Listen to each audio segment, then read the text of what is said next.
1. Night terrors. The howls grew louder. The hounds were closer, closing in. They've got my scent. Archer Keaton growled as he raced down the moonlit mountain path into a misty dell full of black pines. Gotta throw them off. But how? Then he knew. Archer launched himself skyward. He let his feet brush the treetops a moment, and then purposefully let himself crash down through the crisscrossing pine branches. Creak. Ouch. Crunch. Oof. Crack. Ow. The 14-year-old yelped with each bounce, smack, and breaking branch. He tumbled to the ground in a sticky heap. When he stood up and tried to brush the pine needles from his coat, vest, and pants, the sap kept most of them glued tight. Good, Archer whispered. The more sap, the better. Now, gotta go. He broke out from beneath the pines and sprinted across the uneven ground. The howls were still there. Deep, throaty, mournful howls. And they were still getting closer. No way. Archer grumbled, searching for any near place to get cover, shelter. Crack. Something was behind him. In the pines. Something big enough to snap a tree trunk as if it were a twig. Archer knew there were only a few creatures in the area large enough and heavy enough to do that kind of damage, but which beast was it? He had a suspicion but hoped he was wrong. That creature hunted in packs. Archer spotted the ruins of an old castle, just a half-collapsed keep and a leaning tower, in the crook of a patch of broadleaf trees and more pines. He drove his legs like pistons and dove into the trees. The teenager's sudden arrival startled some blackbirds from their roosts among the branches. They cawed, croaked, and cried their harshly voiced displeasure, but Archer paid them little mind.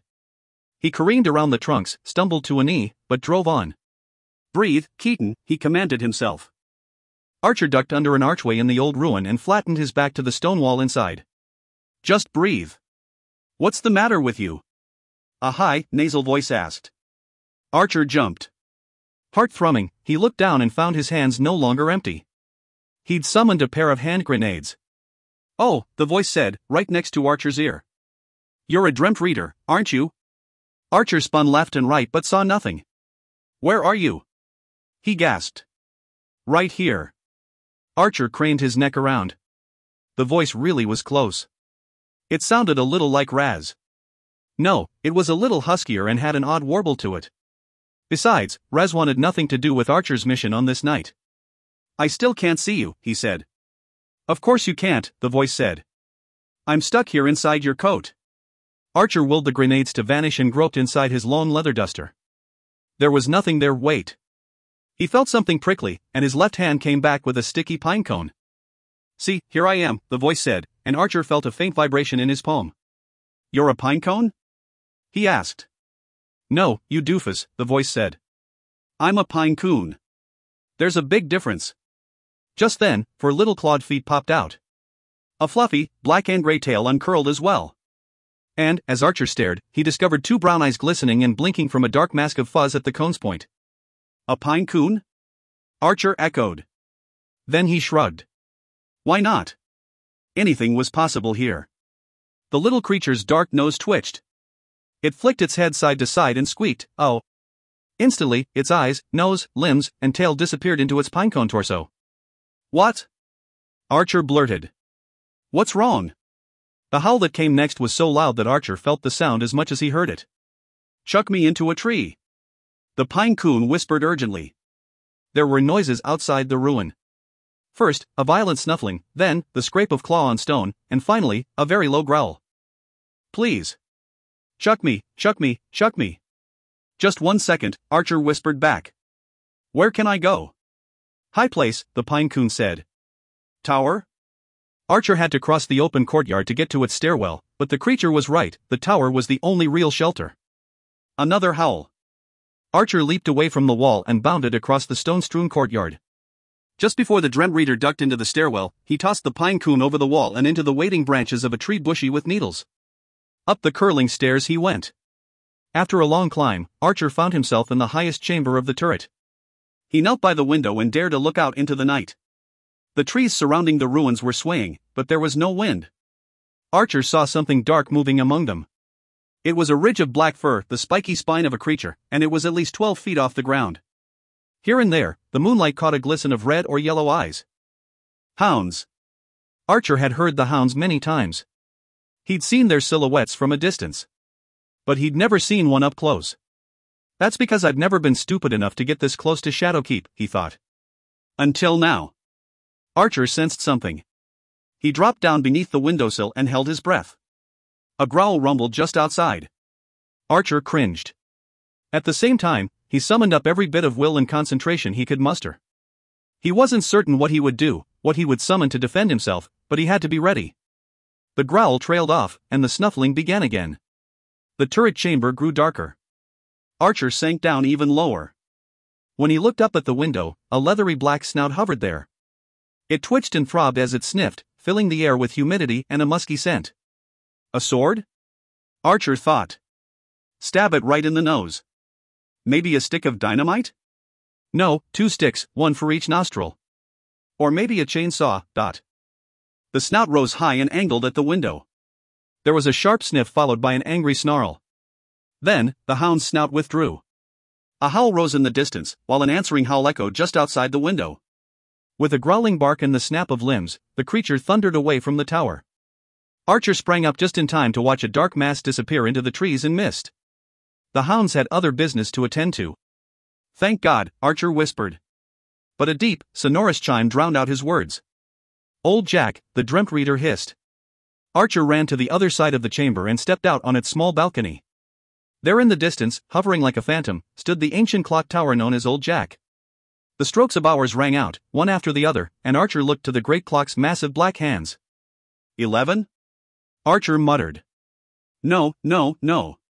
Not enough time. The Dreamtreader felt the certainty like a cold hunk of lead in the pit of his stomach. He'd taken too long repairing breaches. 1 hour would never be enough time to break into Shadowkeep and do what he had come to do. Still, he'd already come this far. He'd taken terrible risks. He meant to see it through. Archer leaped down from the balcony and dashed to the hills in the east. As he ran, he wondered about the rumors he'd heard from kingdoms near his last breach repair. An uprising, they'd said. Hundreds of villagers from Warhaven and Turbury were gathering weapons and preparing an assault on Shadowkeep. If it were true, it might provide the distraction Archer needed. But it would be costly. The villagers, as brave and resourceful as they were, could not possibly overcome what they were up against. They would fail, as they always did. That was precisely why Archer had to succeed. And yet, time stood as another lethal enemy. Old Jack now showed quarter past the hour, 45 short minutes before Archer's personal midnight, and he still had serious ground to cover. He blazed through the outer borders of Turbury, cutting across moonlit farms and shadowy yards. Then, into Warhaven he went, leaping over the foxholes and barbed wire fences that crisscrossed the landscape. Finally, the Dreamtreader passed under the sprawling canopy and twisted boughs of the Drimmerwood. Leaping thick roots, ducking low branches, and bouncing from trunk to trunk, Archer felt a bit like a pinball. But somehow he managed to avoid knocking himself senseless. When Archer emerged from the trees at last, his eyes were drawn to the 2 moons, Shiver and Sliver. The face of the larger moon seemed anguished, frozen forever in a soundless scream. Gouged with craters and dead seas, it and the second moon, a razor-sharp sickle on this night, bled eerie silver beams upon a steep, slithering road. Rue de la Mort. The Street of Death. Or, as Archer called it, Zombie Avenue. This might be a mistake, Archer muttered, sprinting away from the protection of the Drimmerwood. He dashed up the hill and skidded to a stop at the very bottom of the infamous street. Someone was coming, many someones. Villagers armed with crude weapons and torches strode by him and marched up the road like a scene from Frankenstein. Here, at least, the villagers had just cause. The monsters on this street were evil. Especially he who sat on the throne of number 6, Rue de la Mort, the Shadowkeep. That legendary fortress was a house of horrors, a castle mansion from which the Nightmare Lord himself ruled with a jagged iron fist. And a flaming whip. Archer winced at the thought. Nothing frightened him more than Vorkost, Tongue of Fire. Screams and shouts pulled Archer's attention back to the villagers. So, the rumors had been true after all. They were again attempting a revolt. Archer shook his head. Those unfortunate, desperate souls would never even get to the Nightmare Lord. Shadowkeep's pale, blank-eyed guards, with their bone-breaking hammers and razor-sharp scythes, would sweep the villagers off both sides of the road, down into the yawning deeps below. It had already begun. He heard their screams. He saw the fight. But where they fell, Archer would not. He had taken a vow. He had a job to do, and he could not fail. Raz! Archer whispered urgently. His dreamt-reading companion still would not appear nor answer. Impulsive as ever. Figures. Always ducking the tough things. The tiny hairs on Archer's neck stood up suddenly. An invisible tingling pulse struck him in the lower back. He stumbled forward a step and grumbled. Sloppy. I let that one sneak through. It had been an intrusion, a wave of dream matter, and a strong one too. Archer knew how powerful and destructive intrusions could be if they were not kept at bay by his will. The experience reminded Archer of the most important of the Dreamtreader's 9 laws: anchor first, anchor deep. Trying not to watch as villagers fell by the dozen, Archer reached over his shoulder and retrieved an anchor from his backpack.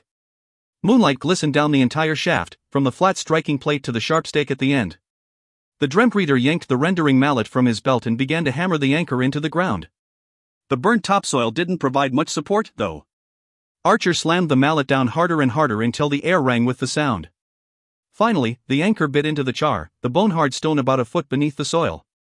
The anchor now steady, Archer holstered his mallet and bowed his head to the striking plate. In order for the anchor to function, it had to be personalized, marked with a symbol of significance to its dreamtreader. Archer closed his eyes and thought of the well in his backyard at home. It was an old artesian spring that had apparently been on the Keaton's property over 100 years before it became Keaton property. No one knew who drilled it or built the cobblestone turret that capped it now, but it still had a special importance to the family. Archer's mother, in particular, had been fascinated by it. She'd called it a wishing well, and Archer believed her. She'd drawn and painted pictures of it. She'd photographed it. She'd drunk out of it every day. It had been Archer's special chore, when he was little, to run down the hill in the backyard to fetch the water for his mom to use in her famous summer limeade. She'd always made Archer feel so helpful, so brave for simply filling a pail of water and carrying it up the hill and into the kitchen. He'd felt heroic. But I couldn't save her, could I? Archer thought, pressing his forehead painfully into the striking plate. The cancer had taken his mother when he was 7, but right to the end she'd sworn that the well water had given her the 2 extra years of life that had so astounded the doctors. And since she'd believed it, Archer had also. Now, that old well became his anchor. The Dreamtreader had anchored as close to Shadowkeep as he dared. But with time running short, Archer would need it close. It was his lifeline, his only way home. Even if all the Nightmare Lord's hounds were on his tail, it would only take Archer one touch upon the well to go home. Archer opened his eyes and stood up straight. The well was there now among the trees, smooth stone, ancient hardened wood, wrought iron, rope, and pail. This was his anchor, and it went very deep. The Dreamtreader turned back to Rue de la Morte and stared up at the crooked fortress high on the mount. There was red light in its upper windows, and the moons lit every angle of its crooked rooftops in eerie yellow. This was the stronghold of the one who caused all the misery. Archer knew what he wanted. No machine gun or high explosive that might draw out too much of his remaining Dreamtreader energy. No, Archer would use his favorite. He reached once more over his shoulder, and released a little of his will to create something out of pure dream. This time, his hand came back with a sword, a sleek and silver-gray blade with a ribbed grip and a crossguard that stretched protectively from the haft like eagle's wings to cover the knuckles of Archer's right hand. Archer held the blade aloft as if in defiance of the moons, in defiance of Shadowkeep and the dark tyrant who sat on its throne. A spark kindled upon the crossguard. Bluish-white flames whirled up the blade. He was ready. Archer let out a growl that sounded more suited to a werewolf than a teenager. He ran up Rue de la Morte, tapping into a speed that Olympic athletes only dreamed about. He weaved in and out of the sea of villagers. Their forms flashed by in a blur, as did Shadowkeep's shambling guards who nearly fell over themselves trying to catch up to the speedy intruder. It was no use. They could no more catch Archer than a sloth could leap up and grab a soaring hawk. One of the vacant-eyed guards swung a curved blade at Archer but missed wildly, hacking into another Shadowkeep soldier instead. Archer wrenched his fiery sword around and took out both guards at the knees. The Dreamtreader dove rolled under another warrior's sweeping stroke and vaulted to plant both feet hard into the chest of a guard charging from the side of the bridge. The force of impact sent the guard staggering backward. With a moaning yelp, the thing toppled over the edge of the road. Back on his feet, Archer pulled away from the scuffling guards and charged on. His legs churned but never missed a step. Only a great clang caused Archer to pull up short. He half skidded, half stumbled to a stop. The 40-foot iron gate guarding Shadowkeep's yawning mouth began to rise. In the hooded blackness of the opening, fierce eyes shone forth like lanterns. There came from that dark gate an echoing blast of hoarse speech. Not some tame neigh or whinny, but rather a fierce and angry scream. A massive black steed with flashing red eyes emerged. Its rider was clothed in night and shadow as if shreds of darkness could be woven together into a garment or hammered into plate armor. Cruel spikes and other wicked shapes jutted out from the metal and even pierced the rings of chain mail beneath. It was a fierce appearance, even more because of his eyes. The Nightmare Lord's eyes were empty pockets of sickly, whitish-green fire, bubbling like cauldrons of rage within his ram's horn helm. If indeed eyes are the mirror of the soul, then this warlord possessed a soul like a tomb full of things dead and rotting. Gabriel sending boys now, is he? The Nightmare Lord's voice was raspy, full of thickened syllables, and mingling somehow with the buzzing of frenzied hornets or carrion mad flies. The Dreamtreaders must be desperate indeed. Archer took an involuntary step backward, shook his head, and chastised himself for even a moment's cowardice. In the face of a rabid dog, you could not show fear. In the presence of the Nightmare Lord, any fear at all, was a death sentence. One slip, one tiny gesture of dread revealed to him, would be the beginning of a cruel end. The Nightmare Lord would seize the thread and pull, unraveling a man into nothingness, or something far worse. "I do not fear you," Archer cried out. He'd practiced these words over and over again prior to this night. His voice rang like church bells, full of hope and promising centuries of faith and resolve. At Archer's resounding declaration, the Shadowkeep guards caught up to Archer at last, coming to an awkward halt several yards behind him. But the Dark Rider showed no change. There he sat, unmoving, a black puncture in the fabric of Dream. But then, his massive shoulders shifted. The spikes on his elbow and along his forearm glimmered. From an unseen loop or sheath, he drew out a long weapon, Scourgule. The axe was a dreadful, dangerous thing, vast and curved, wickedly sharp and shaped like the fang of a venomous snake. It looked immense and heavy, with a curved handle meant for 2 hands, yet the dark figure held the weapon in a single fist. "I do not fear you," Archer cried out again. This time, his voice failed him, and his words fell like shards of glass. The Dreamtreader looked at his sword and tried to will the fire to burn more fiercely brighter. But now it was barely a lick of blue flame. Archer swallowed deeply, turned toward his enemy, and charged. The rotting eyes of the Nightmare Lord flashed. His movement was swift and sudden. He swept Scourgule aloft and pointed it at Archer. His dark steed responded, charging. The thick muscle of the creature's flanks sent the beast and its rider thundering across the drawbridge and down the mountain path. The horse shrieked. Its hoofbeats thundered. The blade loomed. Archer's own speed almost got away from him.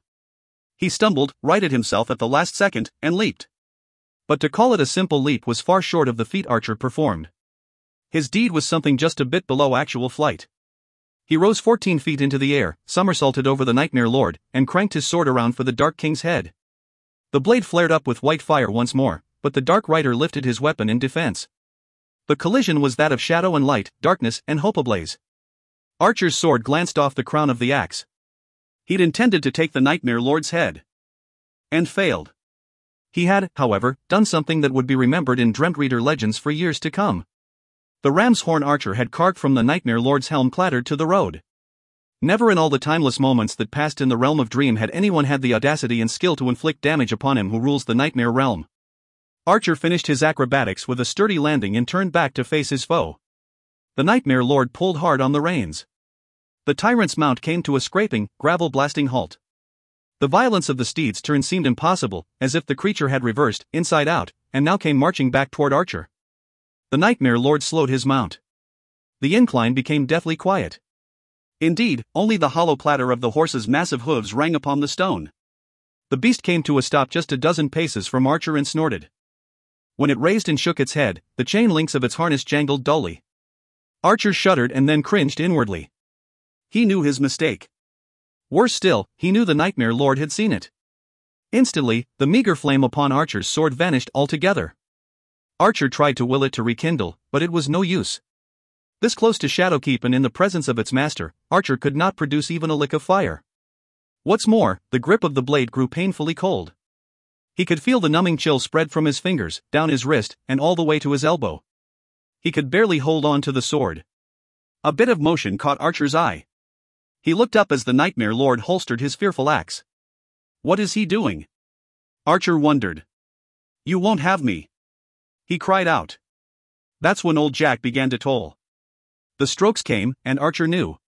It was 12, the stroke of reckoning, his personal midnight. My anchor, he thought desperately.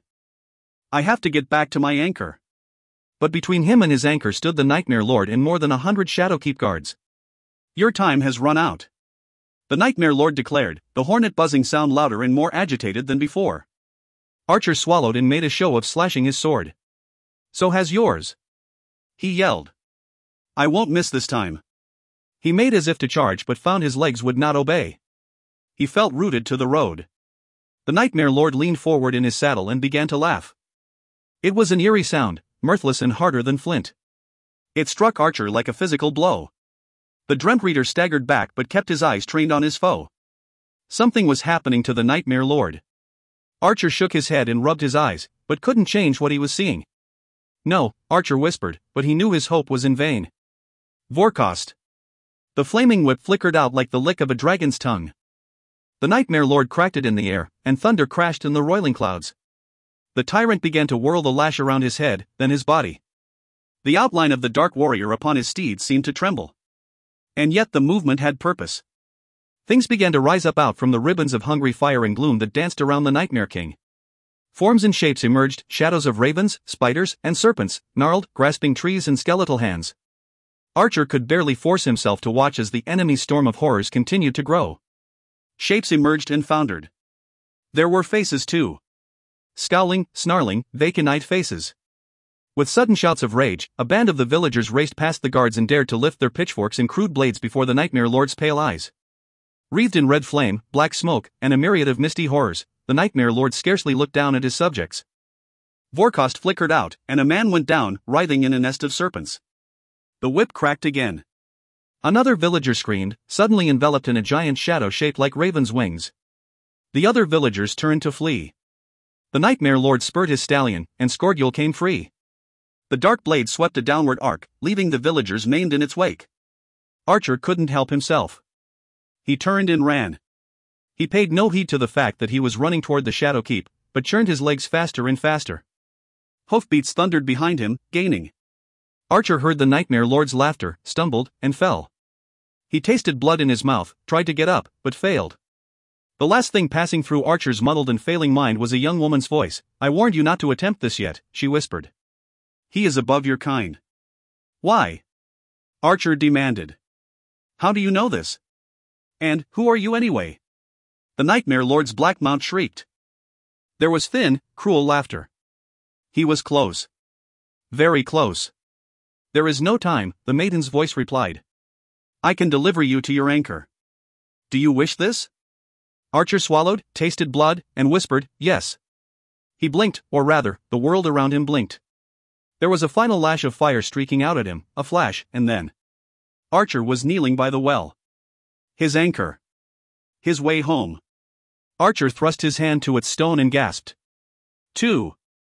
The derecho. Fire. Blood. Pale eyes. Archer Keaton gasped awake, his top sheet and blankets tangling around him as if they were living things, serpents bent on strangling the life out of him while he slept. Everything was drenched in sweat, especially near his back. And it stung. Archer half reached over his shoulder, probing for the source of pain. A new line of fire streaked up his back, making him flinch. What in the world? He squirmed a bit on the edge of the bed and shrugged his shoulders slowly. A lash of flame sliced through his thoughts. He shook the image away, but the memory seemed nearer than ever before. Hold it! Archer blurted out.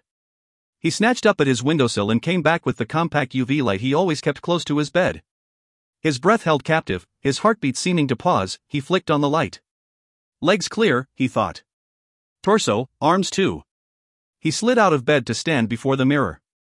A few more sweeps of the UV light, and Archer exhaled. No tendrils, he whispered, switching off the power. Not still in the dream. He exhaled a long, relieved breath and flopped back into bed. Dreamt reading was full of dangers, but tendrils were among the worst. Leech-like parasites, about 6 inches long, but invisible to the naked eye, tendrils infected their hosts with a kind of psychological toxin. Not only did this mental poison hinder the Dreamtreader's ability to wake up, but it hit the imagination and senses, making it nearly impossible to tell dream from reality. A siren wailed somewhere, maybe just a few streets away from Archer's home.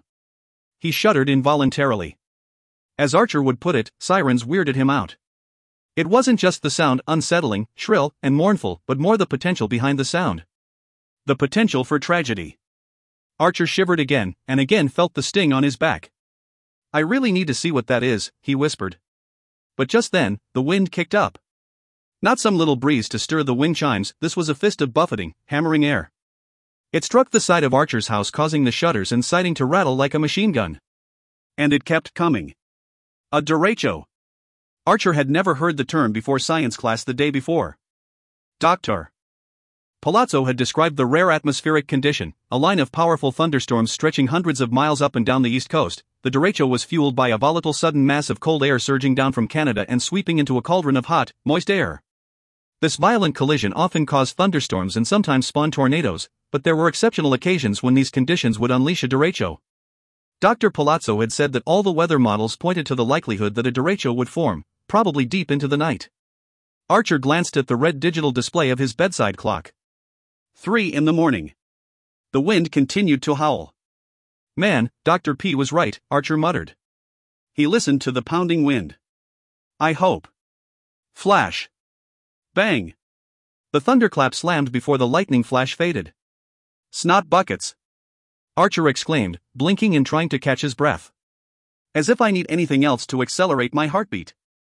The lightning had pierced his curtains and lit the room in ghostly white, leaving a visual phantom of pale eyes. Those eyes. The memories returned. Defeat. The nightmare lord's laughter. The storm roared outside, gathering strength. Hard rain pelted his bedroom window. Lightning flashes and thunder blasts competed against each other, trying to give Archer a heart attack. He closed his eyes and silently prayed for safety, for him and his family. An odd musical trill floated across his room. What is that? Archer wondered aloud as the tune carried on. It sounded vaguely familiar. Annoying, but familiar. Wait, he thought. Is that the Bob the Builder theme song? Oh, no. Not again. Archer sat up, sending a strip of searing pain blazing up his back. He groaned. The image flickered into his mind again, Vorkost, the flaming whip. But he wasn't still in the dream. Why do I still feel it? Archer whispered. He arched his back and rolled his shoulders. The music tinkled again. Archer spotted his cell phone on the charger atop his desk. His back still smarting, he managed to pad across the room and snatch up the phone. Dang it, Kaylee, he mumbled. He knew good and well what had happened. His little sister had changed his ringtone again. And again, she changed it to the most annoying ringtone imaginable. Sure, he tried to lock her out of the phone. But when it came to technology, he was no match for Kaylee. Few people were. At just 7, Kaylee had tested off the charts in every school subject. She'd skipped 3 grades and had to get county-sponsored private tutoring because the regular gifted and talented curriculum wasn't challenging enough. Kaylee wasn't just smart. She was scary. She sent other prodigies running home to their mamas. And no matter what Archer did to protect his computer, iPod, game systems, and phone, Kaylee always managed to hack in. It was never malicious, but it was almost always an 11 on the pesty scale. Another clap of thunder made Archer jump. He shook his head, exhaled, and looked down at the messages, both from his best friend, Kara Winchill. Archer again noted the time. Way late for texting, he thought. But that didn't stop him from checking the messages anyway. Scary storm. Save me. This wind is crazy. JK about the save me part. LOL. Archer snorted a laugh. He detached the phone from the charger and ambled back to bed. Kara had been his best friend ever since they were in daycare together before starting kindergarten. They'd climbed trees together. They'd caught fireflies and built snowmen. They'd fetched crates full of little milk cartons together in elementary school and done morning announcements on camera in middle school. Now, many years later, they went to the same high school and shared numerous classes. Kara was a little different in high school, more worried about being cute and popular. But, in the neighborhood, she was always the same old friendly Kara. The middle of the night text was unexpected though. Archer texted back. Storms still spook you, Kara? What are we, still in kindergarten? Always the funny guy, right? Except not funny. My house is shaking. Archer laughed, but it was painful laughter. My back, again, he thought, still at a loss for an explanation that made any sense. He texted. Storm shouldn't last too much longer. Dr. P said derechos move fast. A few seconds pause and Kara texted. Hope so. Creeping me out. Archer sent back. Everything else okay? Dude, what are you doing on your phone? came a voice from the doorway. Archer's eyes bounced up. Buster, get back in bed. Why? Buster asked, cocking his head sideways. This storm is righteous. Archer shook his head. Righteous? I don't get it, he said. Our family has lived in Maryland for all of your life. In fact, we Keatons have been in Maryland, well, ever since our ancestors came over on the boat. And you talk like you're a surfer raised on the breakers in California. Buster ignored him. Look, Brozef, if I can't bang on my games this late, you can't be messing around on your phone. Brozef? Archer rolled his eyes. But it wasn't a put-on or an imitation. It was just the way Buster spoke. And, in spite of the dominant red hair, fair-skinned Keaton genes, 10-year-old Buster had somehow managed to get blonde hair and the ability to tan like a beach bum. The trilling text message music sounded again. Dude, tell me that is not the Barney theme, Buster said. Kaylee did it, Archer muttered. A sudden flash. Sharp, crackling thunder followed. Cool, Buster said. Yeah, thought Archer. Way cool. Okay, little bro, he said. Back to your room. Better not let Dad catch you with your cell, Buster warned. It's no big deal, Archer explained. Someone just texted me, that's all. Who? Don't worry about it. Who? Buster asked again. None of your business. I'll tell. Archer glowered at his little brother. It's just Kara, he muttered. You, Buster said. Kara's a girl. Yes, Archer replied. Pretty much. Grody, Buster said, and he scampered back down the hall making very little a sound. The storm continued to rage on, but another siren pierced the night. Archer cringed as he lay down on his side. He glanced at his phone. The little envelope icon was blinking. Kara's most recent reply. Well, on top of this freak storm, I just had a really bad dream. It felt like an ice-cold needle ran up Archer's spine. He texted Kara. What kind of bad dream? A few rumbles of thunder later, the Barney tune announced Kara's reply. You'll think I'm a nut. It was just a dream. No big deal. Come on. Tell me. After several heart-racing moments, Kara texted a dot. There was this scary guy with white eyes. He had someone tied down to a table. I'm not sure who it was, but somehow, I knew it was someone I cared about. The white-eyed guy, he stared at me. And he had. Archer clicked on the text twice, but that was all there was. It just cut off. Then came another Barney text chime. A knife. Archer caught another chill as a new text came in. I thought he was going to murder the person on the table. But, Archer, he handed me the knife. And I did it. Did what? Archer wanted to scream at the phone. The text came at last. I killed someone. I can't believe it, Archer. Why would I do that? Kara's dream flooded Archer's mind. He wasn't afraid. He was angry. And he was making it personal. He texted Kara back. That's so messed up, but listen, it's just a dream, okay? Not real. But it seems so real. Listen, I know you. You would never do something like that. The wind whistled and howled outside. Kara's next text seemed to take forever. Sheets of rain slapped at the house, and there was one final stone-shattering crack of thunder. Then all went quiet. Kara's text finally came. Kay, thanks. I needed to hear that. Night. And that fast, the surging anger came back. Archer popped up out of bed, strode down the hall, vanished into the blue bathroom, and shut and locked the door. He flipped on the light and took off his shirt. Keeping his head turned so that he could still see in the mirror, he rotated his shoulders and then hissed. A stinging, pencil-thin welt striped his back. How did you do that? Archer whispered. He began searching his memory, the years he'd spent dreamt reading. He'd been injured 100 times while on missions, but it had never turned into something real. I have got to finish this, Archer muttered. The Nightmare Lord had begun pushing the envelope.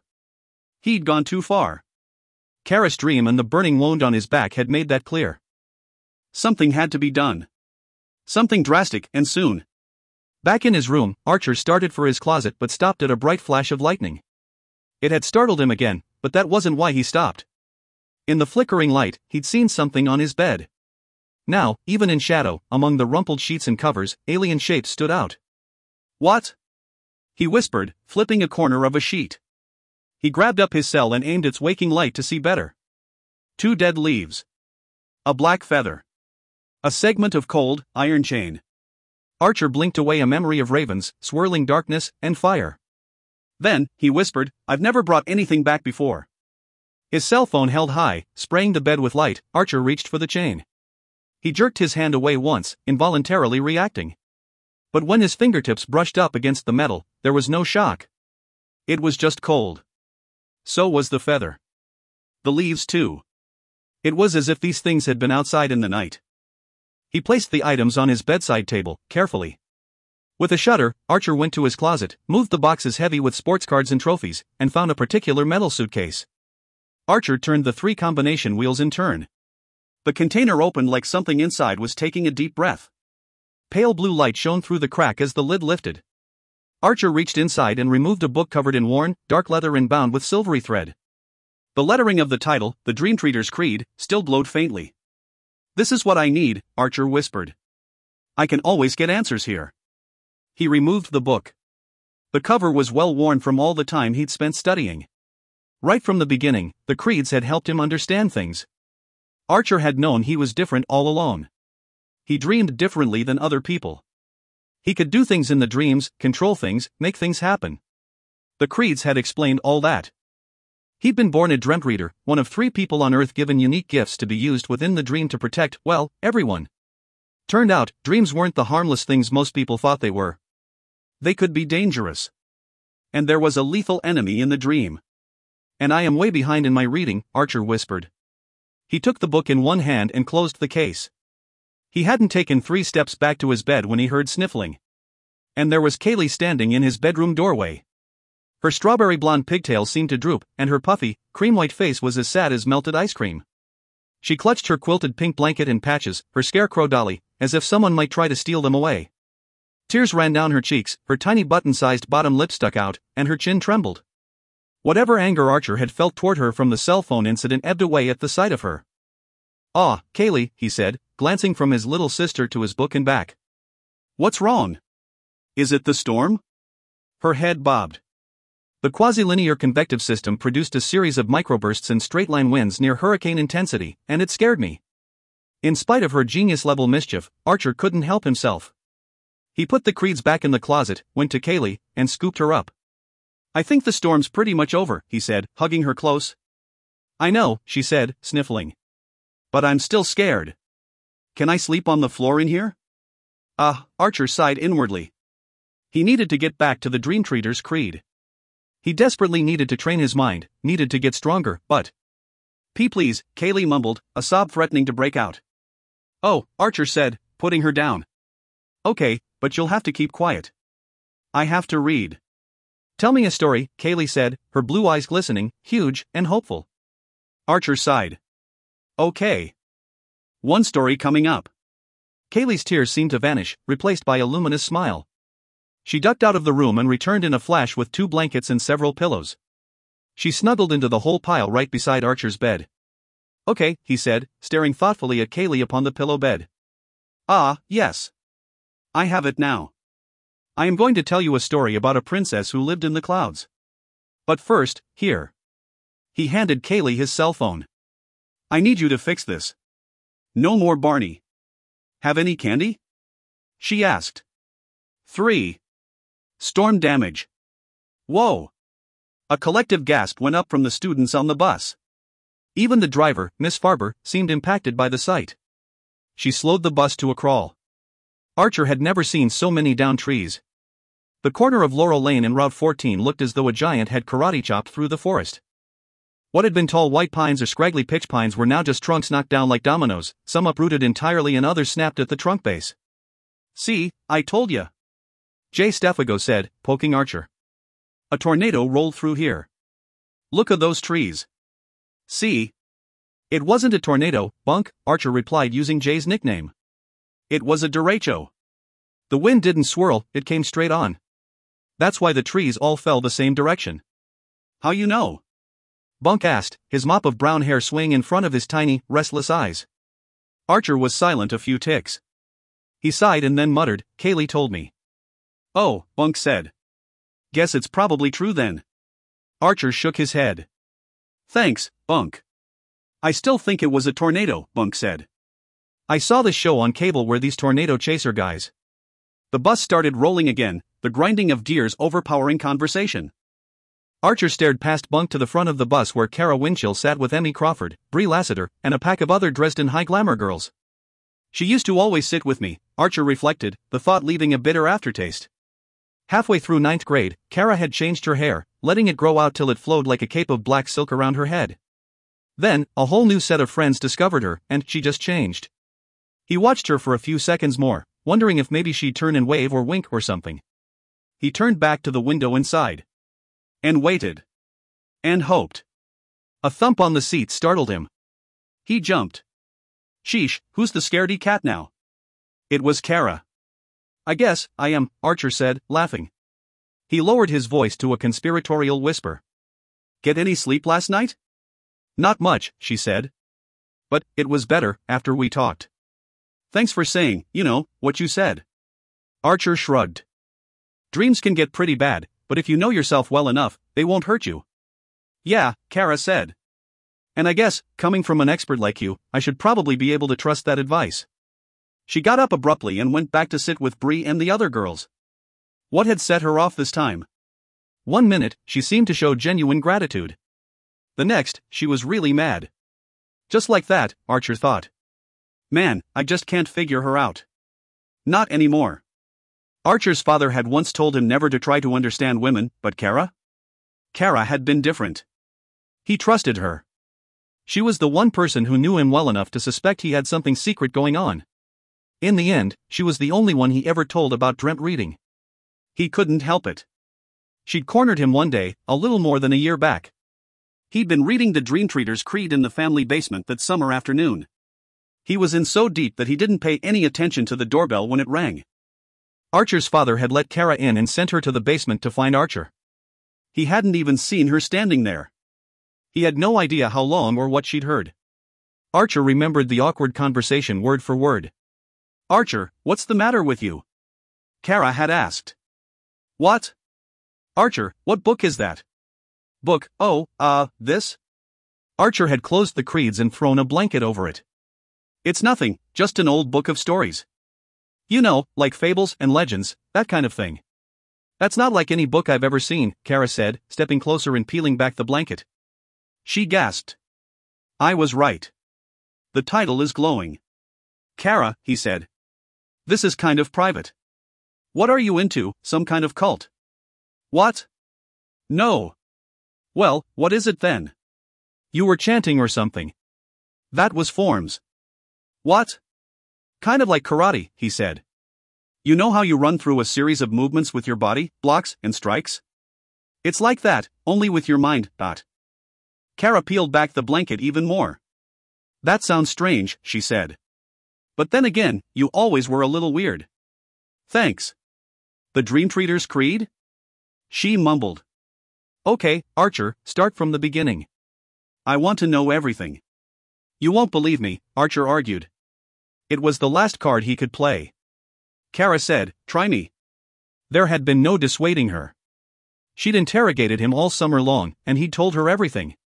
When school began that fall, Archer was afraid she'd tell someone. But she hadn't. Not a soul.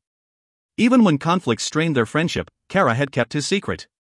Kara and Archer had sat on a little bench not far from the well in his backyard. What's going on, Kara? He asked. This feels serious. It is, she said, smiling sweetly. The hint of green that tinged her blue eyes seemed more prominent somehow. In fact, her eyes danced with eagerness. I need to ask you a favor. A big one. Oh, is that it? You had me worried. He laughed. She didn't. You know that thing you do? She asked, her tone cautious, her features tense now. Dreamt reading? Archer felt the bottom drop out of his gut. He checked over his shoulder to make sure no one else was in the backyard. Look, Kara, I already told you everything I can. But you left out something pretty big. Such as? Such as how to do it, Archer? I want in. I want to be a dreamt reader. She had seemed eager before. Now, there was a feverish intensity about her. Archer could feel her expectations weighing on him. He wanted to hide under a rock. No, he wanted to dig a trench under the rock, come out on the other side of the planet, and then hide under the Great Wall of China.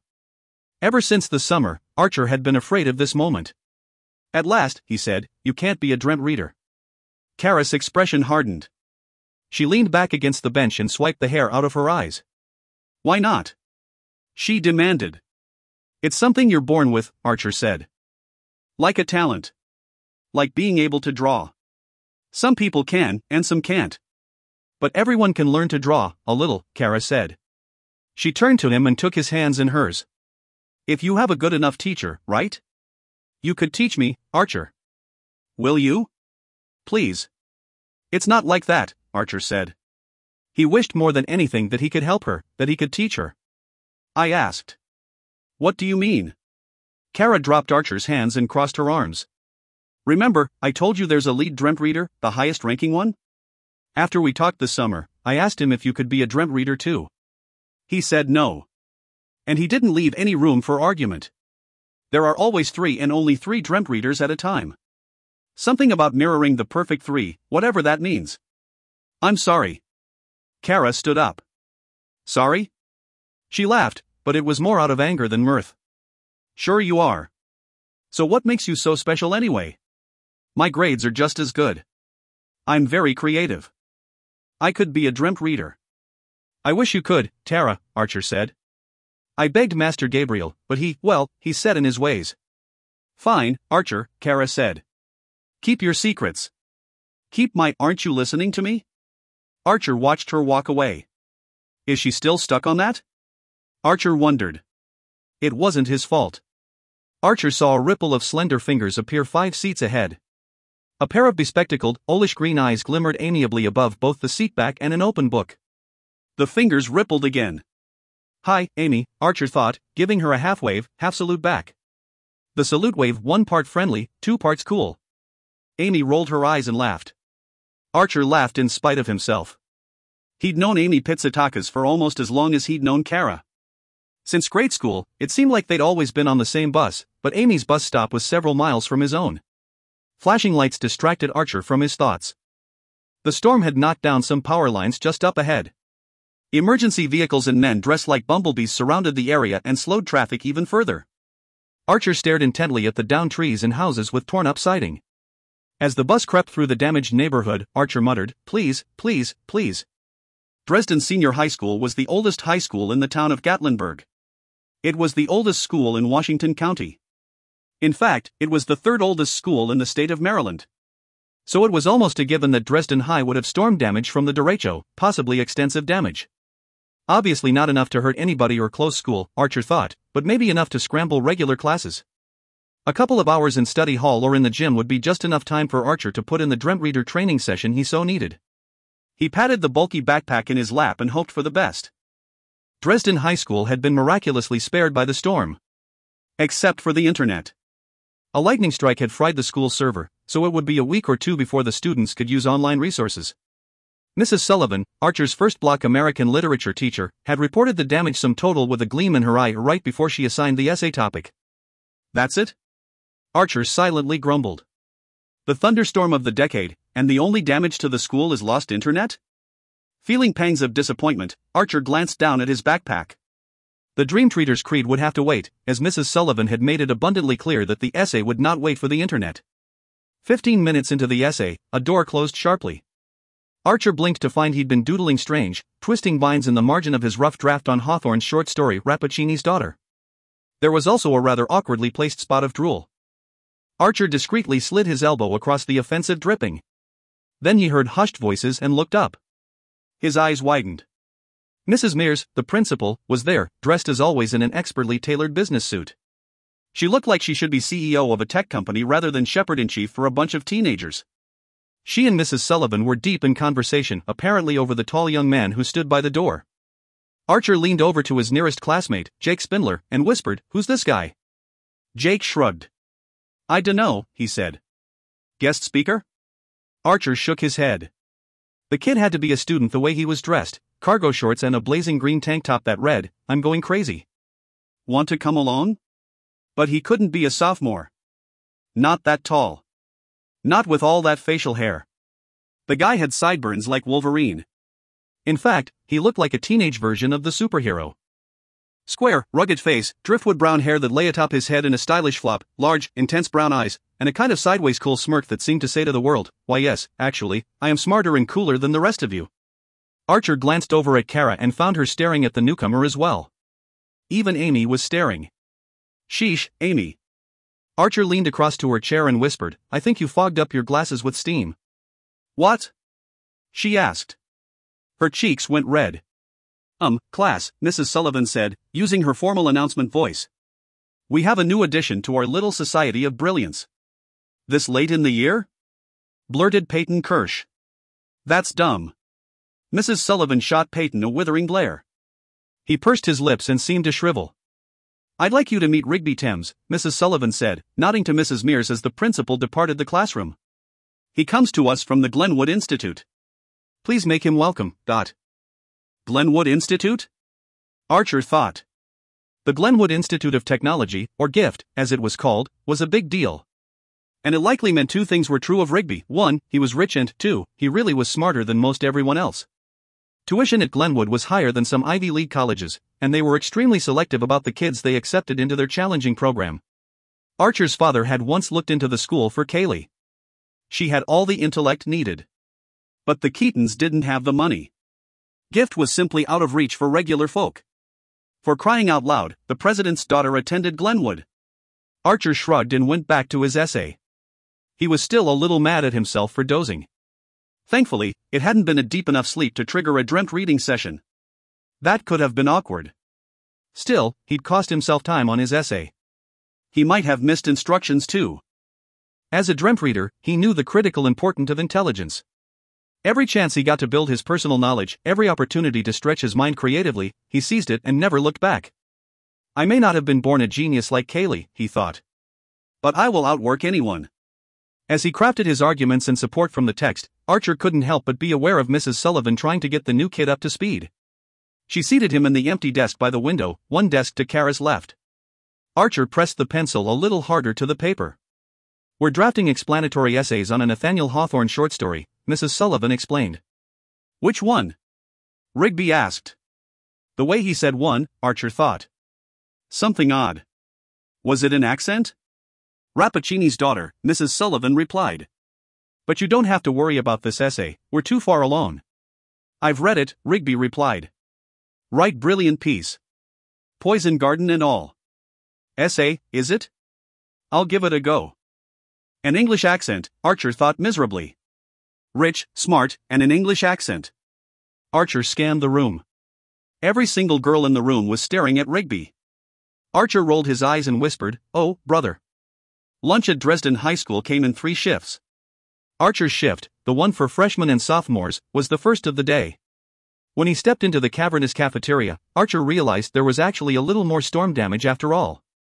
The chairs in the lunch courtyard outside had been blown all over the place, some lodged in the limbs of the courtyard's trees. Others had apparently crashed into the lunchroom's wall of windows. The glass had all been cleaned up, and cardboard panels had been taped in place, making the wall of windows look a little like a crossword puzzle. The lunch line was unusually short. That suited Archer just fine. If Archer had a passion other than dreamt reading, it was food, even school food. He took up his tray and considered his lunch choices with the seriousness of a chess grandmaster. Mystery meatloaf? No, I don't think so. Mushroom and sausage pizza? Maybe. Then he saw the little chicks, his all-time school lunch favorite. Small, square chicken sandwiches with a blot of spicy mayo and a pickle slice. Archer loved them, but they were so small. When Archer finally came to the cashier, his tray had 11 little chick sandwiches, a mountain of mashed potatoes, and a large cup of brown gravy. "Going light today?" Grandma Cho asked. The blue-haired woman had reportedly worked the cafeteria of Dresden High for more than 20 years. There had never been a gentler, kinder soul. She was everyone's grandma. 11? You sure that's all you need? Archer laughed. It's actually 12, he said, handing her his paid lunch card. I ate one on the way through the line. Son, she said, enjoy this metabolism while it lasts. It'll catch up to you one day, and bang. Every muffin and French fry goes right to the old hips. I wish, Archer said. I'm trying to put on some muscle, but no matter what I eat, I seem to burn it off. Grandma Cho shook her head. Have a cookie, Archer. Nah, I've already spent too much of my card. It's on me, she said. I baked them myself. Thanks, Grandma Cho. He reached back to the cookie tray and selected a thick, lumpy chocolate chip cookie. It weighed heavily in his hand and smelled of paradise. Archer ate the cookie first. Absurdly delicious, as advertised. Halfway through his chicken sandwiches, dunking each one in gravy, he noticed that his lunch table too was unusually empty. Short lunch lines and a half-deserted table, he thought, chewing absently. Poof. After a few more sandwiches, curiosity finally got the better of Archer. He scanned the lunchroom and figured it to be at about 50%. Was some meeting being held somewhere, but he'd missed the announcement? Or maybe yearbooks had finally gone on sale. No. Something else. Archer jammed home the last couple of sandwiches, vacuumed down the rest of the mashed potatoes, and slurped his third chocolate milk empty. After returning his tray, Archer walked the lunchroom perimeter and found no answers until he passed by the courtyard windows closely enough to see outside. There they are, Archer whispered. Outside, seated in thrown-together rows of chairs, at least 60 or 70 students surrounded someone. That kind of attention usually meant a fight in progress. But students didn't bring chairs to a fight. One of the courtyard's trees kept Archer from seeing who had captured the attention of so many. He checked the cafeteria clock. 5 more minutes left for lunch. Not much, but Archer had to know. The sun was warm, perhaps fueling up the atmosphere for another round of evening thunderstorms. Laughter and buzzy conversation filled the yard. Archer drew closer to the others and finally saw the center of attention, the new kid, Rigby Thames. A fresh round of laughs apparently signaled the end of a joke. Kevin Zoll said, "Nah, man, really, why'd you leave gift?" "They ave standards," Rigby said wryly. "You've got to ave a certain level of intellect to do well there." "So you flunked?" Kevin asked. "No," Rigby said. "As I told you, you got to be smart to get in. As it turns out, I'm too smart." Another laughter explosion. "Did you meet the president's daughter?" Ellen Stewart asked. "Did you know her?" "Know her?" Rigby replied. "I dated her." "You did not." Brie Lassiter said. "I read all the magazines." "Do you really think the Secret Service allows magazines to print everything?" Rigby asked. "We didn't date long, really. I got tired of the agents prying into everything I do. Seriously, you have no idea that." Archer found himself joining in the laughter and then chastised himself. After all, Kara was all too interested in this cool new bloke from England. Raghib Mohammed asked, "So how long have you lived in America?" "4 years," Rigby replied. "When my uncle died, he left us his house. My family, well, we weren't doing too well in Birmingham, so we came over. Big place now, full of secrets." "Wait," Kara blurted out. "I think I know who you are now. You're the kid who moved into the inventor's mansion, the old Scoville house." "Enchanted," Rigby said with a gallant bow. "That's my Uncle Ebenezer, Dr. Ebenezer Scoville, off-the-charts genius and lunatic." "Was he really crazy?" Bunk asked. Rigby never answered. The bell rang. Like a pulsing amoeba, the entire group of kids in the courtyard slowly ambled back to the cafeteria and the hallways beyond. It wasn't over, though. Archer fell in just behind Rigby and saw the entire scene unfold in front of him. David Guzzy Gorvalek emerged from the moving crowd. He was sickly pale but moved with an easy grace that was somehow serpentine and cool at the same time. He was strong too, white muscle contrasting sharply with his cut-off sleeve, black t-shirt. Strong and dangerous, feared by most students for any number of valid reasons. He'd repeated 9th grade and been suspended half a dozen times, more than once for carrying a weapon. So when Guzzy slid over to Rigby, Archer knew that Rigby was in for a less than pleasant welcome. Guzzy flipped the fence of black hair out of his eyes and whispered hoarsely, "Man, I know you got money, right?" Rigby half turned but kept walking.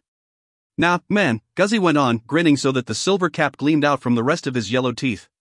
Nah, don't do me like that. I know you've got money, living in that great big old house." "So?" Rigby replied, his voice void of emotion and absolutely no change in his long stride. "I'm the guy around here," Guzzy said. "You need something, you come see me. If I don't have it, I can get it. Know what I mean? Concert tickets, tablet computers," he paused. "Test answers for any class." Archer cringed, slowing his pace a little. Rumors about Guzzy abounded in Dresden High's hallways. More than once, Archer had seen something change hands between Guzzy and other students, but it had always been at a distance. Now, here it was right in front of him. How would the new kid respond? If I were the needy type, Rigby said, his voice hardening, I'd come running straight away. But I don't need your junk. I have something much better. Oh, is that how it is? Guzzy asked. He exhaled a laugh. And just like that, his face went from Mr. Friendly, I'm the do you a favor guy, to cross me and I'll ruin your world. Don't think you're gonna sell in my territory. Don't think you're gonna step on my toes and get dot.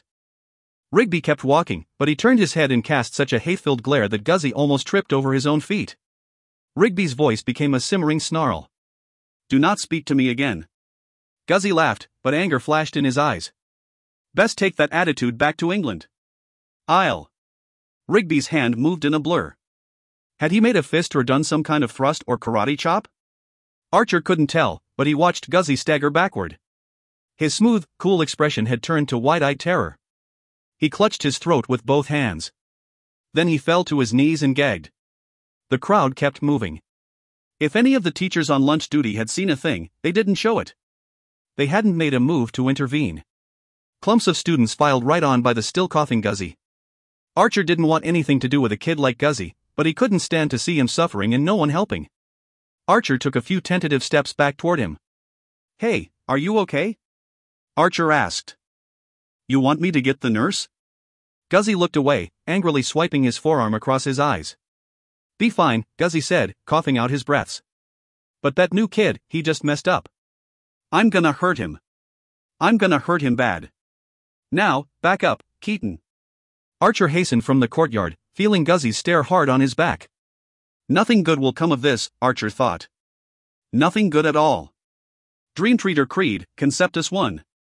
The waking mind is a powerful thing in the temporal world, but it has limitations.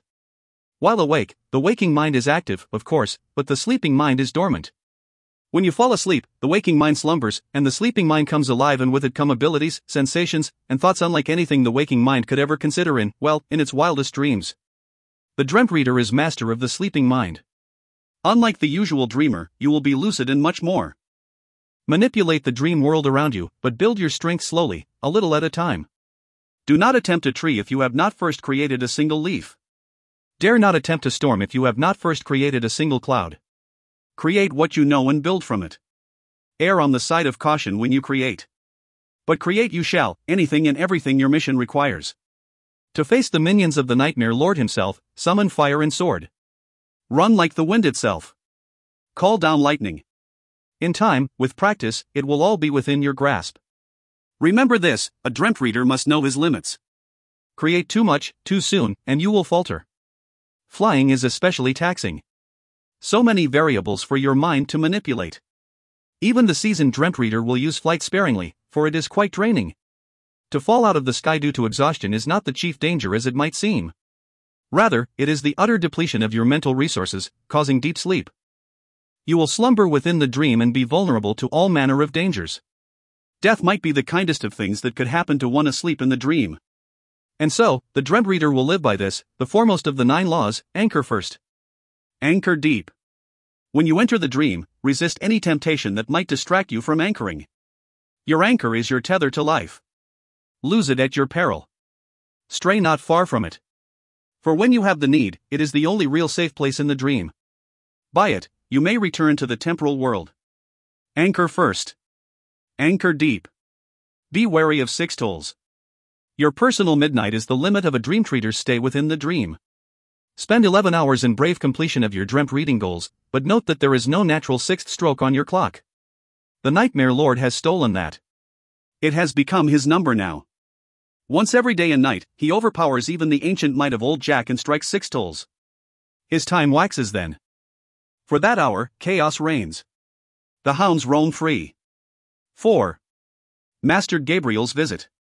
Archer put the Dreamtreader's creed back into its protective case and surrounded it on the closet shelf with all of his trophies and shoeboxes.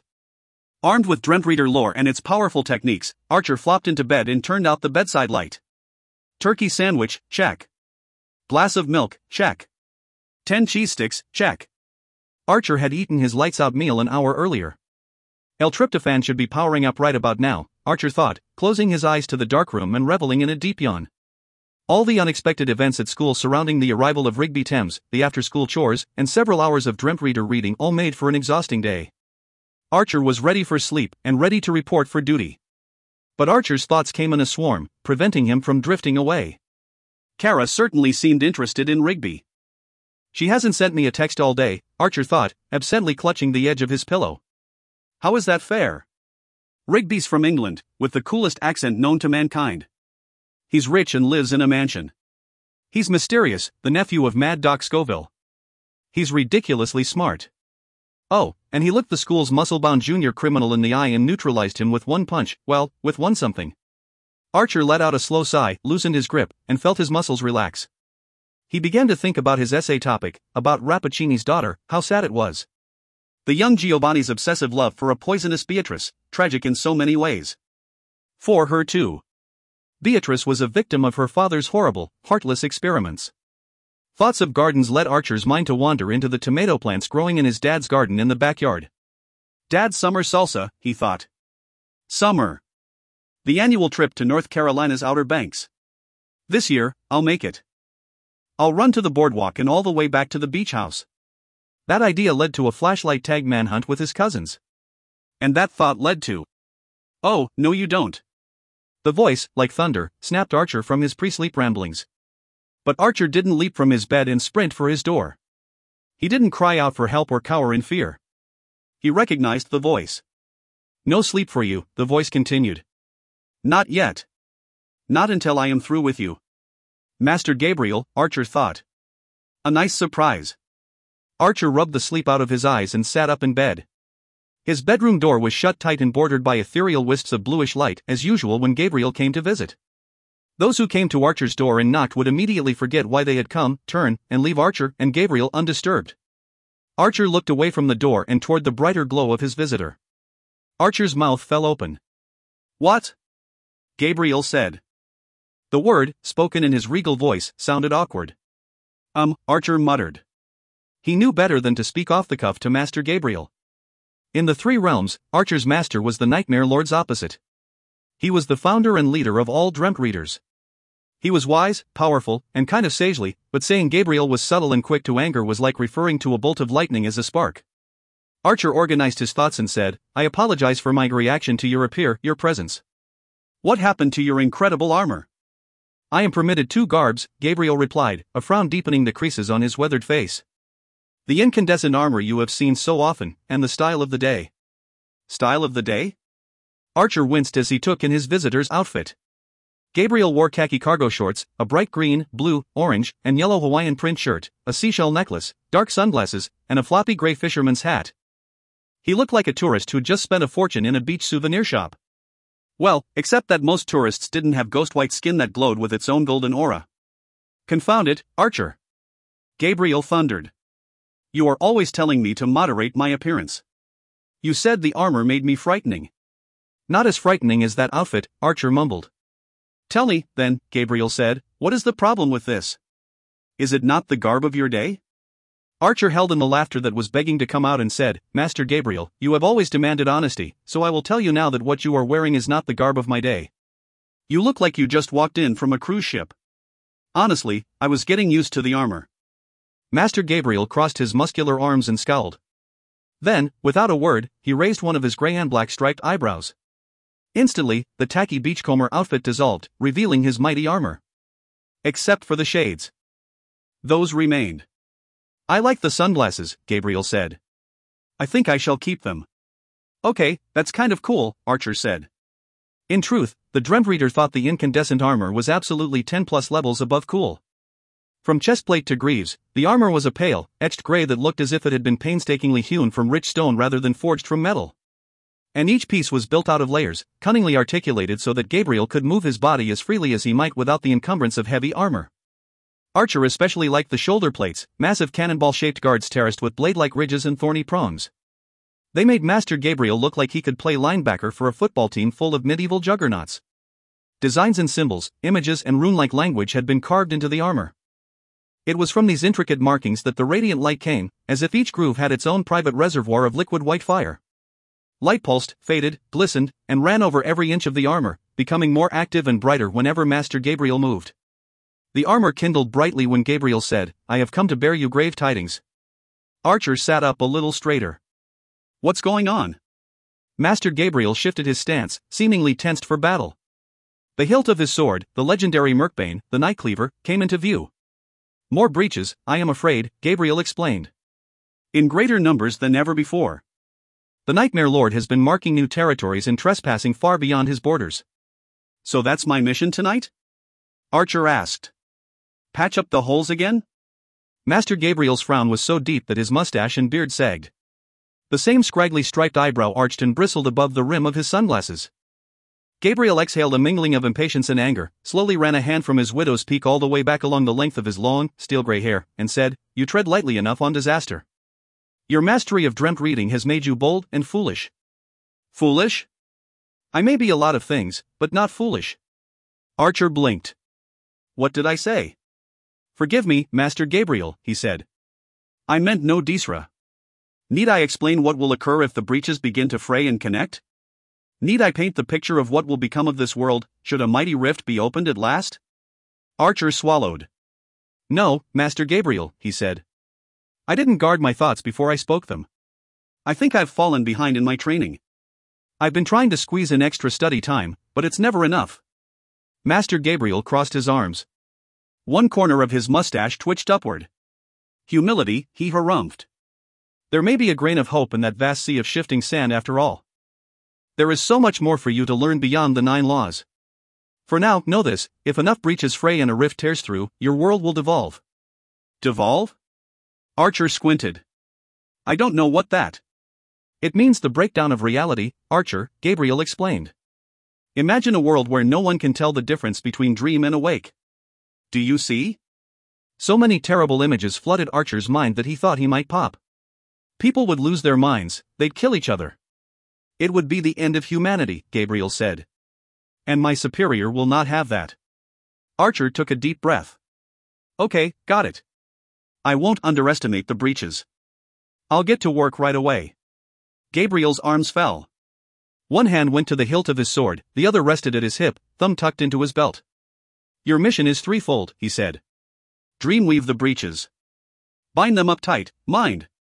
Then, if time permits, ask around about your fellows, Duncan and Mesmira. They have not checked in some time.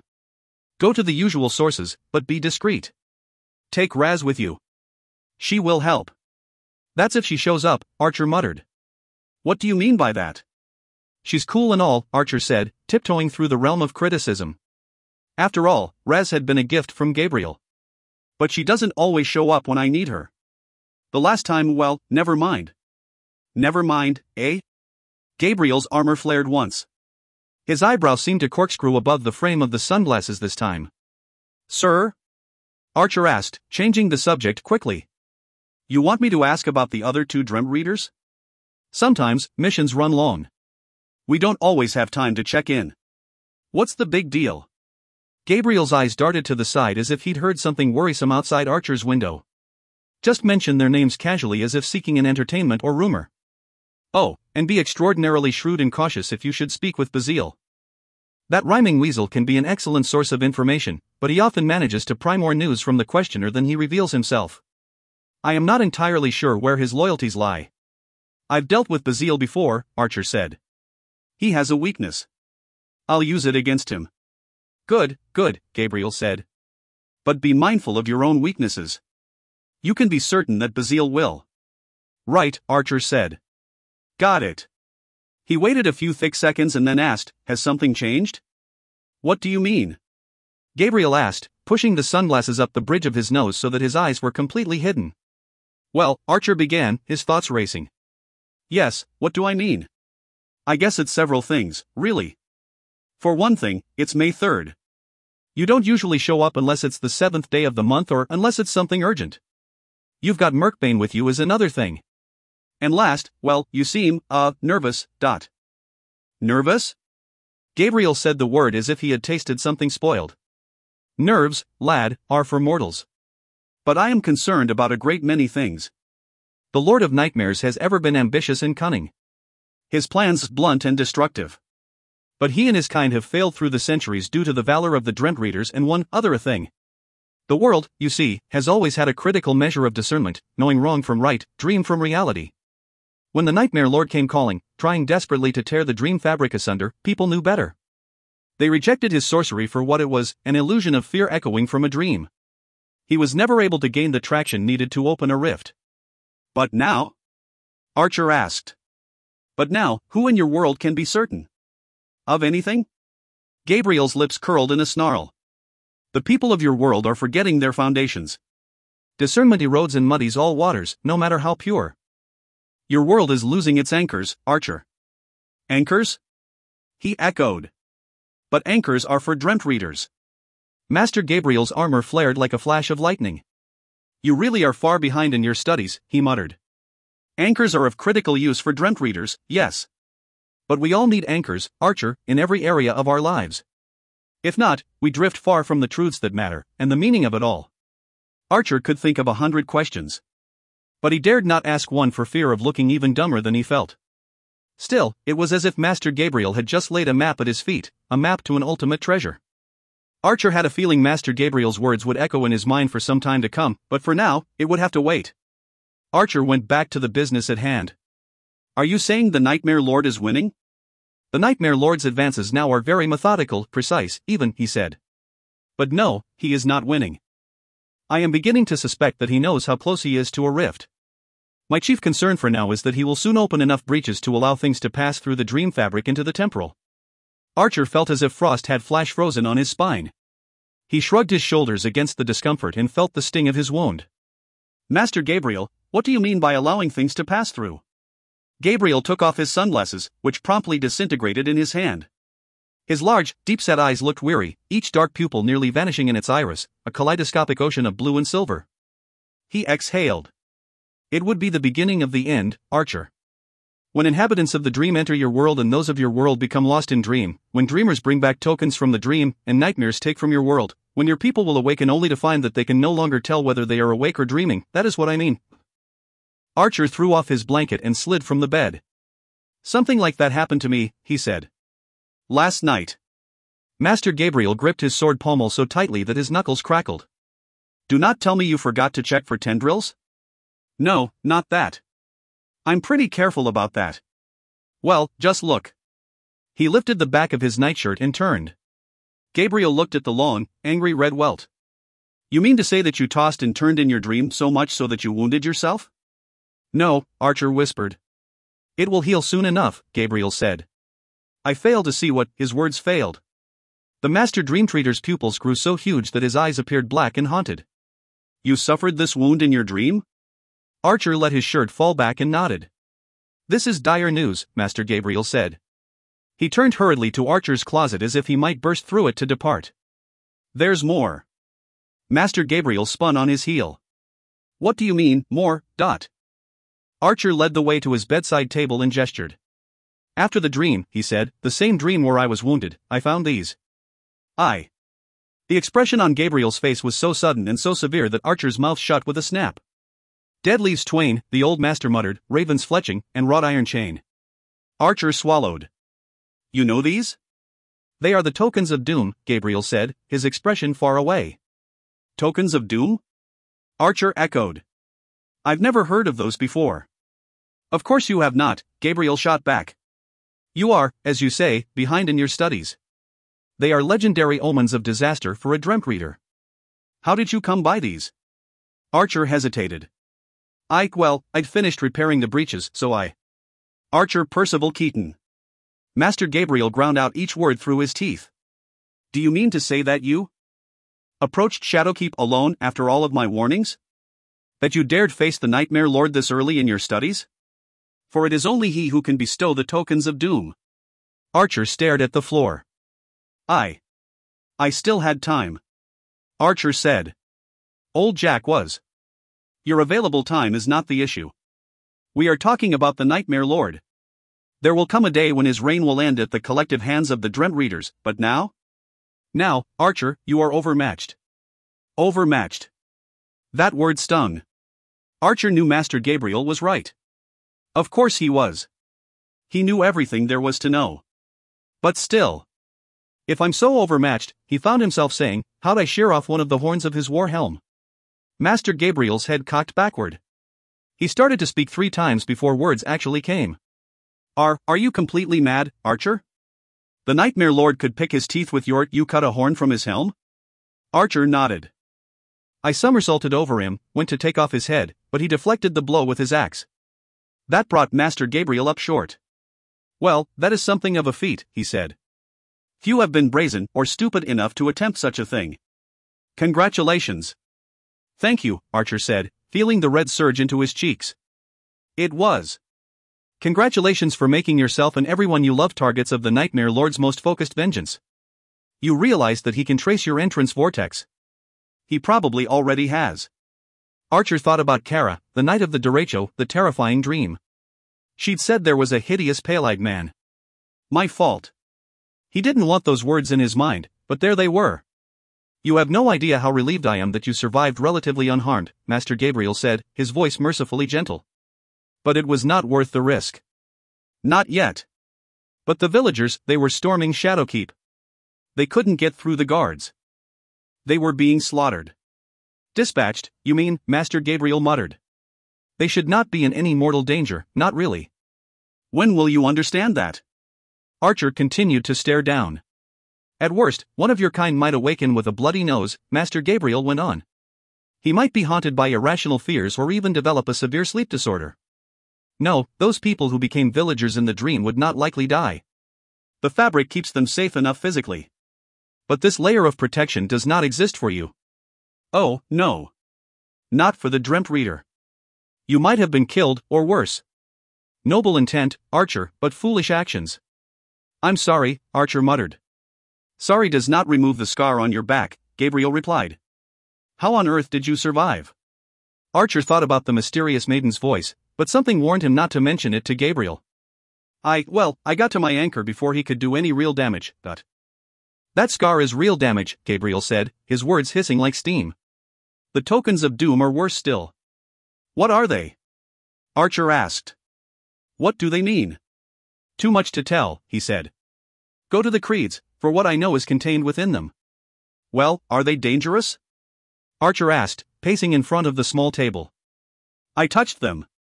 Master Gabriel reached out for Archer's shoulder and held him still for a moment. You are in no danger from them, he said.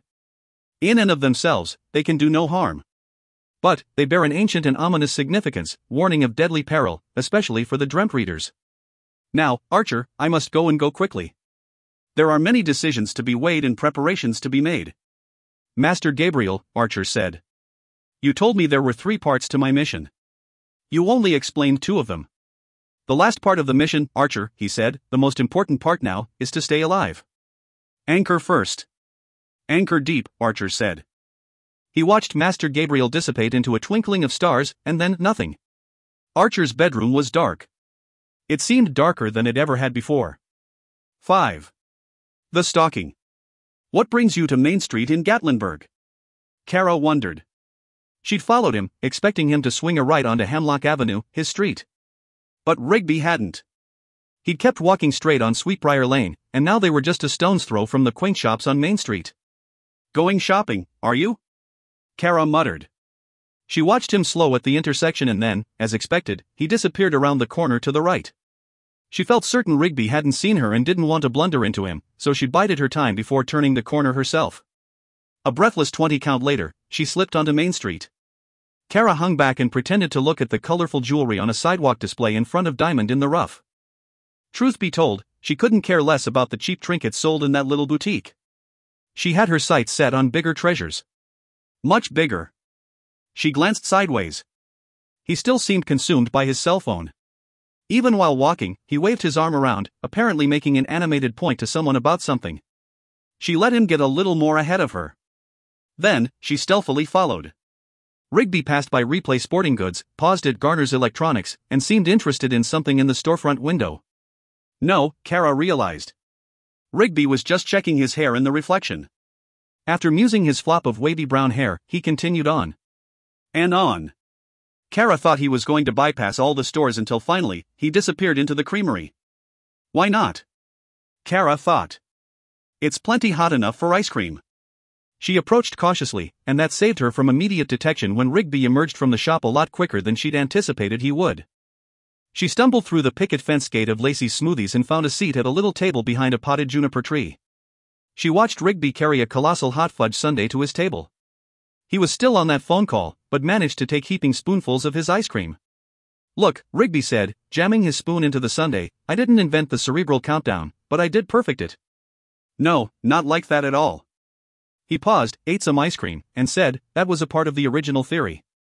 That never worked, and it was bloody dangerous." Kara couldn't believe her good fortune. It wasn't hard to piece together the subject of Rigby's conversation, and it was precisely what Kara wanted to hear. Rigby's voice grew tight with agitation, quieter but somehow still very easy to hear. "If you think I'll just tell you over the phone, you're more of a nutter than my uncle." "Right, and that goes for anchor theory too. That's why we call this a negotiation, mate. Now, call me back when you're serious." Rigby exhaled loudly, set the phone down on the table, and took another bite of ice cream. Then, he said, "What's this, then, Kara? Are you stalking me?" "What?" Kara blurted. "Rigby, oh, hey, what are you doing here?" Rigby didn't turn or look up. He ran his index finger side to side across his phone screen. "You've been following me since the bus," he said. "Following you?" Kara scoffed. "As if. I just came here for a smoothie." "A bit of advice, Kara Winchill," he said. "If you're going to sneak around, try not to be so beautiful." Kara felt the blush burn in her cheeks. She willed it away. Rigby's charm was disarming, but she wouldn't let it go to her head. "Not much, anyway. So maybe I was following you a bit," she said. "What now?" "I was thinking you'd join me for some ice cream," he said. "We have a few things to discuss." Kara's embarrassment fought a losing battle with curiosity for a moment, but she found herself getting up, skirting the picket fence, and sitting at Rigby's little table. She looked at him expectantly, projecting as much self-assurance as she could muster. Sure, he'd caught her stalking him, but she wasn't going to give him the satisfaction of watching her squirm. He held up his index finger. "Where are my manners?" he asked. 1 minute. He was gone and back in less than a minute. "That's for you," he said, sliding a tall cup toward Kara. "I didn't ask you for a shake." "Well, no," he said. "But it seemed rather rude to wolf down a hot fudge sundae in front of you. Besides, what have you got against chocolate?" Kara relented and drank a sip of the milkshake. The creamery was, in fact, her favorite ice cream shop on the planet. And chocolate was her favorite. Lucky guess. Rigby rubbed the back of his hand down his long sideburn and asked, "So, why does an intelligent young lady like yourself follow the new kid?" "I suspect it's not because I dated the president's daughter and I'm ruggedly handsome." "You're right," she said, her voice bright with laughter. "Your time at Gift, while entertaining, isn't of interest to me. And I'm not looking for a boyfriend." "Not really." "Why then?" Rigby asked. Kara sipped at her shake. "I wanted to find out if you're legit." Rigby's eyes became amber slits. He tapped the edge of his spoon on the tabletop. Then he sighed. "Yes, I really did go to Gift. Yes, I really am quite smart. I do have quite a bit of money, and I do live in a very big house." "That's not what I mean," she said. "I want to know if you really are Dr. Ebenezer Scoville's nephew." "Well, barring a genetic test," he said, "you'll just have to take my word for it. The Scovilles are on my mother's side of the family." "Did he really go insane?" "That's kind of personal, isn't it?" "Well, did he?" Rigby pushed his unfinished sundae to the side and folded his hands. His expression was an odd combination of grief and fury. He teared up just a bit, but his brow lowered fiercely. "Was he really insane?" Rigby asked. "Well, I suppose it all depends on your definition. Would you call chasing family members with an axe insane?" "Absolutely," Kara said. "But, he wasn't always insane. He did brilliant scientific work in some fields, right?" "That's right," Rigby said. He sat back in his chair and nodded once. "Oh, so that's what you wanted. Funny, that. Not too many know about Uncle Scovey's particular niche. Dream science is quite obscure, really." "I love dreams," she said, lowering her guard but not caring. "I want to know everything there is to know about them. I thought you might, well, that is, I hoped you might, have learned something from your uncle, Rigby smiled and leaned forward with an almost predatory gleam in his eyes. Kara Winchill, what would you say if I told you that I could make your wildest dreams come true? 6. Unleashed. Tokens of doom, Archer whispered. He thought of Master Gabriel's stern warnings from the night before. They bear an ancient and ominous significance, warning of deadly peril, especially for the Dreamtreaders. They don't seem so scary. He picked up one of the dead leaves. It was shaped like a roughly hewn teardrop and looked like it might have come from a redbud tree or an ivy bush. Whatever it had been, it was completely dried out now. It felt brittle to the touch and its edges looked singed. Archer let it fall back to the tabletop and picked up the second leaf. He'd never seen a tree or shrub with foliage like this one. Though long dead and somewhat singed like the other, this leaf's shape was like that of a bat's wing. Its ribbed stem formed a kind of L, and a thin, scalloped membrane stretched between its two ends. It was weightless but gave off a faint odor, something Archer couldn't quite place, but it was not a good smell. He put down the leaf and let his eyes wander over the feather and then to the short length of chain. These were no hardware store-bought links. These were old metal, rigid and severe like something you might find in an ancient dungeon. Archer picked up the chain, and it clinked dully. It was still cold to the touch, but there was something different. It was lighter, maybe. Or the texture of the metal was grainier, perhaps due to advancing corrosion.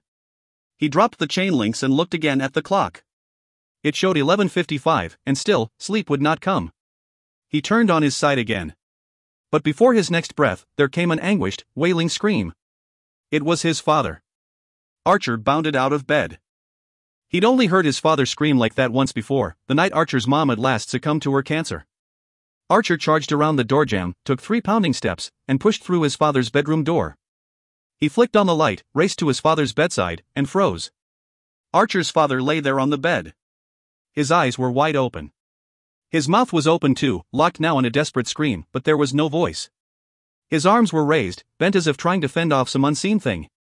His whole body trembled. "Dad, Dad, wake up!" Archer exclaimed. "Dad, please. You're having a nightmare." But Archer wasn't certain that it was a nightmare. His father turned his head slightly in Archer's direction but seemed to look right through him. His mouth worked, but there were still no words. Archer heard movement in the hallway. He was terrified that Kaylee and Buster might see their father in this state, but he didn't know what to do. "Dad, you're having a dream," he said. "A bad dream. That's all. It's not real." He took hold of his father's hand. That did something. His father let out a groan. "I tried, Em, I really tried." His voice was a wet whisper, but Archer heard each word. "No. No, don't say that, Em. You don't mean it. Please, Em." Archer's father was sobbing now, the tears pouring over his cheeks and dripping from his chin. Archer embraced his father. "It's okay, Dad," he said. "We're at home. We're in the house. You're safe now. You've got to wake up." "Daddy?" Kaylee said from the door. "Dad, what's going on?" Buster asked. He stood just behind his sister. Mr. Keaton blinked, pulled away from Archer, and said, "Archer, you're here." "Yeah, Dad," he said. "We all are." He pulled away from Archer and craned his neck. "Kaylee, Buster, but where's Emily?" "Dad," Archer whispered gently. "Mom's gone. She's been gone for years now." Archer lay in his bed now and fumed. First Kara, now Dad, he thought bitterly. The Nightmare Lord needed to pay for these attacks. "I'll take you down," Archer whispered. "You'll see. If I have to pick apart Shadowkey brick by brick, I'm going to take you down." He tossed and turned, trying to simply will himself to sleep. He wanted to charge right into the dream, wanted to destroy each and every one of the enemy's plans, wanted to make him pay. "Trying to destroy my anchor too, aren't you?" Archer whispered. "Not going to happen. I remember the well because my mom loved it. And she loved me." He sighed and focused on his breathing and his thinking. "It all begins with the mind," Archer whispered, quoting the creeds. "That is the real battlefield you must master. The stronger the mind, the longer and stronger you tread." He closed his eyes and began with forms. These were mental projections of his physical self, his breathing, his heartbeat, his movements. He felt the elongation and contraction of his muscles, choreographing their rippling through a series of mental exercises. He was very still in his bed, but mentally, a version of himself ran through an arduous chain of martial arts movements: lunges, sweeps, thrusts, kicks, blocks, throws, turns, and holds. After enough time, Archer switched to patterns. Spinning stars slid and wove themselves into place on a tapestry of ever-shifting shapes and colors. Seams unzipped and symbols danced, but Archer managed to lasso them all. One by one, he assigned them places until a brilliant mosaic was born. Archer was about to move into verse when he felt the telltale heaviness on his eyelids, like feather-soft fingers were lightly pressing upon his brow. Each new breath was a release of tension and an infusion of relaxation. He felt weightless, and drifting. Sleep had finally come. Falling. That's exactly what it feels like, Archer thought. Falling though the deepest, darkest, windless night until you hit the canopy, a dense layer of dream fabric. Archer had never thought to ask Gabriel if that was its name, but canopy sure seemed right. Oof. Floof. Archer plowed into a cushion of air. Fuzzy, swirling air. At last there was a dim gray light. Archer felt the rotation begin to take him in. He'd broken through the canopy, and a sleeve of dream fabric began to whirl around him. Tornado slide. Archer thought as he reclined, arms behind his head. This was his favorite part. Booyah! The light increased, bathing him in a constantly spiraling swirl of turbulent indigo, electrically charged amethyst, and dark steel gray. Through the translucent funnel, Archer saw a dark, mountainous landscape. In the distance, more funnels dropped down. Many more, dragging slowly across the panorama like the tentacles of a giant deep-sea jellyfish. A bell clanged. The low, echoing tone lingered a moment and then faded. Another chime, and another. Archer twisted in the funnel and saw it. Obscured by scarlet and lavender clouds rose the steeple and face of Old Jack, the great timekeeper of the dream. Sometimes a looming giant, other times just a faint watermark near the horizon, Old Jack was almost always visible from any location within the dream. Its measure of moments was absolute, and Archer knew to pay close attention to its chimes. 6 o'clock and the next 12, those were the ones to beware of. For now, he thought. Time to begin. At last, the vortex released Archer. He fell to the ground, dropping to one knee. When he rose again, he was more than Archer. Dark shades, cooler than Gabriel's. Black vest and combat pants with armor plates sewn in. Black leather Australian bush hat and duster. Commando, cowboy, ninja, knight, warrior, 100% US grade A, absolute Dreamtreader. Archer reached over his shoulder for his sword and anchor. He pulled the hat down tightly on his scalp and sprang away toward a Y-shaped tree. Anchor first. Anchor deep. There, between the dark tree's gnarled roots, Archer pounded his anchor. Once more, the well appeared. Archer ran his fingers over its stone. We all need anchors, Archer, Master Gabriel had said, in every area of our lives. If not, we drift far from the truths that matter, and the meaning of it all. Right, Archer said aloud. The anchor's good. Time to dreamweave some breaches. Archer looked out over the vast landscape. If Gabriel was correct, and he usually was, there were far more breaches than normal out there. It was difficult to tell with the dreamscape in its rudimentary state, like an endless misty moor at twilight, a writhing sea of fog stretching to infinity. Here and there, craggy mountains poked up out of the gloom. There were structures too, indefinite castle-like buildings, begging to be explored. And, of course, there was Old Jack. Yet no breaches showed themselves, not at this level of detail, and time was ticking. Archer took a deep breath. This was going to take a lot out of him, he knew. But it was unavoidable. He stomped his booted foot, and it sent a shock wave through the mists. The ripple surged forward through the intrusions and began to change everything. From the tip of his boot, patches of wind-waving grass rolled forth. Rich forests sprouted up. Meadows bloomed and spread. Mountains became mantled with snow. The sparse castle structures became grand fortresses, each one with a walled-in township to guard, and all vastly different from one another. Archer wiped a trickle of sweat from his brow. Much better. It had taxed him dearly, but not as dearly as it might have to reveal this world for the first time.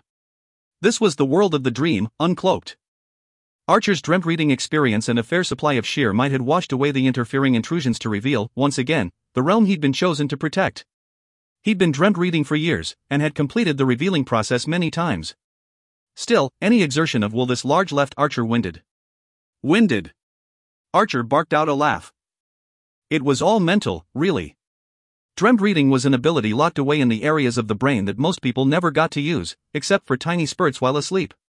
Taxed was definitely a better word, Archer thought. but he knew his limits. As a Dreamtreader, he had to know. To overwork the mind in a dream could mean any number of unpleasant outcomes in the real world, coma and death chief among those. Archer shrugged away those dark thoughts. Besides, he had plenty left in the tank. He lifted the dampening he'd just spread over the landscape and felt the ripples of intrusion surge in. More than ripples. Waves. Sweet, Archer said. He stomped his foot. The air shimmered, and a 9-foot surfboard, a longboard, materialized at his side. Archer released his concentration somewhat, allowing the intrusions to have much greater impact. He grabbed the board, raced about 10 yards, and leaped. He came down flat on the board and felt the current beneath him. It was rising fast. Archer rose to a knee, did the split step to get to his feet, and then steered into the curl. Man, if Buster could see me now! He yelled. Woo! With a quick shift of his weight, Archer leaned down the length of the wave. Whole kingdoms raced by in a blur. The wing of dark red hair that usually half covered his eyes blew back. Yah! Archer shouted, pumping his fist and exulting in the new speed. Intrusions weren't made of water. Like everything else in the dream, they were made of dreams, the dreams of hundreds of millions of people within Archer's Dreamscape district.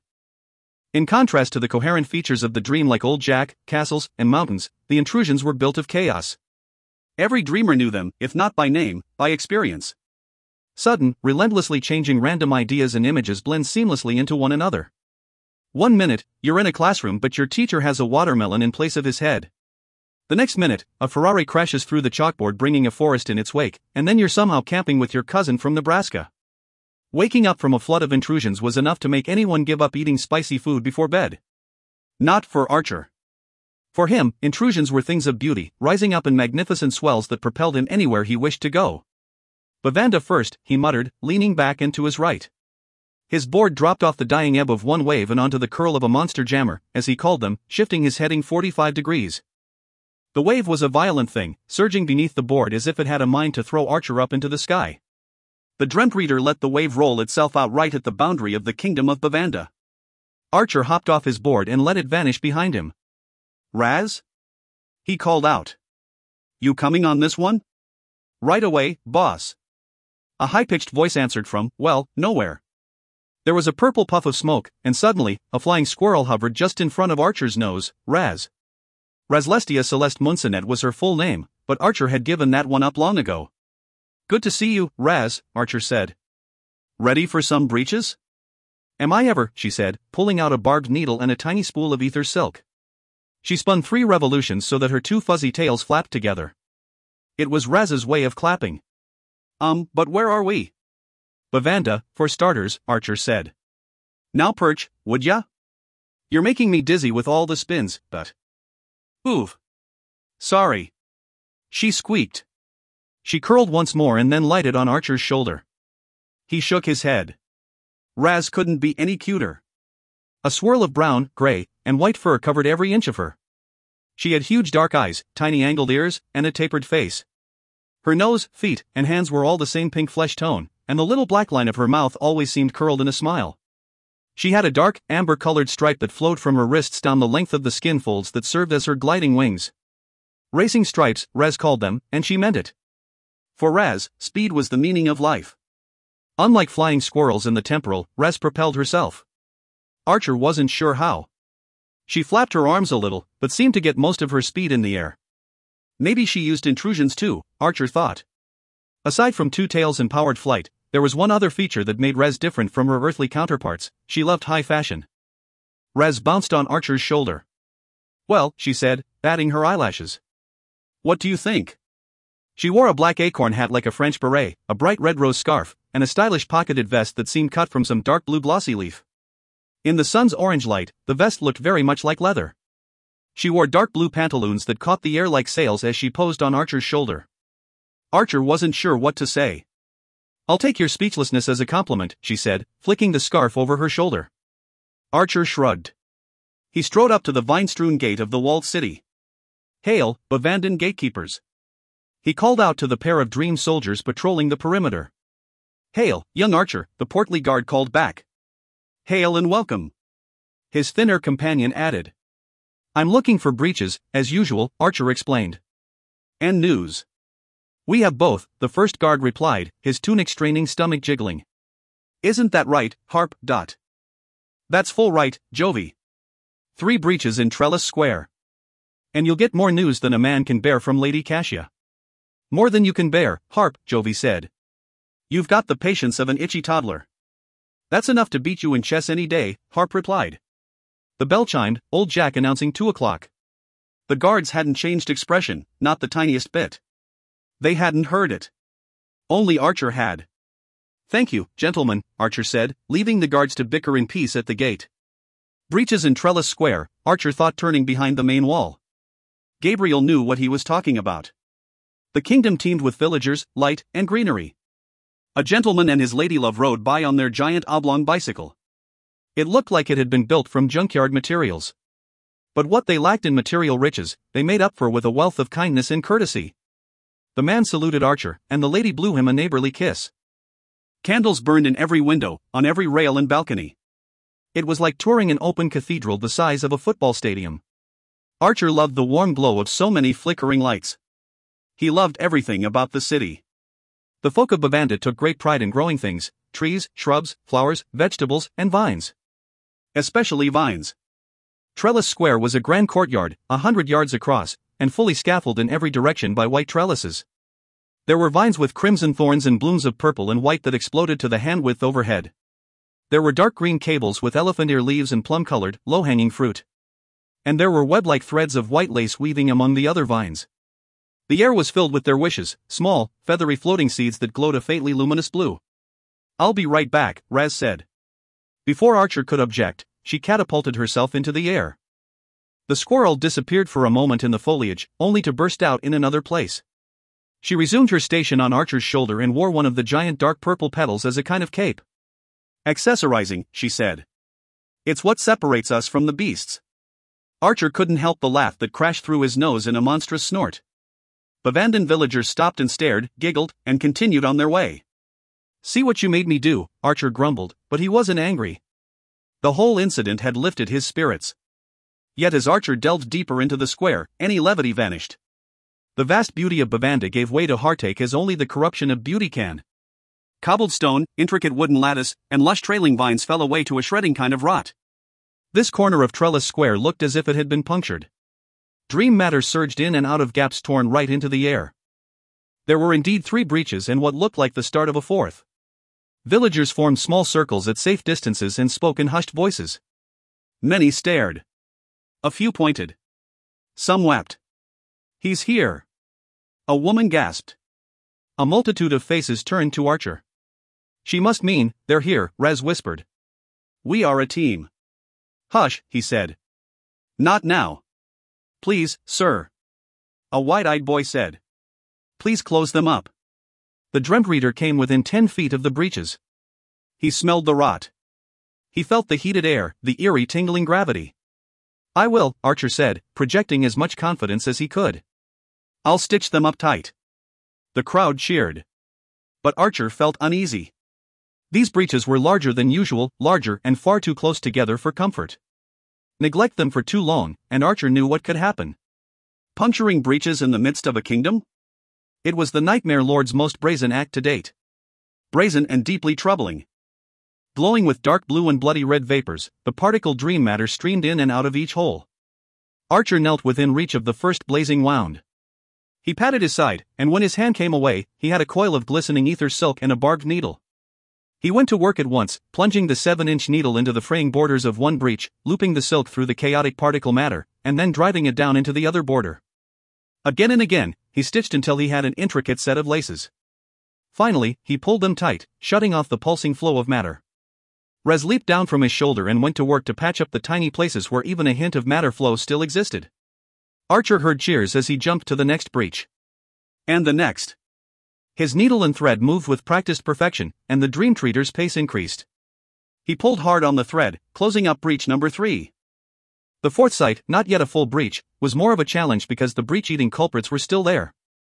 A dozen Skirians, the Nightmare Lord's parasitic workers, squirmed in and out of the dream fabric. They looked somewhat like beetle grubs, pale, milky white, several pairs of caterpillar-like forelegs and back legs, and a dark globe of shell over its eyes. But Skirians were not small.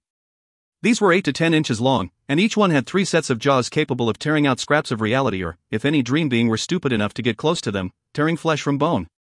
"Ooh, I hate these things!" Raz exclaimed. Archer loosed his rendering mallet, held it with a 2-handed grip high over his head, and stood over the teeming scurions. "You folks might want to stand back a bit," Archer called to the villagers. They listened and fell away quickly, but whether they hid by the trellis work or behind walls of foliage, they kept watch. Archer slammed the mallet down on the nearest scurion.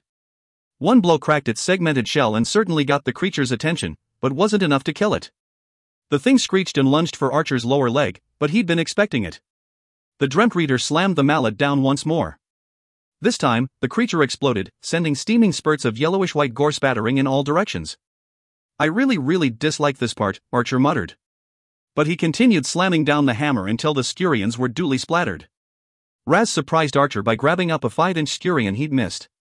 She took the squirming thing so high into the air that Archer lost sight of her. A moment later, several pieces of scurion fell back to the ground, followed quickly by Raz, whose grin was quite triumphant. "What did you do to it?" Archer asked. "Wasn't it obvious?" Raz asked. "I told you I hate scurions." It dawned on Archer why Raz so passionately hated the crawlies. She was made of the same dream fabric as the world around them now. Just as they'd eaten away at the dream to create breaches, scurions could consume her as well. "Don't worry, Raz," Archer said, "I won't let them get you. Ever."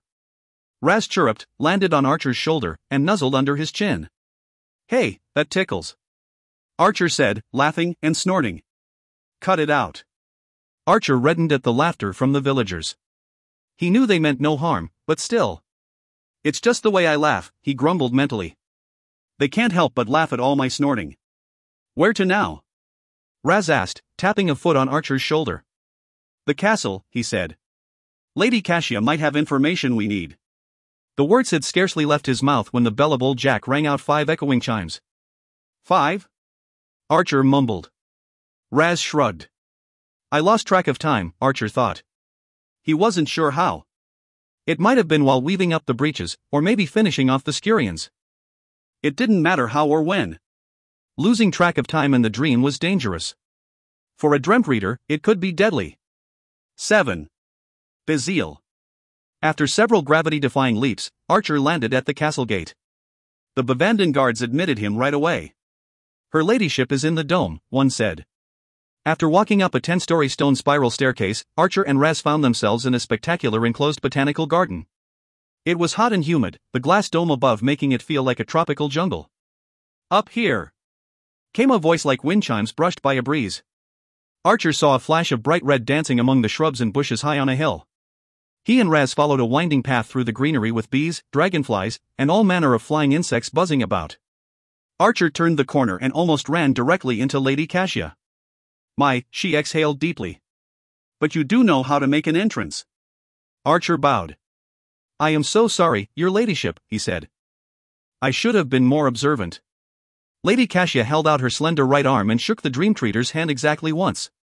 A wide, ornamental fan spread between her delicate white fingers.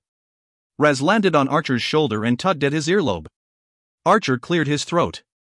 "Lady Cassia," he said, "I wonder if you might have time for a few questions." "For you," she said, "I have quite a bit of time." "Join me for tea, won't you?" She snapped the fingers of her left hand. A small round table covered in a pristine white cloth appeared, along with a rose-colored tea set. Raz squeezed Archer's earlobe even tighter. "Ow," he said. "Cut that out." "What was that?" Lady Cassia asked, her expression darkening. "Nothing," he said. "I didn't say that to you. It's my friend here." "Oh, how sweet," Lady Cassia cooed. "Will she be joining us for tea?" "No, thank you," Raz squealed. She leaped up into the air, spun in a tight twin-tail circle, and vanished. "She's not much into tea," Archer said. "And honestly, I'm on an urgent errand to repair the new breeches, so I really can't." "Stay for long," Lady Cassia said, completing his sentence. "I understand, but even a Dreamtreader needs refreshment now and again."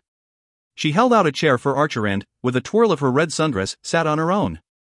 "What questions do you have for me, lad Archer?" Archer figured getting to the point swiftly would be in everyone's best interests. "I'm wondering about my dreamt reading associates. Have you seen them recently? Mesmira and Duncan?" She replied thoughtfully. Not in 2 moons.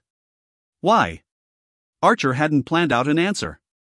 Well, honestly, we've been out of touch, and I'd like to find them. Dreamtreaders out of touch with each other? She asked, pursing her very red lips. That does not sound good. As I said, I haven't seen them recently, but when they were last here, they seemed very serious. Not at all as jovial as they usually are. How do you mean? Well, she said. Duncan didn't smile once, not even when I tugged on his curly red beard. And he seemed fidgety, like he had ants in his pants, so to speak. Archer cleared his throat. And Mesmira? She was more tense than Duncan, she said. In fact, she didn't even seem interested in my closet this time. Archer sat up straighter in his chair. Duncan was the most fun-loving being Archer had ever met. And Mesmira? Dreamt reading was a job for her, but clothes were her passion. To hear that she passed up a free pass to explore Lady Keisha's famous wardrobe? That was profoundly out of character for her. Is there anything else you can tell me? Archer asked. Sadly, no, Lady Keisha replied, sipping at her tea. Archer started to get up. Thank you for the information, he said. The news worries me, but it feels important. I wish I could stay longer. But you haven't even touched your tea. It's really kind of you, but. Well, there is one eensy-weensy bit of news, she said. Something that might be worth your lingering. Archer found himself sitting again. He looked up at her expectantly. She said nothing. Keisha was beautiful. Beautiful in a way that Kara Winchell could never touch. None of the glamour girls of Dresden High School could ever aspire to this level of beauty. Lady Keisha of Bavanda had the beauty of dreams. Mysterious, intriguing, and perfect. It was the kind of beauty reserved for royalty and the imagination. But Archer knew better. Lady Keisha was an illusion. Someone, somewhere on Earth had dreamt her into being. And Lady Keisha was dangerous. Pale skin, dark hair and brows, luminous blue eyes, and red lips. Very dangerous. Especially to a dreamt reader. Keisha had been known to charm dreamt readers into letting their guard down so she could accomplish her personal agendas. Your tea, she said, sipping at her own. Archer picked up his cup and sniffed the warm tea vapors. It smelled fine. In fact, it smelled fantastic. The dreamt reader wouldn't have put it past Keisha to try to trick him into consuming gort or any other poison. But, beside the slight greenish tint, the tea was clear. Still, his knee bounced under the table, an involuntary trembling, as he sipped. Peach, a hint of raspberry, and something that had an odd bite. He swallowed and hoped he didn't look as nervous as he felt. There now, she said. You see? Refreshing. Archer nodded, relieved that he wasn't blacking out or choking. The other bit of news? He prompted. She smirked and set down her teacup. Oh, that, she said with a sigh. All business today, are we? Well, I suppose it cannot be helped. You dreamt readers are rather narrowly focused. The news? Yes, she said, flicking out her fan again. But this time, the motion was anything but delicate and feminine. It was as if Lady Keisha were shooing away a wasp. Her expression changed. The fan vanished, and she leaned forward, elbows upon the table. Well, you might just find this very much of interest, being what you are, she said. Aside from you, there are only 2 other dreamt readers at a time, yes? Archer nodded. Never more than 3 of us at one time, he said. Master Gabriel always says 3 is the perfect number. Archer paused, thinking. Or was it in the creeds?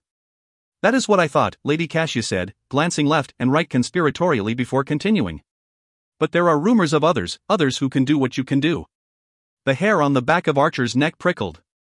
Others? There is a maiden, she said. I have not seen her myself, but my guards have. She moves furtively from place to place.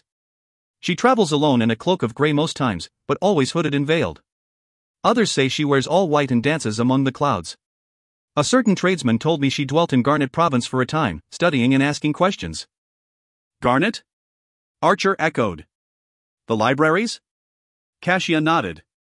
And the sages, she said. So many secrets. But not the inner sanctum, Archer said.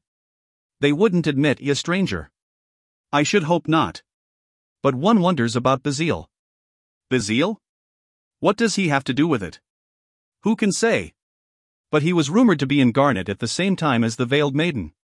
He would sell his grandmother's soul for the right price, and he has sway with the sages.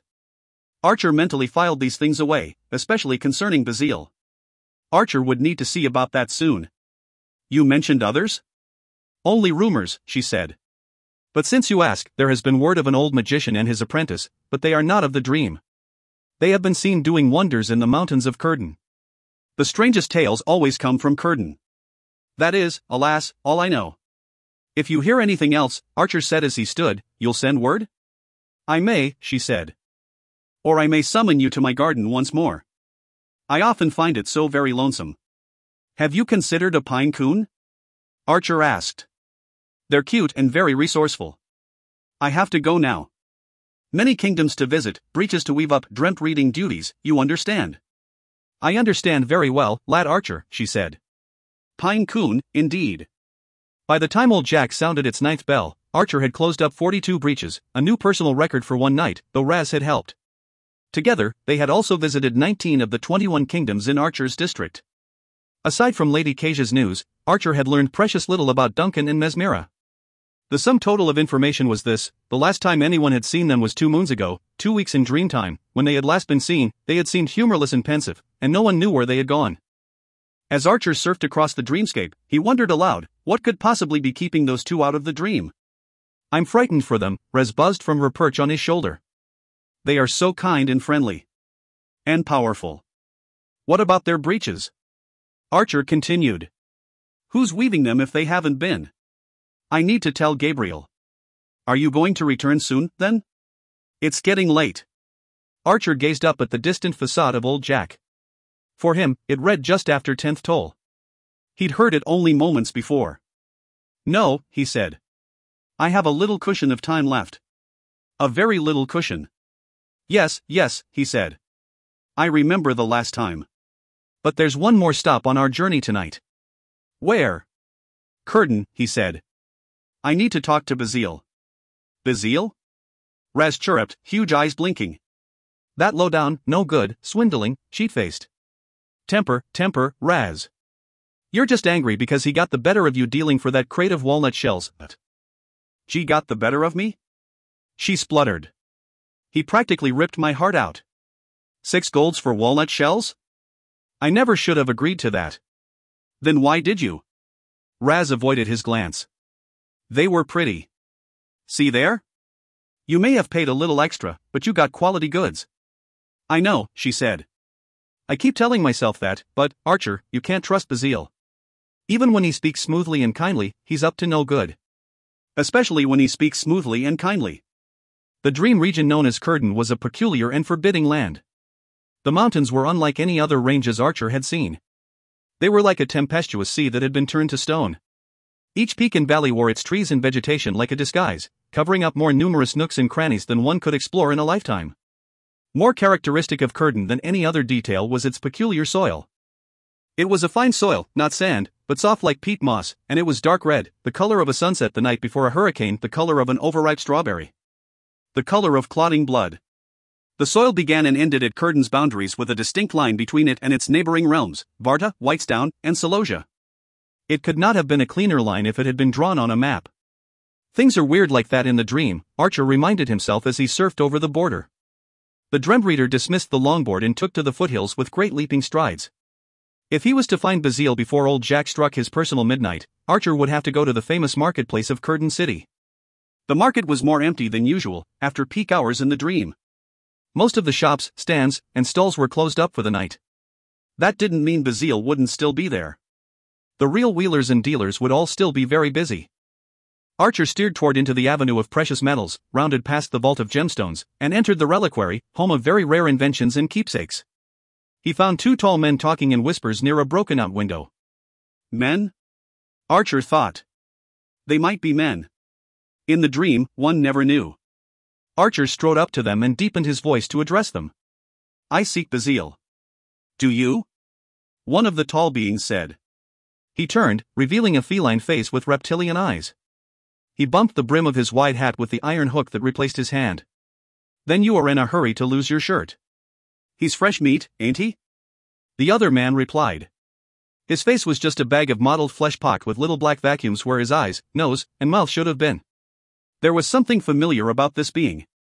What it could possibly be, Archer had no earthly idea. With his thatch of spiky yellow hair, he looked like a scarecrow come to life. Last time Archer checked, he didn't know any talking scarecrows. Well, except for the one in The Wizard of Oz. The scarecrow being shifted his stance, haughtily placing a paw-like hand on the hilt of a small axe holstered at his side. Betty he won't even have skin on his bones when old Bazile's done with him. Archer took a deep breath. He'd been working on holding his temper. But Raz was under no such illusions. She leaped off Archer's shoulder, spun 2 tight circles in front of the men. Listen here, you know-nothing goobers. She squeaked, shaking her paw like a shaming finger. When a Dreamtreader asks you for information, you speak up, and no guff. Dreamtreader, is it? Snake Eye asked. And I'm a great pink dragon. Yeah, prove it, Scarecrow mocked. There it is again, Archer thought. There was something in this being's mannerisms that struck him as familiar. The arrogant stance, the tone, maybe? He still wasn't sure. Raz put a paw up to her open mouth. Oh, she said before vanishing, the purplish smoke-making scarecrow cough. Gentlemen, Archer said. You might want to look down. The reptilian eyes became shrewd slits as if he might be trying to process what sort of misdirection Archer was playing. No, really, Archer said. You asked for proof that I am a Dreamtreader. Look down. Scarecrow looked down first. Gee. He gasped. Look. Snake Eyes at last lowered his eyes. He grabbed Scarecrow in a desperate embrace. And well he might have. The ground was gone. A chasm had opened beneath them and fell to jagged shards of stone far below. That's not real. Snake Eyes hissed. Archer nodded, and the 2 men fell. They fell, kicking and scrabbling and screaming. Archer stopped them after about 50 feet and then brought them back to a hover at eye level. It was a ridiculous strain, holding those 2 up by force of will. A greater drain on his mental resources even than flying. Archer just hoped they didn't see him sweating. Proof enough? They nodded furiously. Archer said, now, about Bazile? Both men pointed urgently toward a dark corner where a dim red light burned. Thank you, gentlemen, Archer said, and he turned to walk away. Wait. Snake Eyes exclaimed. What about, well, us? Scarecrow mumbled. Oh, sorry, Archer said. He waved his hand, and the ground was there as it had always been. As he neared the far end of the market, he found himself yawning. Going to have to watch that, he muttered. The chasm had been impressive, but it had taken its toll. Archer was close to exhaustion. Exhaustion that might lead to sleep. And falling asleep in the dream meant a disaster worse than not getting answers from Bazile. Far worse. Archer made his way toward the red light but stepped aside so that a small group of cloaked beings could pass. Any one of them might have been Bazile, but Archer had an inexplicable feeling that the renowned merchant still lurked ahead. He did. A Dreamtreader is here, came a voice from the stand where the red light burned. Good fortune draws near. Come. Have no fear. Archer blinked the sleep out of his eyes and mustered all his remaining will. He needed his mind sharp for this. Long time no see, Bazile, Archer said. And, still, no see. Where are you? Look again for my kind, the voice said. Seek and you will find unless, of course, you are most willingly blind. Archer did look again, and a layer of shadow seemed to unfurl itself into a short, hooded figure with gleaming yellow sparks for eyes. His small, 4-fingered hands were sea green and worked deftly to wrap a small mechanical device in a tawny cloth. A wide smile of brilliant, broad white teeth appeared for just a moment. I need some information, Bazile, Archer said. Bazile's smile vanished. Only his gleaming eyes remained. To hear that you are in grave need is music to the ears of greed. Tell me, so that I might feed. Mistake number 1, Archer thought. What can you tell me about Duncan and Mesmira? They seem to have disappeared. Bazile put the bundled device into a small chest. To search for the Dreamtreaders twain will lead thee in time to pain, and in the end, all in vain. The game had begun. I have brought you something, Archer said. He turned over his right hand, and in his palm sat a small brownish block. Is that chocolate? Bazile asked. Ha! Archer thought. He'd thrown Bazile off. He hadn't spoken a rhyming triplet. It is chocolate, Archer said. And it's yours if you'll tell me what I want to know. Bazile's eyes flashed white. Chocolate, he muttered, glorious and real, sneaky play on Bazile, but we have the deal. Archer handed over the chocolate. A green hand took it, and the chocolate disappeared into Bazile's hood. Oh yes, Bazile said. Better even than I dared to guess. Creamy and sweet, I do confess. There now, Archer said. Tell me about Duncan and Mesmira. Where they've gone now I cannot say, but they departed 2 moons ago at the break of day, in search of a relic rare and fey. This antiquity, it lingers in a dangerous place, and the Dreamtreaders twain have given chase. But alas, they are gone without a trace. What is the relic you speak of? Where did Mesmira and Duncan go to find it? It is a puzzle box of clever make. That is what they sought to take, leaving only mystery in their wake. To find them in it, seek the rotten core, the home of evil out on the moor. Not once but twice on the lurker's door. The lurker, Archer whispered, hoping he'd misheard. But Bazile nodded. This just keeps getting better. Duncan had once told him about the wandering madman out on the moors in the province called Archaya. No one seemed to know how the lurker got there, but he wasn't like other beings in the dream. He wasn't awed or cowed by dream-reading power. He had such power himself, but he used it to dark ends. What was so special about the relic that Duncan and Mesmira would risk tangling with the lurker? Archer felt certain that Bazile knew. But getting him to reveal what he knew would require more. Wait, what would it require? Archer shook his head. He'd nearly drifted off. More drained than I thought. Still, he needed a bargaining chip. A chocolate bargaining chip. He breathed deeply, concentrated, and opened his palm once more. The block of chocolate was small and probably hollow, but it was the best he could do for now. Here, he said. Will you take this in exchange for telling me why Duncan and Mesmira went after this relic thing? Bazile snatched away the chocolate. No, he said. I cannot tell why they sought this thing. But for this, a new deal I'll sing. You find the relic for me to bring. You want me to get the relic? Archer blurted. You want me to go out on the moors of Archaya, knock on the lurker's door, and ask for it just so that you can have it? You're crazier than I thought. Bazile's eyes flashed red once and the gleaming Cheshire grin appeared again. Find the relic, find your friends, and something more. When I have it, I'll tell you something you cannot ignore. I know the secret to cast down the Nightmare Lord. Cast down? Archer echoed. You mean, as in defeat? Bazile nodded. You mean gone, forever? Bazile nodded again. Archer's heart hammered against his rib cage. If I could be the one to destroy the Nightmare Lord, I could help so many people. I could change things. He didn't give words to the next thought, but he felt in his heart that doing such a mighty deed would somehow make his mother proud. I can't find the relic, Archer said, if I don't know more about it. A puzzle box of silver, ornately engraved, with levers and switches for those who are brave. Take it and who knows whose lives you'll save. The deep-toned bell of old Jack told once. Bazile looked up suddenly, and Archer didn't know why the little merchant would hear. The bell tolled again, ringing out before the lingering sound of the first vanished. The few stragglers still in the marketplace began to scatter. The bell struck 4 more times. No, Archer thought. Not now. Ring again. Ring again. But it didn't ring again. This was not his personal time. It was Dream Realm time, and it was the stroke of 6 tolls, the height of the Nightmare Lord's power and a time of utter anarchy in the dream. Deep, mournful howls sounded in the distance. No, not now, Archer growled. I've got more questions. Too many. Archer knew he'd run out of time, but even if he hadn't, he'd definitely run out of bargaining chips. I've got to go, Archer said. I've got to go now. Wait.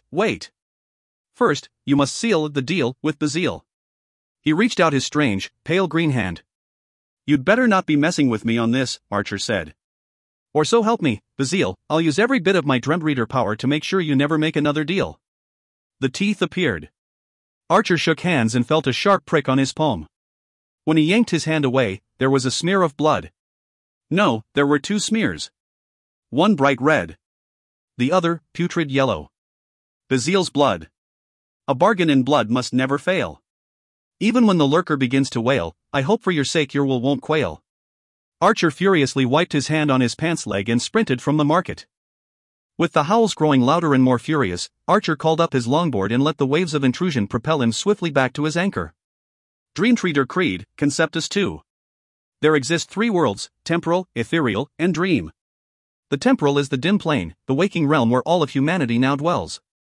It is in the temporal where sight, sound, smell, taste, touch, and thought interpret reality, convey existence.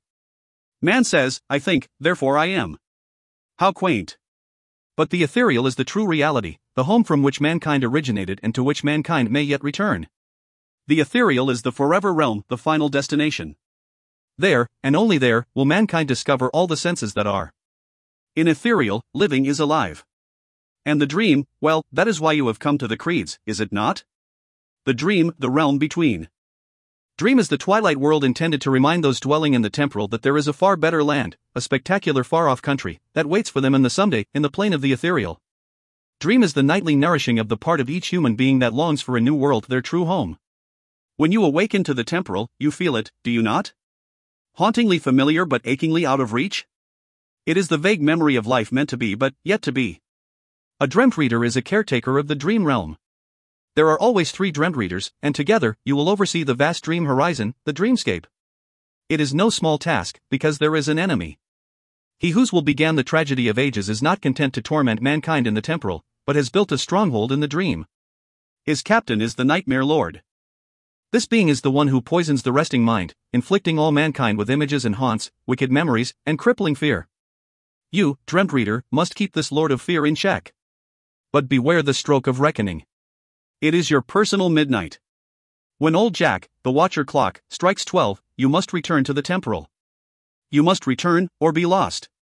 Tread the stroke of 1, 2, 3, 4, 5, 7, 8, 9, 10, and 11. But beware the toll of 12, your stroke of reckoning. Just as your final heartbeat is the end of the temporal life, old Jack's final toll will be your undoing. 8. Dare to dream. Sleep was very different for Kara Winchell on this particular Sunday evening. She found herself in the midst of a pulsing crimson twilight. Stars sparkled vividly overhead, 2 moons, one full, one a sliver, hovered just above the distant mountains, and a gigantic clock tower loomed high on the horizon. But something troubled Kara. Am I doing this right? She wondered aloud, turning so that the cape of her white cloak whirled and waved. Then, she rolled her eyes. Of course I'm not doing this right, she thought. A moment later, Kara wore a long flannel nightshirt with matching pajama pants. And she was at the mercy of a raging, chaotic ocean of dream scenes. The waves crashed in. Suddenly, an evergreen forest surrounded her, and she stared up at a bright full moon, bigger and brighter than the other 2 moons combined. Wolves howled in the distance, and she thought she saw a large shadow cross the railroad tracks maybe 40 yards away. Railroad tracks? That's when the train came. The 5-note chord blast of its horn jolted Kara off her feet. She spun around, and the massive gray locomotive was right there. Its blazing single headlight was blindingly bright, but through its white corona, she caught a glimpse of a clown's face in the train's window. I hate clowns, she thought just as the train hit her. Chaos. Whirling, boiling, writhing, lightning strike chaos. Kara felt her body thrown around like a toy. She tumbled and fell and finally came to a stop.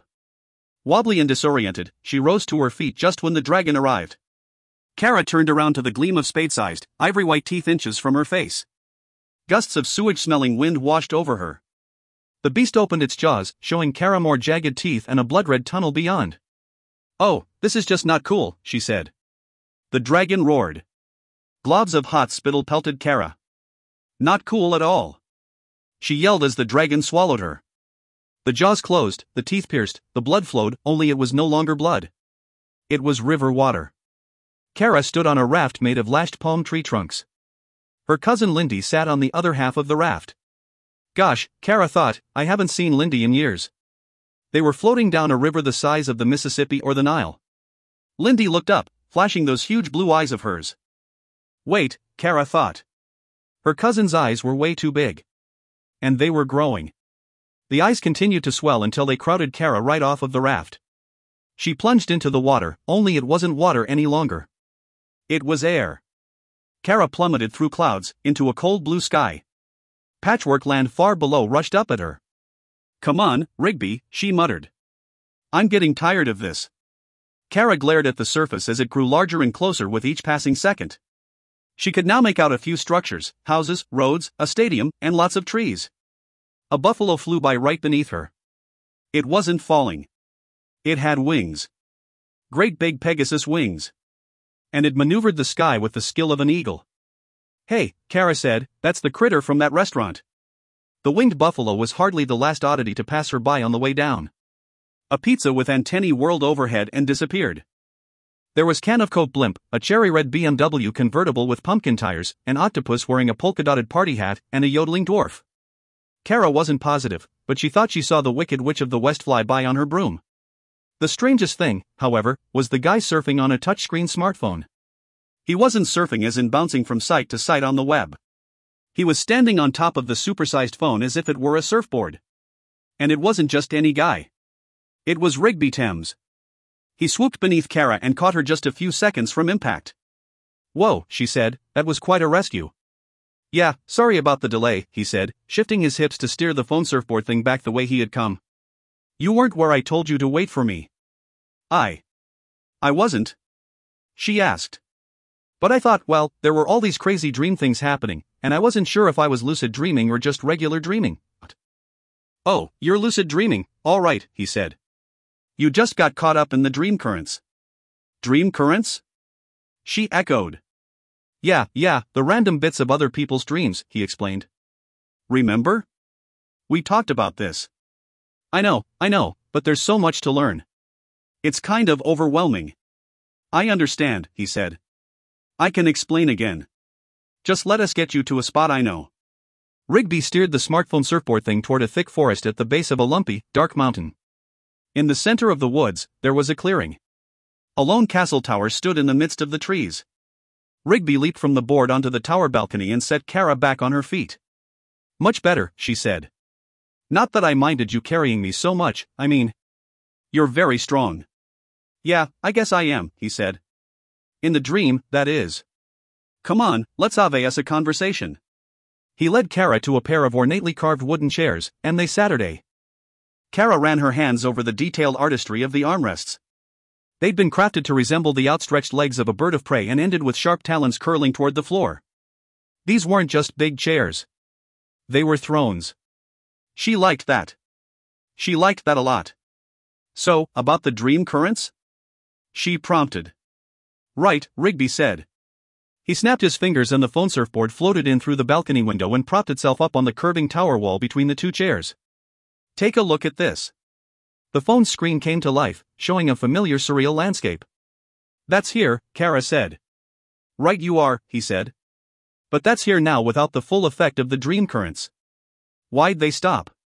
"They didn't stop," Rigby explained. "But I dampened their impact. See, at any given time, millions, even billions, of people are asleep and dreaming. Those dreams are happening here, all of them, and at the same time. You know how dreams go, right? Herky-jerky things. One moment this, one moment that, and not all of it pleasant." "Tell me about it," Kara said. "In just a few minutes I was hit by a train, munched by a dragon, and skydiving without a parachute." "Right useful, parachutes," Rigby said with a grin. Just then, a deep bell tolled. Rigby sat up rigidly and became still. The chimes continued, 1, 2, 3, 4, 5. Rigby swallowed. He waited a few more seconds and sighed with relief. "You hear that bell?" he asked. "Yeah," she said. 5 tolls. "Same here," he said. "Those bells come from the big tower you can see from almost anywhere in the dream. That's old Jack, the timekeeper for all who enter the dream. We both heard 5 tolls, so that means we entered the dream at roughly the same time. Good thing it wasn't 6 or we'd have to cut this short tonight." "Why?" "Later, love," he replied. "Later. For now, the currents. Take a look at this." He gestured to the vast smartphone screen. "This is the dream realm without dampening the currents." Kara gasped. The screen showed utter chaos. It was like 10,000 tidal waves, crashing and slamming into each other. It was a kaleidoscope of madness. No one could follow it all. The screen faded to black. "You can tame all that?" Kara asked. "Yeah, sure," he replied. "Not all at once, of course. A little at a time. Just enough to keep your local environment safe. I'm going to let up on them a bit. I want you to reach out with your hands. Do you feel them?" Hesitantly, Kara lifted her arms out. "Oh," she said. "It's, like, feathery. Do you see anything?" Kara frowned and stared out. At first, she saw nothing. Just her hands. But then, in sync with the feather pulses that she felt, waves of shadow rolled over and around her fingertips. That's so cool. Strange, but still cool. Now, put your hands down, he said. And feel them with your mind. Close your eyes at first. It helps. Kara did just what he told her. In her mind, she imagined reaching out as before. She gasped. I still feel them. Oh, that feels so strange. It's like my arms are still outstretched and my fingers are touching the current. Precisely, Rigby explained. It's like a person who's lost an arm or leg in an accident, and yet for months or years he still feels the limb there. The physical flesh is gone, but the mental concept, including all the sensations of experience, are still stored in the mind. It's called phantom limb syndrome, and that's the power of your brain in the waking world. Here in the dream, more of your brain is at work than ever before. You have a reservoir of power now, power you're not used to using. How do I tap into it, the power? Rigby laughed. Here we go, Kara, he said. You are going to love this. Start with your 5 senses, sight, sound, smell, taste, and touch. You need to activate at least 3 of them to get something done. More if you can. And they are ready and waiting, Kara. Waiting with ridiculous power. I'm going to release my hold on the currents. You batten them down. See, feel, and ear the change, and it will be. Kara ducked suddenly as a sword swept over her head. The clown again. There were more dangers coming, but Kara didn't panic. She closed her eyes, envisioned the images beginning to dissolve, to fade, and then calm. When she opened her eyes again, the clown was gone. There was barely a shadow of anything recognizable. No way! Rigby exclaimed. He'd stood up from his throne and turned in circles. You just flattened them, Kara. Ow, did? Wait, you didn't just dampen the currents here. He ran to the balcony window. You've calmed this whole area. Is that wrong? No, he said. No way. That's power, Kara. You are seriously strong. The only ones I've ever seen with that kind of power are the Dreamtreaders. Who? Kara asked. She looked down into the side so that Rigby couldn't see her eyes. Subject for another time, love. All I'm saying is you have a serious dream muscle, okay? I wonder. What? Nothing really, Rigby said, glancing again to the window. I was just thinking your little display might attract attention. Whose attention? Kara asked. Or wait, is this another one of those you'll tell me later things? He winked. Yep. So what now, then? Now, it's time to meet the club and play a little. But, you might want to change. What? Why? You're still in your pajamas, Kara, Rigby replied patiently. Well, what can I wear? Rigby smiled. We're in a lucid dream, darlin'. You can wear whatever you can imagine. When Kara reappeared from the castle tower, she wore a completely new outfit. Black steel-toed boots, gray cargo pants, a form-fitting black tank top beneath a half-cinched olive-green military jacket. That's something, Rigby said, laughing quietly. What? Nothing, Rigby said with a dismissive wave of the hand. Kara looked down at herself. It's from that zombie show online, she said sheepishly. You know, that one where those 7 teenagers are the last real humans and they have to fight hordes of undead? Rigby nodded. Yeah, sure. Blood Company. Well, the leader, Crystal Grey, wears stuff like this. It was the first outfit that came to mind. Do I look stupid? Far from it, he said, averting his eyes. He leaped up and landed on his smartphone surfboard. Ready, then? Kara jumped on behind him. I can't wait to learn how to do this, she said. Surfing on dreams. Must be difficult. Rigby leaned forward, and they were off, surging over the landscape and accelerating. It's not all that hard, he said humbly. A lot easier than flying. You can fly here? Of course, he replied. But it's costly. The mental energy required to project yourself through space, manipulating air currents and your own form, it's ridiculously tiring. That explains a lot, Kara muttered. What's that, love? Rigby asked. Nothing, she said. Why don't you tell me about the club? Don't need to. Why not? Because we're here. Rigby took the smartphone surfboard into a swoop, descending rapidly toward a vast windswept field that lay in the protection of mountains and towering black trees. The field itself was alive with activity. Here and there, explosions lit an expanse of grass. There were figures moving all around, colliding and clashing. Some of the figures looked human in shape. But some were larger. Much larger, and monstrous. What's going on here? Kara asked. It looks like a battle. It is, Rigby said. Or at least, training for one. He guided the smartphone surfboard to a featherlight landing 100 yards from the fighting. Then he hopped off, strode forward, and put his pinky fingers in the corners of his mouth. Kara was ready for a high, shrill whistle, but the sound Rigby unleashed was more like an air raid siren. Before the sound could fade, the combatants, the structures, the fires, the monstrous shapes, everything on the field vanished. Everything except 5 dark forms speeding toward Rigby. They came to a screeching halt, and Kara took an involuntary step backward. 5 teenagers approached. Rigby turned and held out an arm. Kara, I'd like you to meet the Lucid Walkers Club. Kara's astonished expression mingled with childlike joy. She recognized one of the newcomers. Ultra-straight black hair, anime-large green eyes, and a short but sprightly figure, it had to be. Bree? Kara said. Bree Lassiter? Kara! She squealed, leaping the 20-foot gap between them. She embraced Kara, then held her at arm's length. Cute outfit. Bree said. Thanks, Kara mumbled.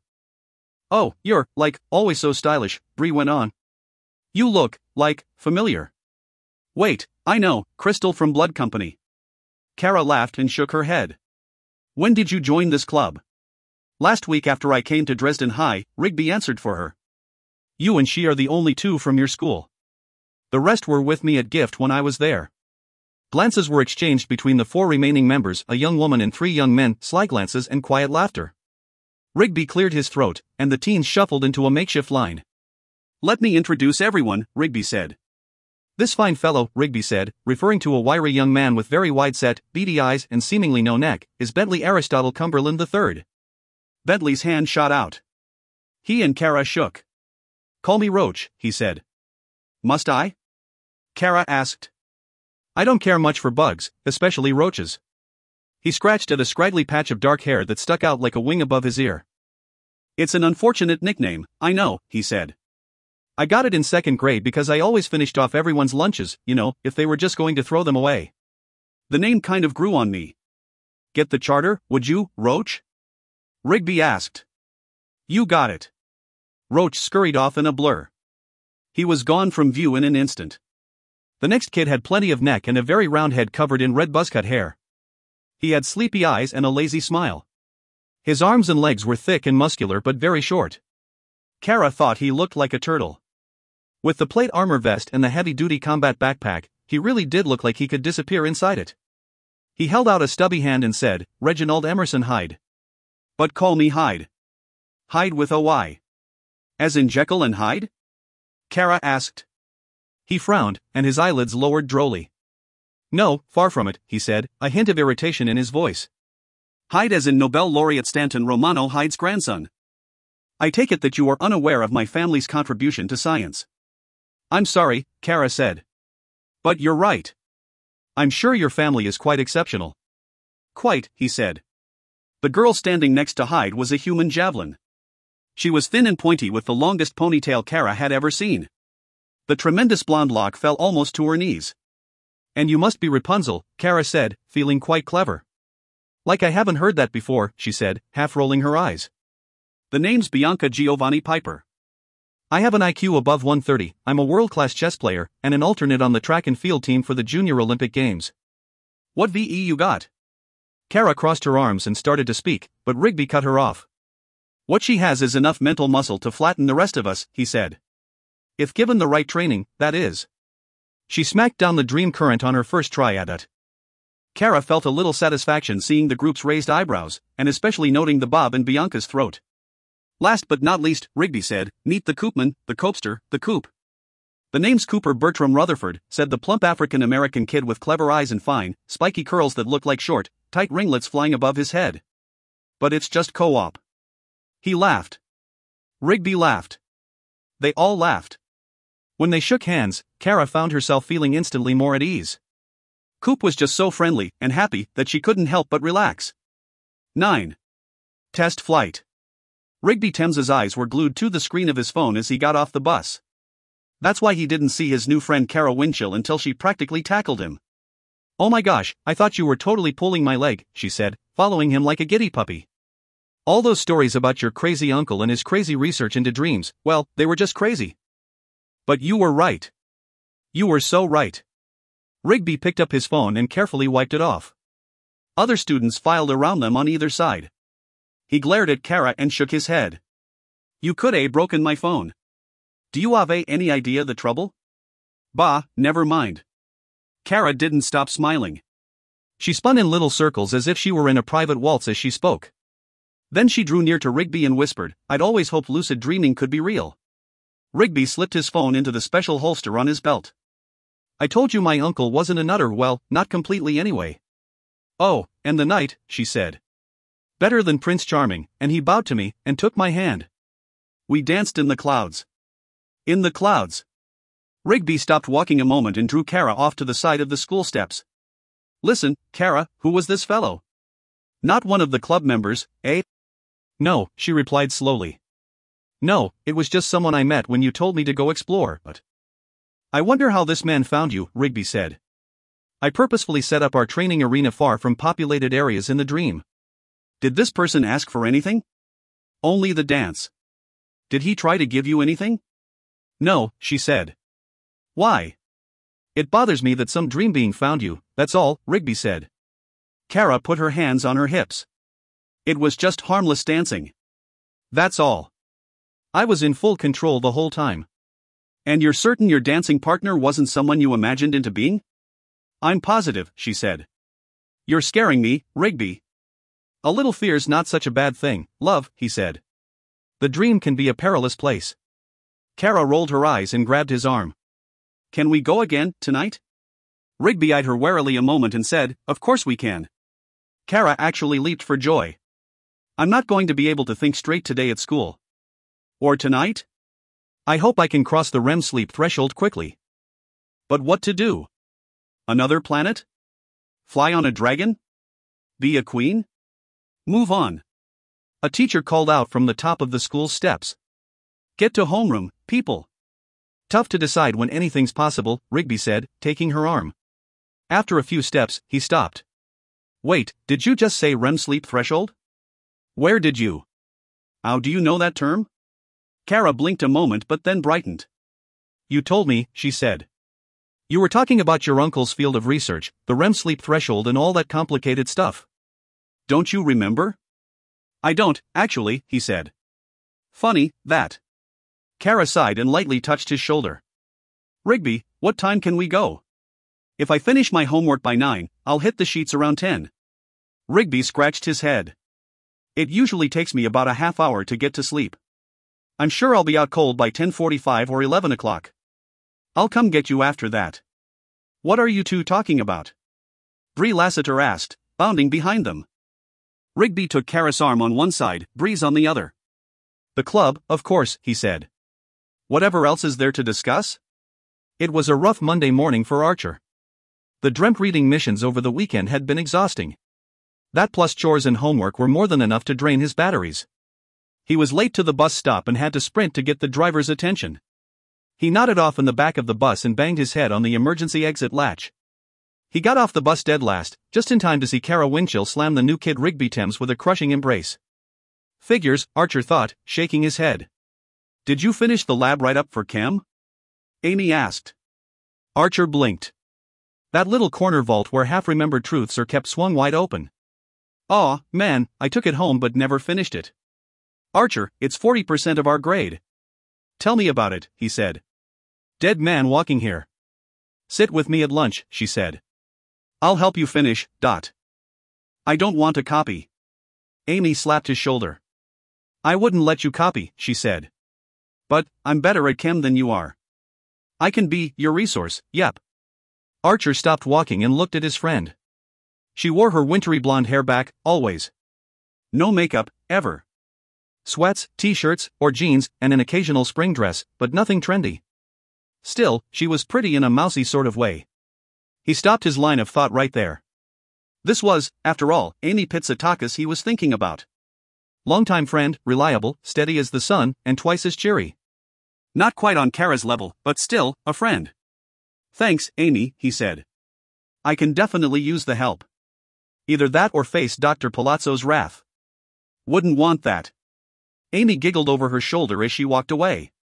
As if a TV channel changed, Archer's thoughts went back to Kara and Rigby Thames. He watched them, practically arm in arm, chatting like neighbors as they entered the school's front entrance. I wish I knew what they were talking about. Archer wandered to homeroom.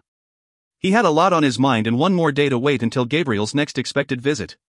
It was a weighty burden to bear alone. 42 breaches one night, 57 the next. Things were getting out of control.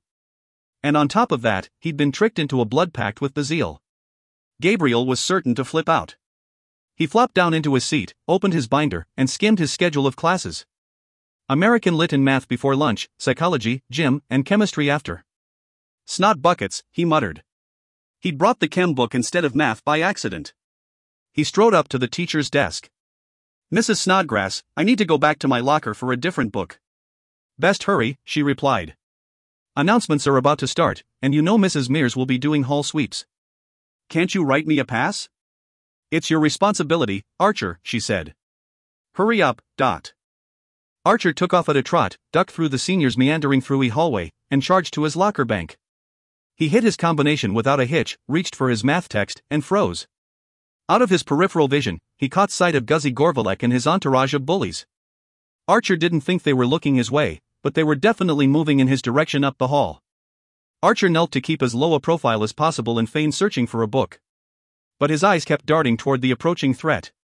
Guzzy looked agitated, angry. The rest of his cronies just looked tough and mean.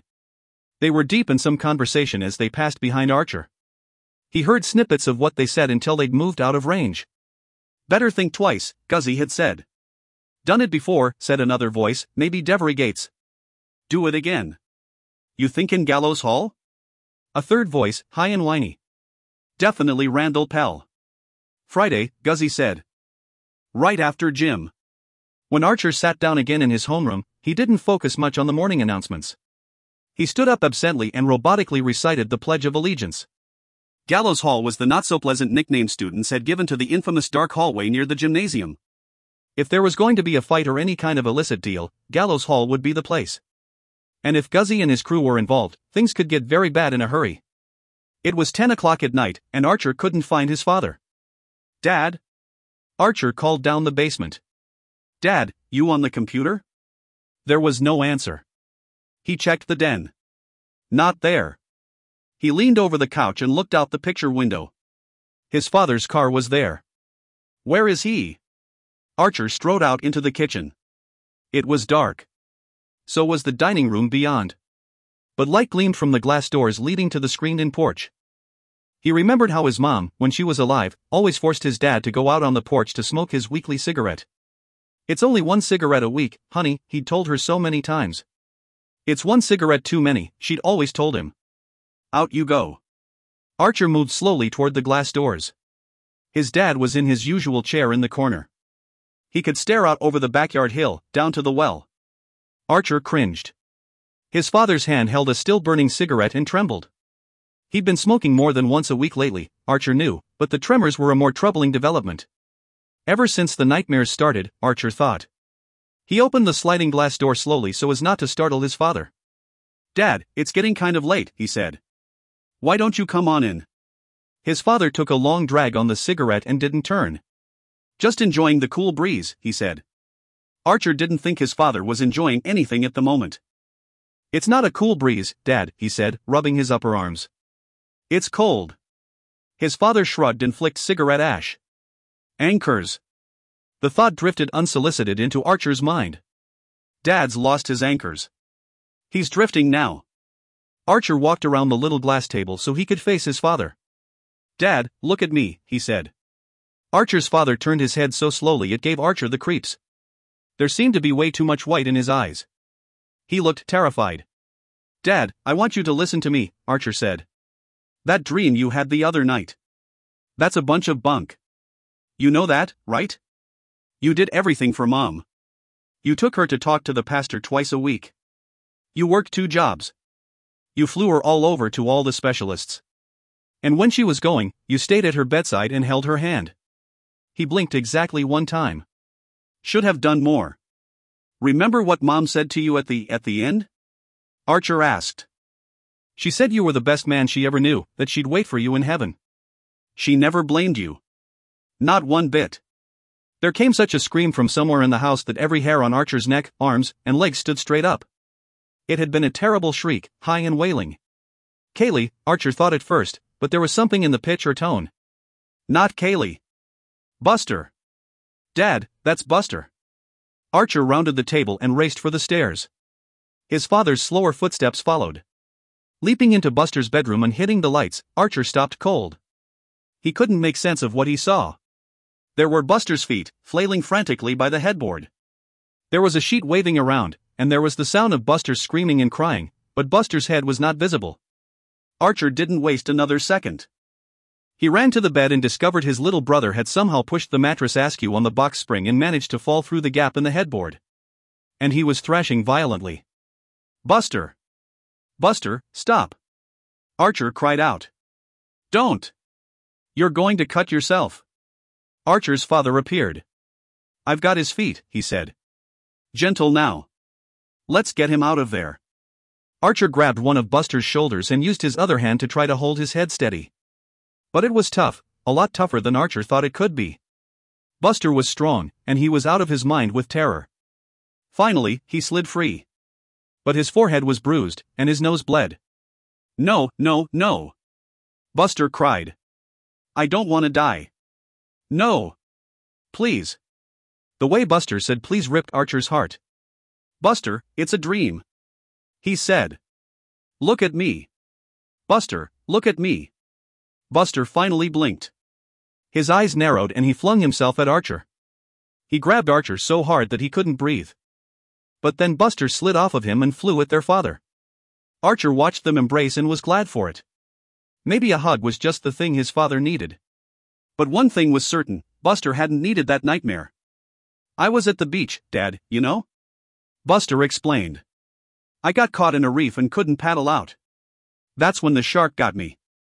Dad, I saw its teeth bite down on my leg. It wouldn't stop. There was blood everywhere, and the thing just kept biting down. It just kept biting me. Archer made fists so hard his knuckles cracked. 10. The Lurker's Toys. A third hand might have proved the difference, Mesmera said, creeping up the tunnel behind her dreamt reading partner. What? Archer? Duncan replied, finishing each word with a huff. He's a loose cannon. If he is a loose cannon, she replied, blowing a sandy-colored lock of hair out of her eyes, then he is because he followed after you. He's strong. That's all I'm saying. We may miss his mental muscle before we're through. Not likely, Duncan replied. He stopped at the fork in the tunnel and worried at the scraggly edge of his red beard. Most of the Lurker's threat is an overdeveloped legend. After all, he's a lucid walker, not a dreamt reader.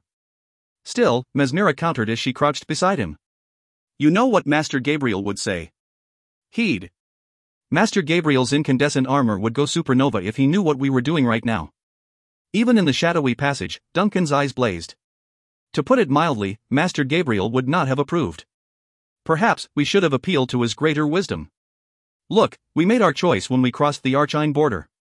How could we pass up an opportunity to end it, to burn number 6, Rue de la Mort to the ground forever? But can we trust that weasel? A bell tolled, its clear tone rolling up the tunnel. Duncan counted. 9 bells, he said. We'd best keep moving. Agreed, she said. But you didn't answer my question. Duncan made up his mind. We go left, he said.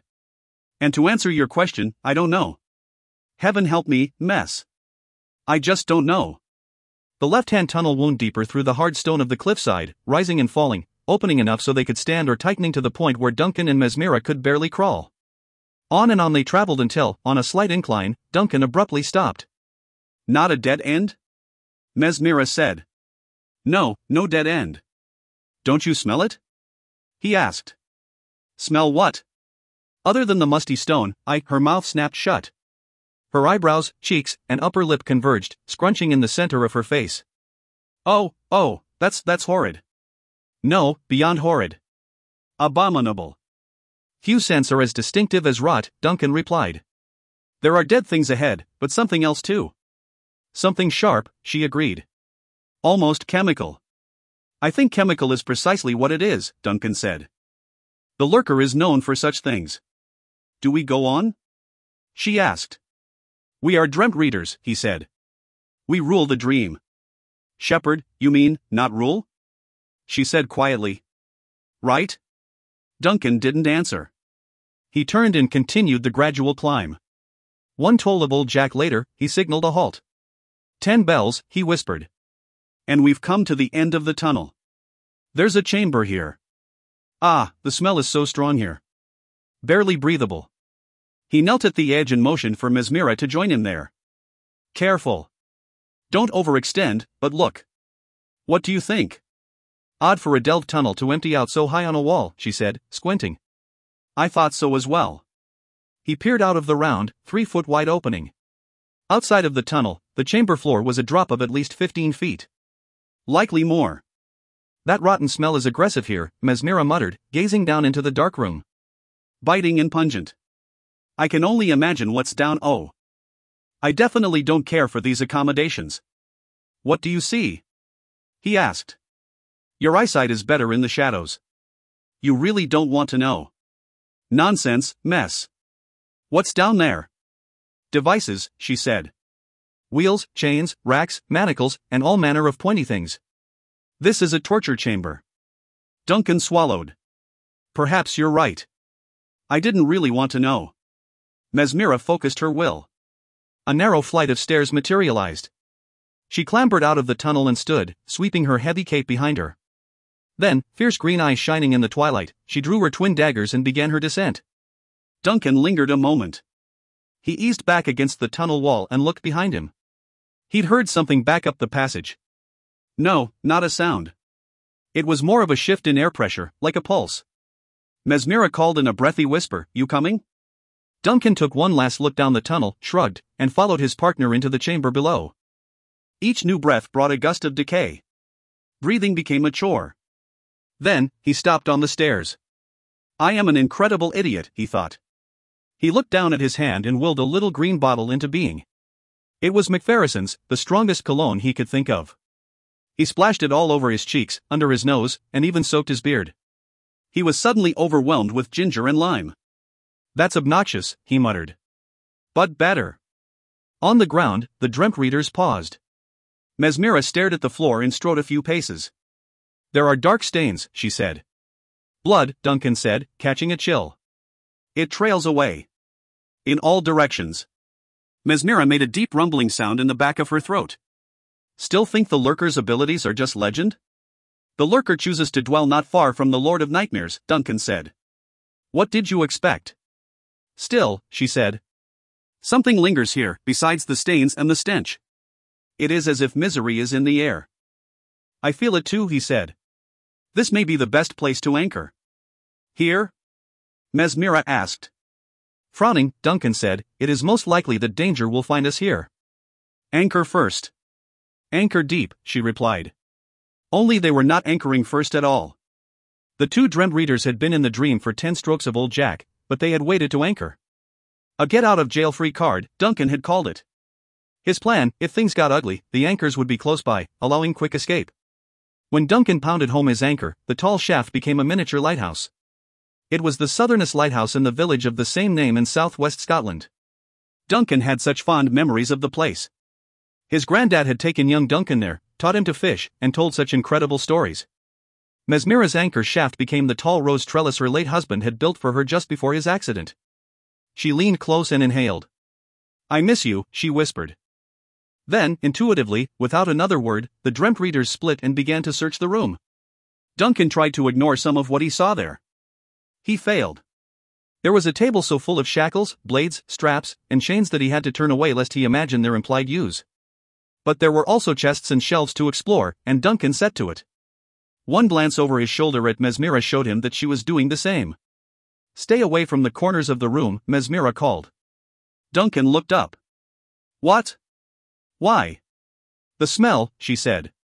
It's coming from drains in the corners. Drains? Drains for what? You don't want to know. I'll take your word for it this time, Duncan said, shuddering. His next step, however, did not find solid stone. His booted foot came down on something that squished. He even heard the squish. No, he muttered. I don't want to know. But he looked. Beneath his foot, ruined and dead, was a slender eel-like creature. Against his better judgment, Duncan bent down to examine it more closely. It had pale, globular eyes and a sphincter for a mouth, lined with concentric circles of teeth. This is a scurrion! Duncan exclaimed. What? Mesmera called from across the chamber. A dead scurrion is here on the floor. I stepped on it.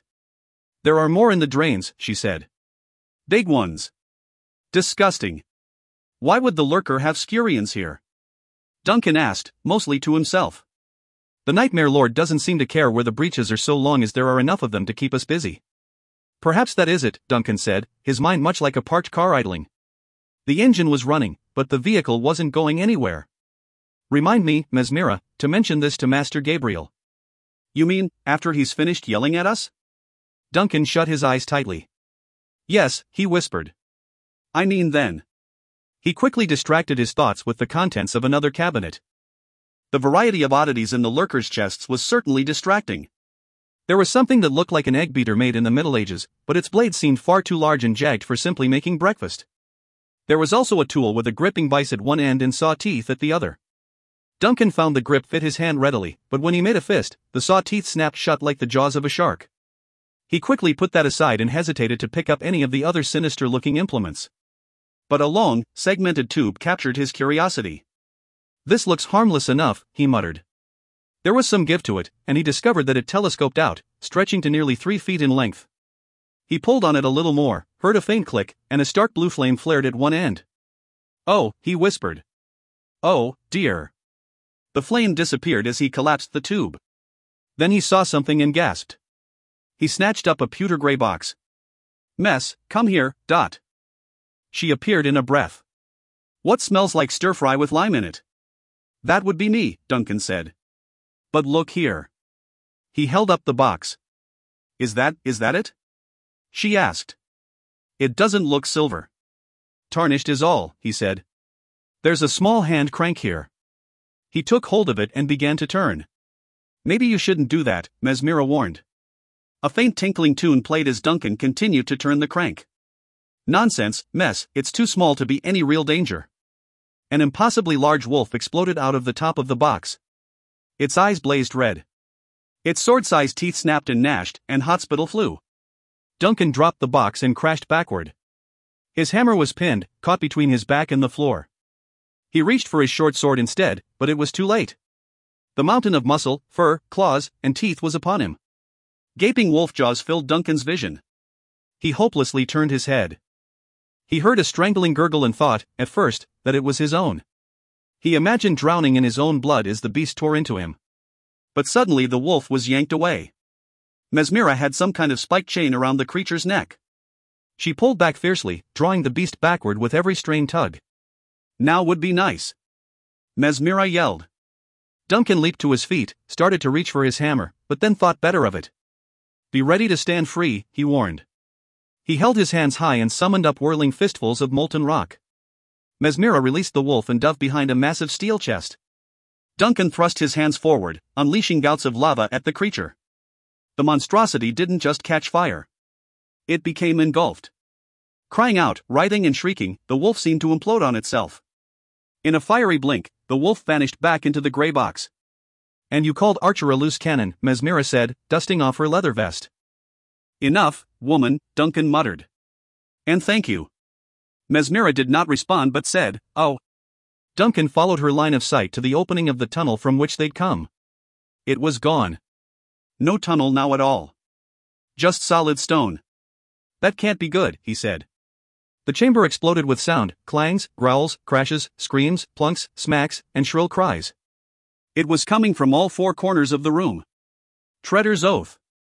Duncan exclaimed. What is that calamity?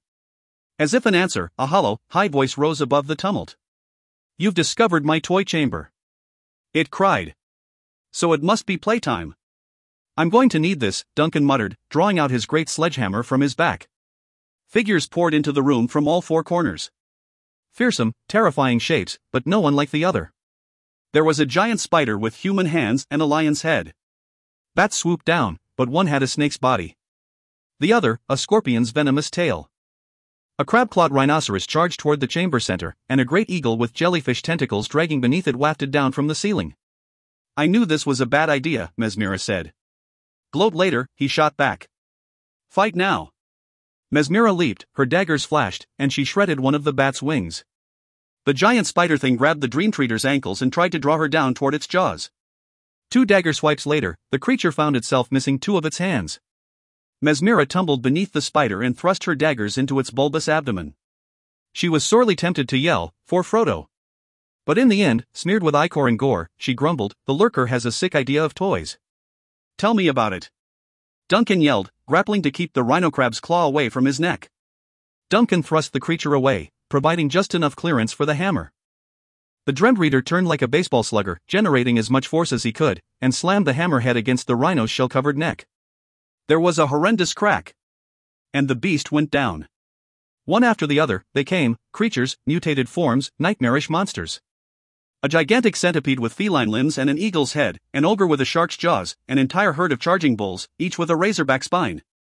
Mesmira and Duncan fought them off, but it took its toll on each Dreamtreader's reservoir of mental energy. A bull slammed into Duncan, sending him cartwheeling through the air. The Dreamtreader crashed to the chamber floor, rolled to his feet, and threw his will at the creature.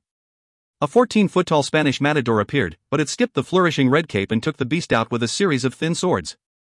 Mesmira called up a tornado full of bricks to neutralize the ogre but found herself wheezing from the exertion. "This is so much fun." The lurker crowed, still unseen. "What a battle! Show yourself!" Duncan bellowed. "The creation and the artist are one and the same," the enemy retorted. "I am they, and they are me." "He really is quite mad," Mesmira exclaimed over the tumult of battle. She spun and sent more than 100 rope lassos to hogtie the centipede. But even she, with her seemingly endless will and imagination, found herself drowsy and stumbling. The lurker called out again, an epic struggle of 2 titans. "Ah, so good. This is like the rumble in the jungle." Mesmira flattened the bull with a concrete fist and sidestepped another just before she would have been gored.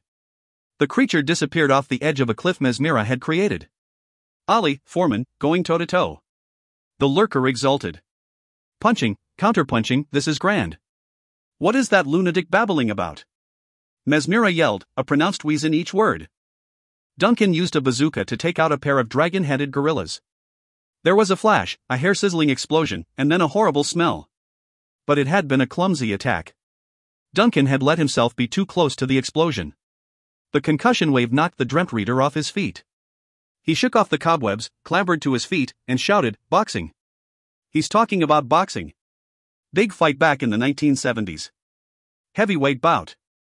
Muhammad Ali and George Foreman." Mesmira coughed and wiped the dust out her eyes. "Great," she said. "He's a raving mad lunatic and a sports geek." She took a defensive position right behind Duncan just as the sheep arrived. Duncan blinked and tried to focus his weary eyes. From all 4 corners of the chamber, sheep by the dozen came wandering in, converging on the Dreamtreaders in the center of the room. "What is this?" Mesmira asked. "I don't know." Duncan stared. They weren't sheep mutations. Just big, dumb cotton balls with little black faces and bright, innocent eyes. The chamber filled with bleats and brays, snorts and grunts. The effect of the cacophony was dizzying. "Can't get my thoughts to settle," Duncan said. "Can't see straight." Mesmira backed into him. They both startled. "Some foul wizardry," she muttered. But the sheep were crowding in on them. "Wizardry?" The lurker protested, still unseen. "I do not dabble in witchcraft. I am no warlock. This is the power of the mind. Dreamtreaders should know this above all. We should defend ourselves." Duncan exclaimed. "Yes," the lurker replied, his voice gaining a haunting echo. "Yes, you should." But Duncan couldn't think of a thing to create. No weapon came to mind.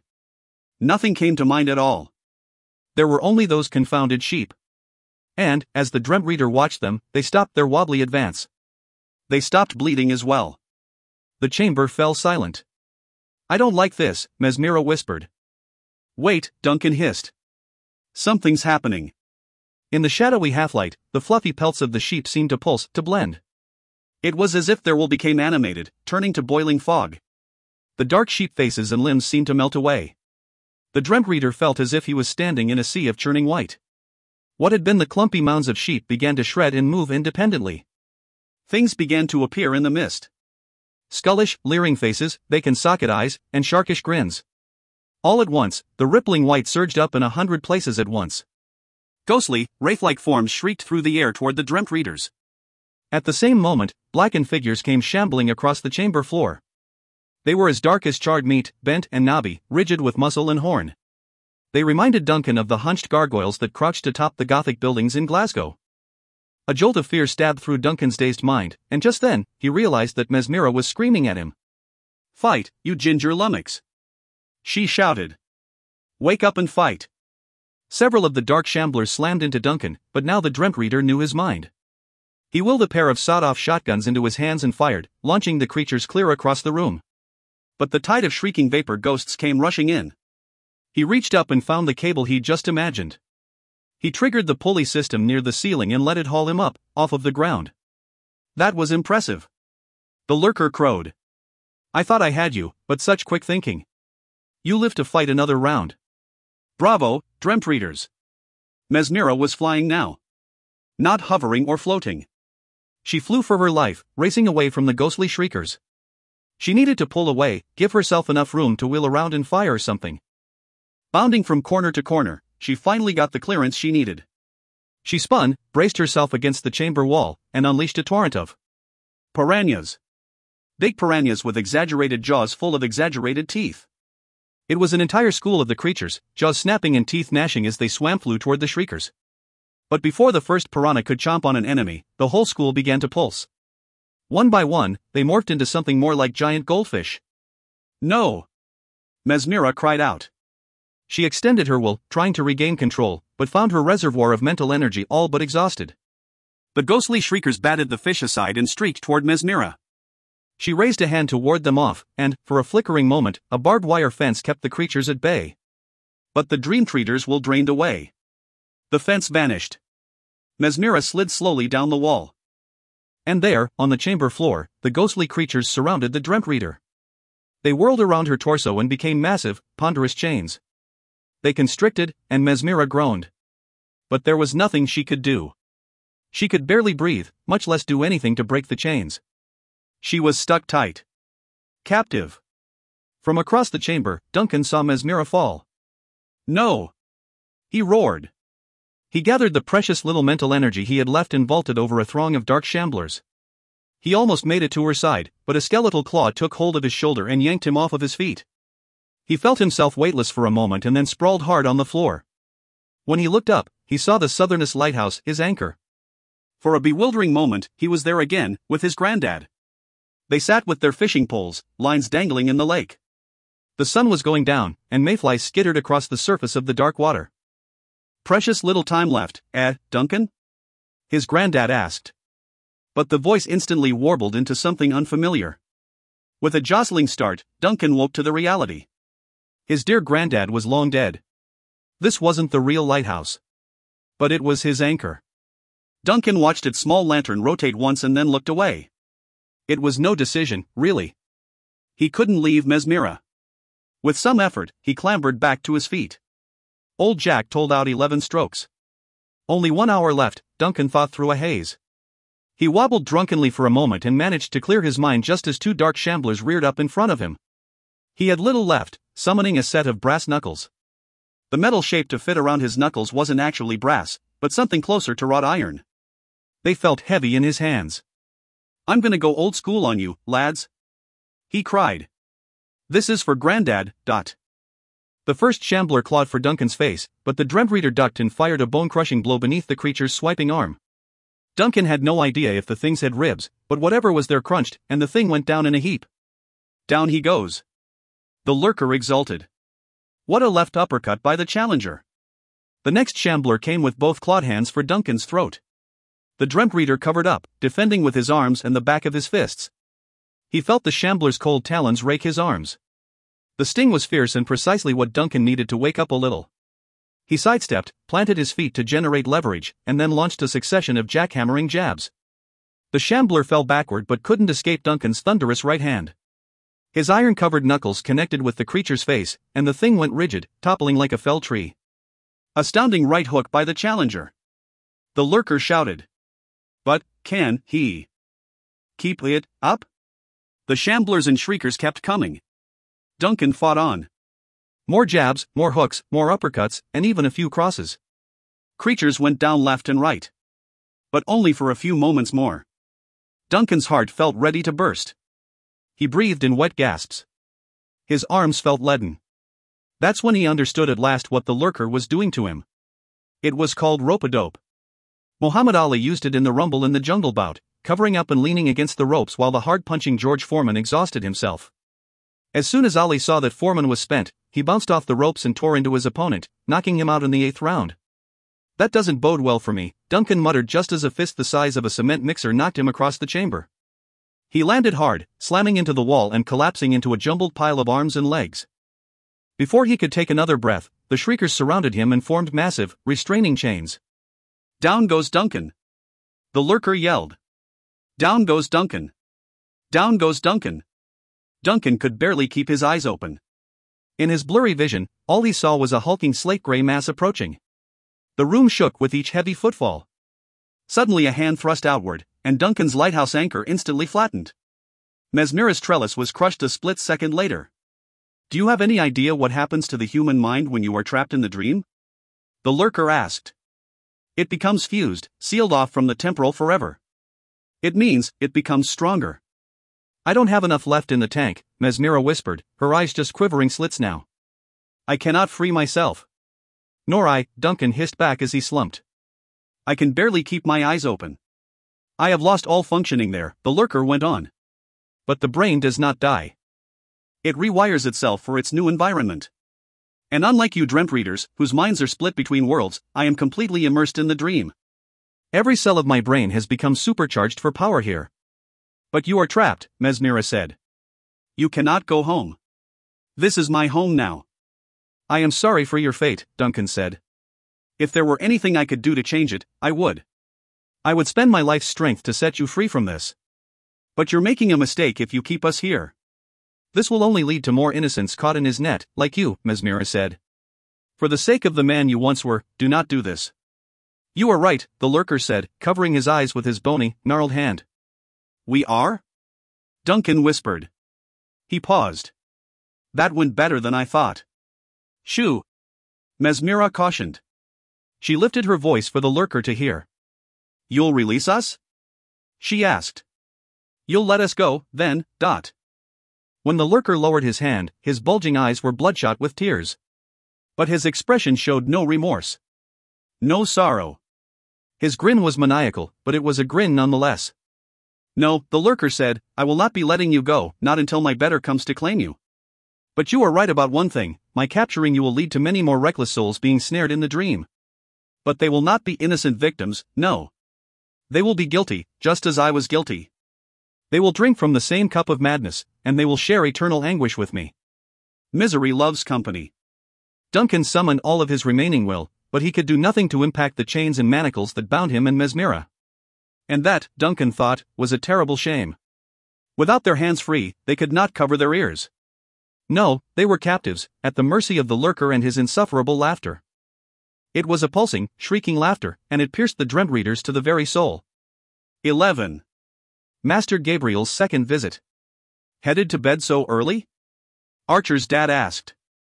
Rough day at school, Archer said from halfway up the stairs. Had to bang out a chemistry lab during lunch. I'm toast. That Dr. Palazzo is a real stickler, isn't he? Archer nodded. He was glad to find his father more clear-minded and friendly. It was a huge chunk of my grade. I shouldn't have waited until the last minute, but I think I still did pretty well. Well, I guess the good news is that it's almost over. Summer is on the way. Archer's father gave his usual smile, a bit of teeth through the salt and pepper goatee, the only smile he'd been able to manage for 7 years. Then he turned back to the cable sports show on TV. Summer, he said once more, the word sounding flat. Archer lingered on the stairs a few moments. He doubted his father was thinking much about the show. It seemed more a distraction than anything entertaining. White noise. Can you look in on Kaylee? He asked. Tuck her in, maybe? Sure, Dad, Archer said. I got you. Kaylee was not in her room. Patches and her pink blanket were missing as well. Archer checked the blue bathroom and found it empty. He ducked around the doorframe of his little brother's room. Hey, Buster, have you seen Kaylee? Nah, Buster said, his eyes never leaving the game on his tablet computer. Whoa! Almost a wipeout. Archer frowned and called up the hallway, Kaylee, where are you? In here, Archer, she called. Her tiny voice sounded bright and pixie-ish. Dad's room or mine, he thought. Knowing Kaylee, probably mine. He was right. She and Patches and her pink blanket were snuggled up on Archer's bed. Dad says it's time for you to go to bed, he told her. And aren't you a little too old to be sucking your thumb? She popped her thumb out of her mouth and said, it's an acquired taste. Right. Hey Archer, how come you got ashes on your table? Ashes? He said. I don't have any. Right here, she said, pointing with Patches' dolly hand. See? Archer did see. There were 4 distinct irregularly shaped piles of gray-white ash. The tokens of doom, he thought, have turned to ash? He swallowed. It seemed ominous, but what it meant exactly, Archer had no idea. No, I didn't know that, he said. What are you doing in my room? Nothin', she replied, popping her thumb back into her mouth. Archer said, scanning the room. What did you do? Nothin'. Archer spotted his cell phone sitting at an angle on his dresser. Kaylee, not my phone again, he said, turning on her. You didn't reprogram my phone with some goofy ringtones, did you? She shrugged and backed up defensively under his covers. Archer pursued. You know what I'm going to do to you? He held up both hands and wiggled his fingers. Kaylee's eyes widened until they looked like big blue planets. You wouldn't. I would, Archer said, nodding fiercely. Then, he commenced tickling her. He poked at her belly, and she cackled and tried to guard. But as soon as she managed to block her stomach, Archer went after her feet. Even through her footy pajamas, it was too much.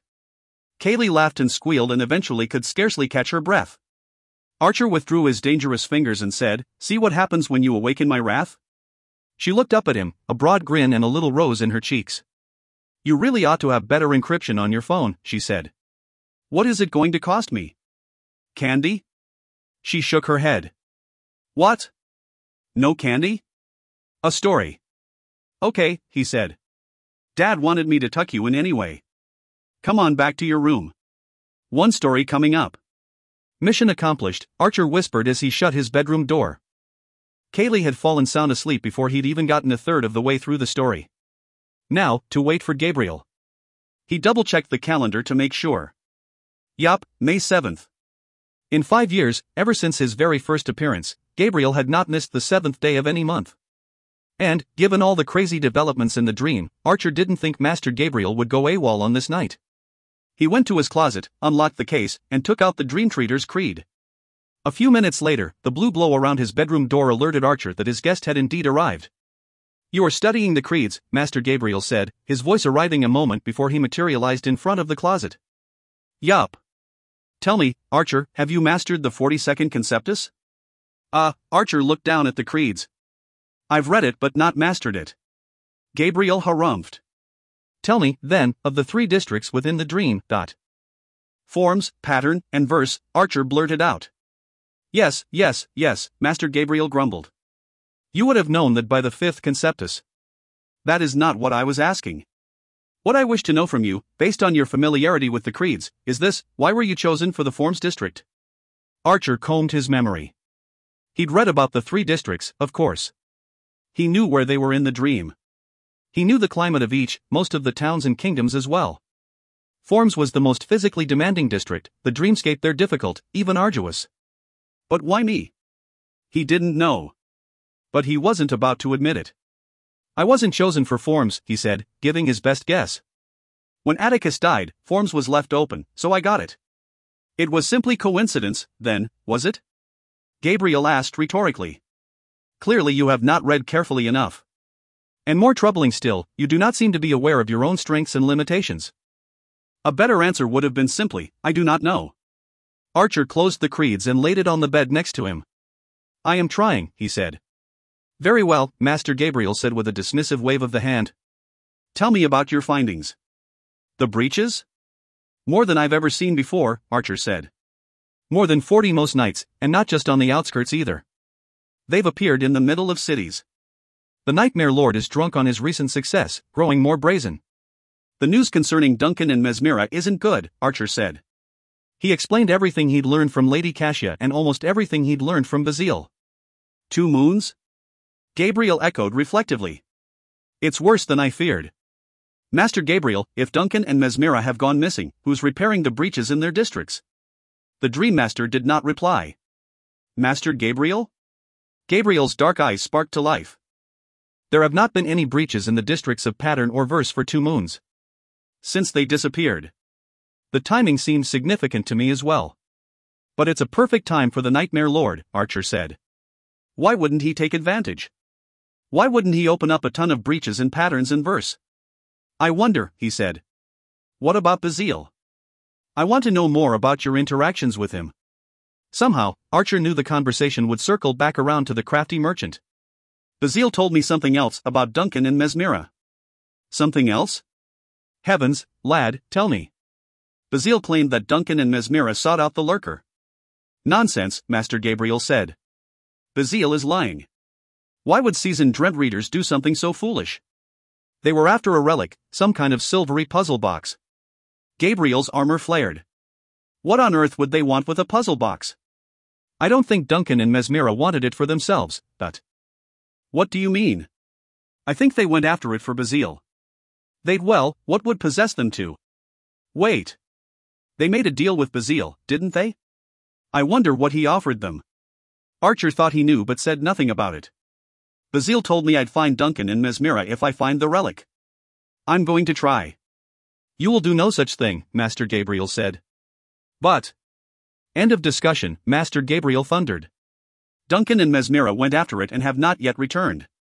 Do you really believe you could succeed if they failed? I don't know, Archer said. Probably not. But I kind of have to. Kind of, Master Gabriel echoed, have to? Well, Archer said, it was part of our deal. Treader's oath, lad. You made a deal with that hooded menace too? We made a blood pact. Master Gabriel's eyebrows shot up so far they nearly left his face. You did what? He held out his hand, Archer stammered. I didn't know. He had some kind of blade, and it cut me. Him too, I guess. Did your blood mingle? Gabriel demanded. I guess, he said. There were. Well, it kind of smeared on his hand. Yeah, I'm pretty sure it did. A blood pact? I told you to beware of Bazile, did I not? I told you to be discreet. A blood pact is not discreet. So now I have to go, right? Archer asked. The blood pact means I have to go. It's in the creeds. I know very well it is in the creeds, Archer, Master Gabriel said, his voice quiet but simmering. Let me investigate this issue. For now, absolutely do not go anywhere near the lurker. But what? Do not try my patience, Archer. I forbid you to go. 12. A challenge. By the time Archer made it to lunch Wednesday, he was already exhausted. The meeting with Master Gabriel the night before had rattled him to the point where sleep had come in fitful, unproductive spurts. And almost every time he hit even a little REM sleep, the kind of sleep needed for dreamt reading, Kaylee had woken him up screaming from nightmares. Each time he'd rushed bleary-eyed to her room to comfort her until she'd drifted off again. The Nightmare Lord had apparently declared war on Archer and his family. If I could only get that relic, Archer seethed under his breath, then I'd get your secret, and then we'd see. The Nightmare Lord had certainly won the first couple of rounds. As a result, Archer had nodded off during American Lit and made a ridiculous calculation error, on screen for the entire class to ridicule, in math. A tired mind was bound to lead to mistakes, Archer knew, but it galled him. I must look as awful as I feel, he thought with a sad chuckle. Grandma Cho had been extra generous with portions. His tray looked like an otherworldly landscape, a mountain of tater tots, a forest of broccoli, a vast lake of cheese sauce, an avalanche of chicken nuggets, and rolling hills made of, well, rolls. He munched a cheese-dipped nugget and grumbled, I am a Dreamtreader. I am supposed to go where the danger is. I'm supposed to solve problems in the dream. There's something serious going on here, and I can't do anything about it? It's just stupid. Archer had been in his third season of Dreamtreader service when he first caught wind of the legendary lurker. But he had never taken the stories seriously. They had always been ominous rumors. Tales of bogeymen, spooks, or other assorted horrors. But Archaya was in Duncan's district, and the fiery Redbeard never said much about it. And yet, Archer thought, Duncan and Mesmera had apparently gone hunting for the relic in Archaya, right to the lurker's door. What was the relic, anyway? A puzzle box? What good would that be? If Master Gabriel had known something about it, he sure didn't share. Whatever it was, Duncan and Mesmera clearly thought it was worth the risk of tromping around the lurker's backyard. And Bazil wanted it so fiercely that he would give up the secret to bringing down the Nightmare Lord. Could Bazil be trusted? Not likely. But if there is a chance, even an infinitesimally small chance, to put away the Nightmare Lord for good, don't I have to take it? No, apparently not. Master Gabriel had, in fact, forbidden it. 10 tater tots later, Archer had worked himself into a frustrated state, but the bell rang, time to head to chemistry. He scarfed down a substantial portion of the tray's contents and reluctantly dumped the rest. As he slid the tray into the drop-off window, he watched a crowd pass by. It was Rigby, of course. And in his train, Kara Winchell, and even Amy Pitsatakas. Archer shook his head and trudged out of the cafeteria.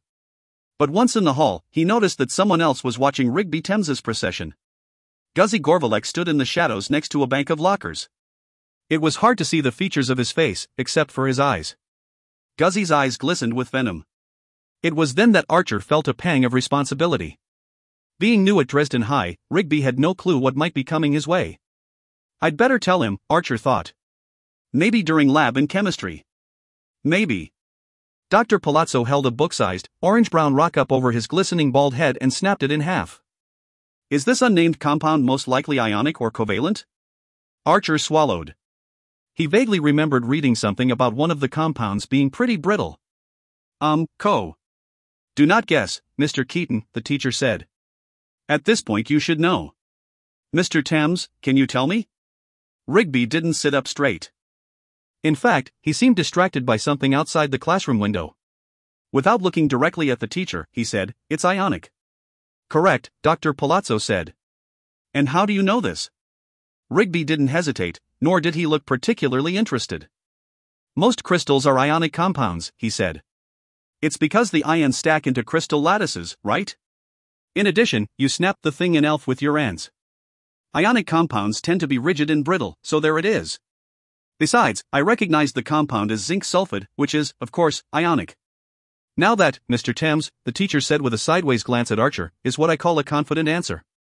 Correct. Archer sank down in his chair and fumed. It was the third time in the block Rigby had shown off his, admittedly stunning, intellect. By the time the lab started, Archer was so sick of Rigby that he completely forgot about Guzzy and his stooges. Of course, Kara was paired up with Rigby.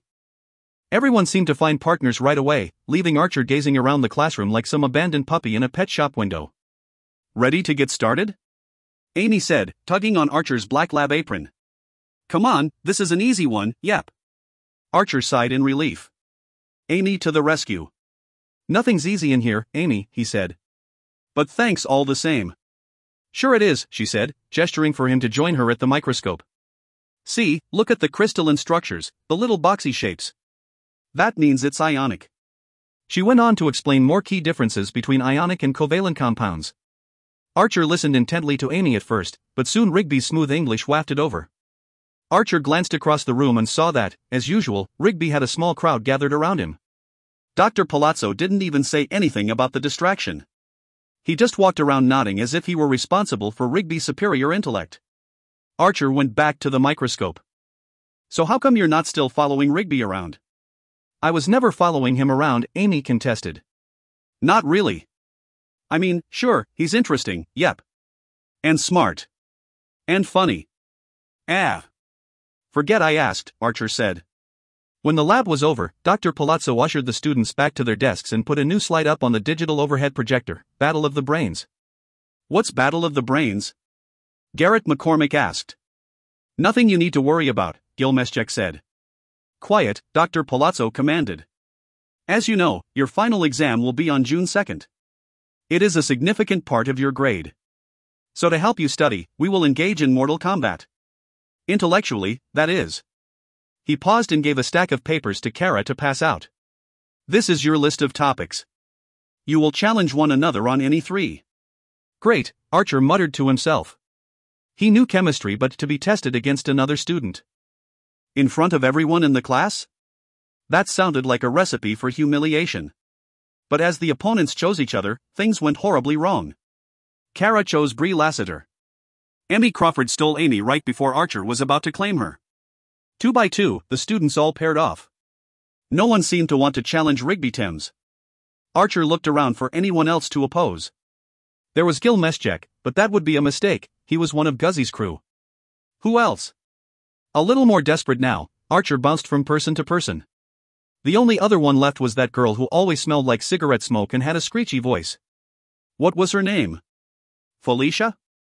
Felicia Dudka? Or was it Duda? He couldn't recall. That wouldn't turn out well, Archer thought. No. That vice would drive me up a wall. Dr. Palazzo said, that's almost everyone. But will no one challenge Mr. Thames? How about you, Mr. Meschek? Gil had apparently found something riveting on the floor to look at. He gave only the subtlest shake of the head. No. Wait, Archer thought. What am I afraid of? Someone's got to put this new hotshot in his place. Why not me? If I'm going to take down the Nightmare Lord, I ought to be able to handle Rigby. Before his brain caught up to his mouth, Archer said, I'll do it. Mr. Keaton? Dr. Palazzo said incredulously. Are you sure? In his periphery, Archer saw Amy's wide eyes. For some reason that emboldened him all the more. I'm sure, he said. I think I match up pretty well with Sir Rigby, actually. Archer ignored the giggling in the room. Wouldn't that be the day? He thought. If he could show up Rigby in front of everyone, in front of Kara, that would be, well, epic. Is this agreeable to you, Mr. Thames? The teacher asked. Rigby said nothing. He smirked and gave a subtle nod of the head. That leaves Mr. Meschek and Miss Dutka. Aw, man. Gil whined. On the way out of chemistry, Rigby Thames slid up close to Archer. Oi, Keaton, he said. Bravo to you for challenging me. Better than most of the gutless wonders in there. You'll probably kill me, Archer mumbled. He hadn't expected any kind of approval from Rigby. Maybe, Rigby said. I do have advantages. I went to Gift. And I had a semi-crazy master chemist for an uncle. But you never know, underdogs are often fierce opponents. You seem like that type too. Thanks, Archer said. I guess. So what say we make this so-called battle of the brains a bit more interesting? Rigby said, his voice friendly and eager. What do you mean? A little wager, he said. Fancy that? I don't gamble, Archer said. No, he said. Nothing like that. I had something in mind though. You have any chores you hate? I know I do. We have, quite a few pets. Feeding them and cleaning their cages is right vulgar, it is. Let's say, if I win, you come over to my place, do that chore for me, for a week. I dunno, Archer said. Surely you've got some business your folks make you do, but you can't stand it. One popped instantly to Archer's mind. Ever since his mom died, there'd been a ton of new work for all of the kids. But one stood out as particularly hated. Well, maybe. That's the spirit. What is it? It's laundry. I do the whole family's laundry. You don't play around, do you? Rigby said. Right, then. You win, I'll do laundry at your place for a week. I win, you've got my pet duty. But not on Sundays, Archer said. We go to church on Sundays. Church, how quaint. Rigby rolled his eyes. To each their own. He held out his hand. Remembering Bazile, Archer hesitated for a moment. Stupid, he thought. Rigby's not making a blood pact here. The two shook. Done and done. Rigby started to walk away. Oh, hey, Archer called, but Rigby held up a hand. He reached for his holster, yanked out his cell phone, and put it to his ear. What are you calling me at school for? Rigby asked.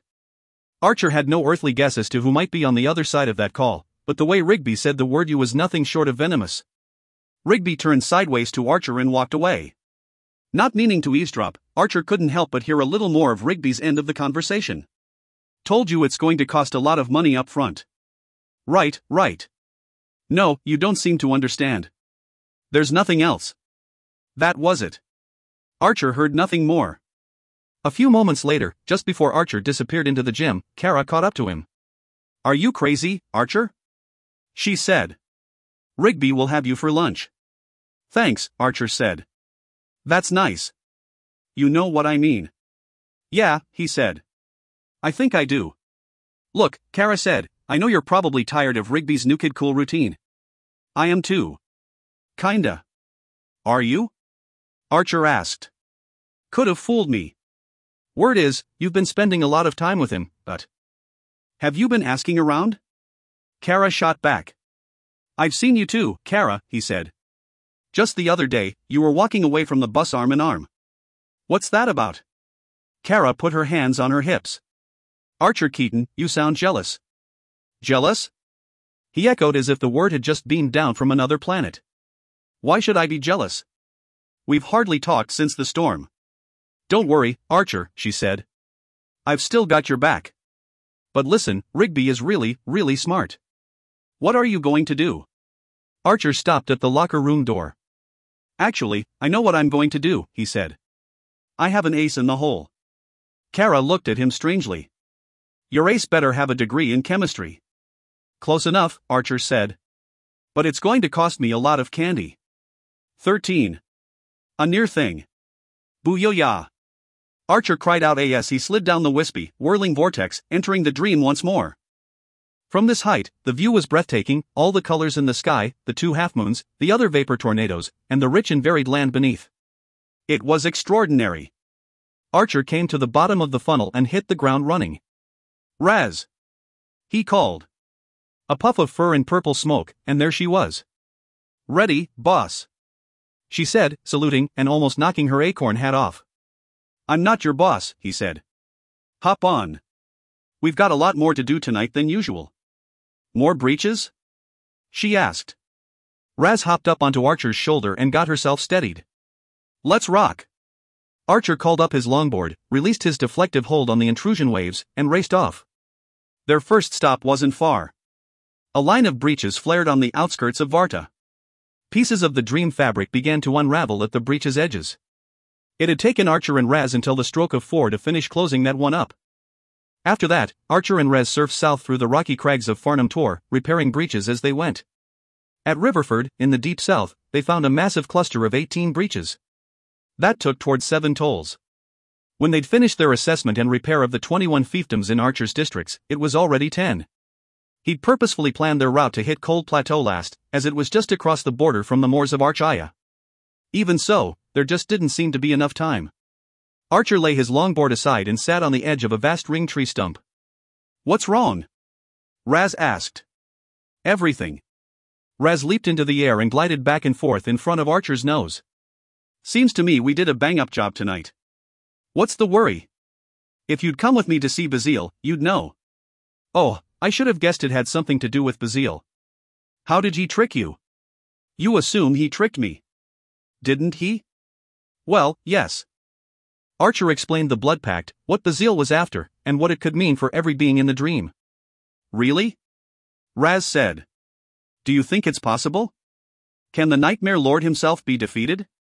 I don't know, he said. But if there's a chance. What are we waiting for? Raz squeaked.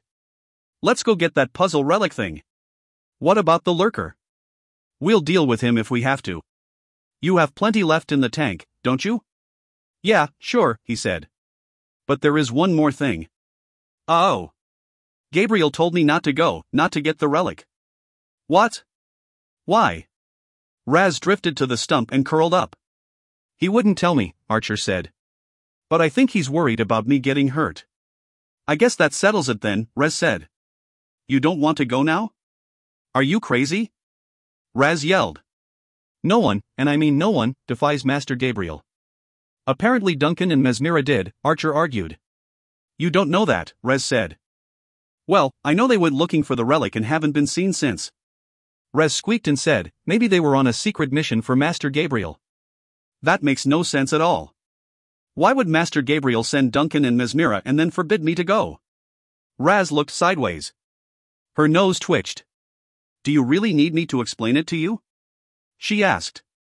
Archer crossed his arms on his chest. Yes, actually. Tell me why. You're just not ready yet, Rez said, rolling her eyes. Duh. Archer sighed. He'd been so hopeful that Raz would travel with him. I have to do it, Archer said. I have to try. The Nightmare Lord has been going after my friends, my family, even Kaylee. I've got to stop him. Yes, Rez said, we do need to stop him, but not by ignoring Master Gabriel's commands. He's just looking out for you, Archer. You're not strong enough yet. Of course I'm strong enough, Archer said, his voice sharp. I'm going. Raz frowned, leaped into the air, and flittered in Archer's face. Well, you can count me out then. I won't cross Master Gabriel. Not now. Not ever. There was a crackling and then a puff of purple smoke, and Raz was gone.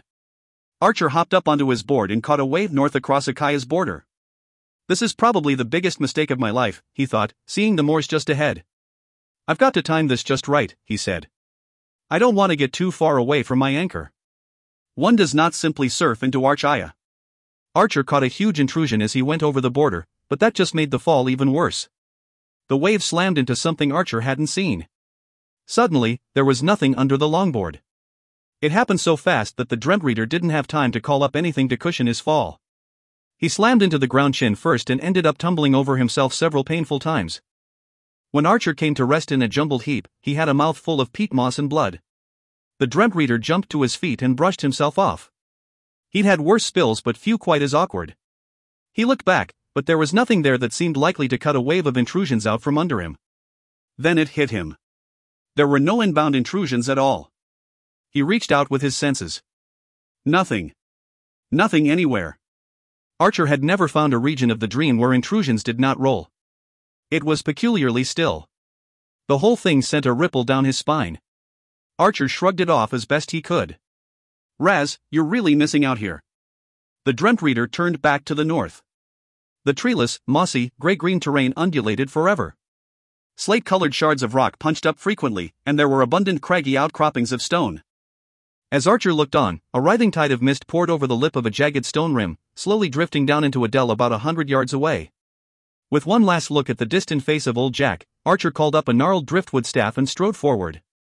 He kept the pace as brisk as the uneven footing would allow and aimed as best he could for the center of the region. To find them in it, seek the Rotten Core, the home of evil out on the moor. Bazile's words. Rotten Core, Archer thought, adjusting his course to aim for the dark ridge where the mist flowed. Scraggly dead plants grasped at Archer's ankles. Here and there, the moss and soil gave way under his feet. Once, his boot sank up to his shin in the gray mud. The temperature had dropped and it seemed to be getting darker. The Dreamtreader hit the upslope and waded through waist-high, reedy grass. Altogether, it was a miserable slog. This is like Scotland, he thought. Only worse. Much worse. The vaporous wisps of the fog slithered like indistinct serpents, trailing over and around the stones and clumps of tall grass. Soon, they spilled down at Archer's ankles. He found himself mesmerized by the rippling motion of the mist. In the dream, nothing was ever as it seemed. Archer slammed the butt of his staff to the ground. An iris opened in the mist around his legs, but it was short-lived. The gray-white shreds surged back in.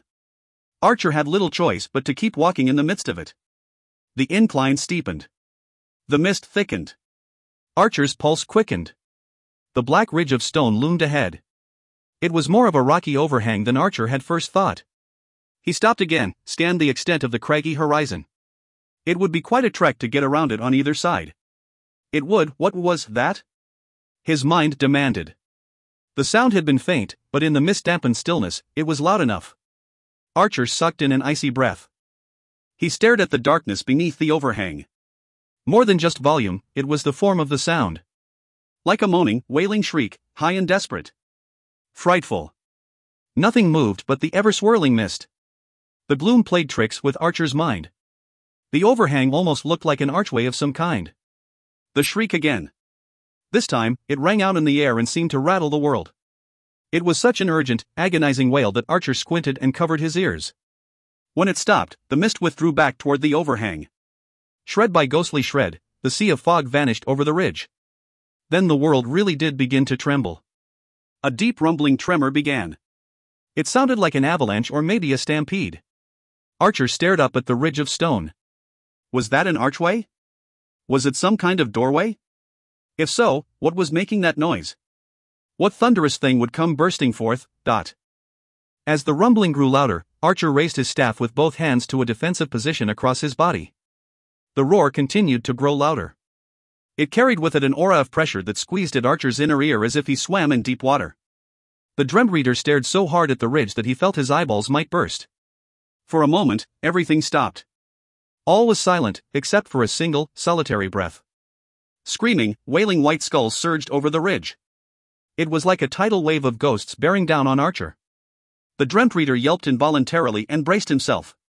The bone-rattling rumble, the ear-splitting shrieks, it was so painfully loud that Archer could scarcely think. But he had to protect himself against the coming onslaught. It was a stupid idea, but it was the only thing that popped into his mind in the moment. Just as the spectral tsunami would have bowled him over, Archer created a phone booth. It was one of the old British police call box structures made of wood and iron and painted royal blue. Archer held on inside for dear life as the spectral wave hit the phone booth. The windows rattled and leaked howling shrieks. Archer held on as the fearful ruckus made his thoughts swim. The moment the vibration stopped, Archer charged out of the booth. The ghostly wave of mist flowed away but reversed itself. The faces reappeared, scowling and wailing at Archer as they raced back. Archer threw his staff like a javelin at the oncoming spectral host. The Dreamtreader called up the strength of his well-trained mind and caused his airborne staff to change. It grew a black nose cone. It sprouted stabilizer fins, 2 sets of 4. A fiery engine suddenly propelled it faster. It hit the oncoming ghost wave and exploded in a dazzling spray of liquid fire. Like a wash of gasoline, it spread through, around, and over the specters. As their shrieks rose in pitch, Archer fell to one knee and clutched his ears. He gathered his focus as best he could and prepared for another strike. But the shrieking wail faded to a distant, echoing moan. Archer rose to his feet but saw the threat had died out. Only a series of rippling circles made of still burning pools of white fire remained. A distant bell began to toll 11 strokes. Archer charged up the hill toward the stone ridge. He knew the archway was something, and he had no time to lose. He skidded to a stop in the ridge's dark shadow and stood before a massive, arched, dark iron door. Knock not once but twice on the lurker's door. Bazil's command came ringing back to Archer's mind. He lifted his fist and gave 2 sharp raps to the metal.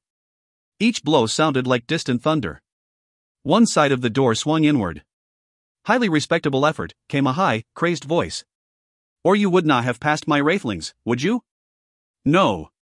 Come in, Dreamtreader. Come and join my little collection. Sword, Archer muttered. He reached over his shoulder and loosed the blade from his back hanger. Blue flame crawled up its cutting edge, but very faintly. When Archer stepped through the door, over the lurker's threshold, the flame went out altogether. Yellow torches lit a curling tunnel winding into the stone. Come on. The voice taunted. We have not got all day. I suppose I should say you have not got all day, right, Dreamtreader? Archer took a deep breath and nearly choked. A smell filled the air as if something had died and been left to rot. Yet there was little else to do but go forward. Each torch flared once as Archer passed by. An even brighter light was somewhere up ahead, shining golden upon the curving stone. Archer came into a vaulted chamber that looked very much like a laboratory. There were a dozen stuffed bookcases and twice that many shelving units holding jars of every size, shape, and hue. Small burners lit various beakers and cylinders on vast tables, but there was no sign of Duncan or Mesmera. You said I was joining your collection, Archer called out. Where are the other 2 Dreamtreaders? Do you have them? They visited me, yes, the voice answered. They came to call on the lurker. Wasn't that nice? And nice of you to drop by. Won't you stay? I don't think I should, Archer said. It would be rude to take advantage of your hospitality. Well spoken, aren't you, Dreamtreader? There was coarse, hacking laughter.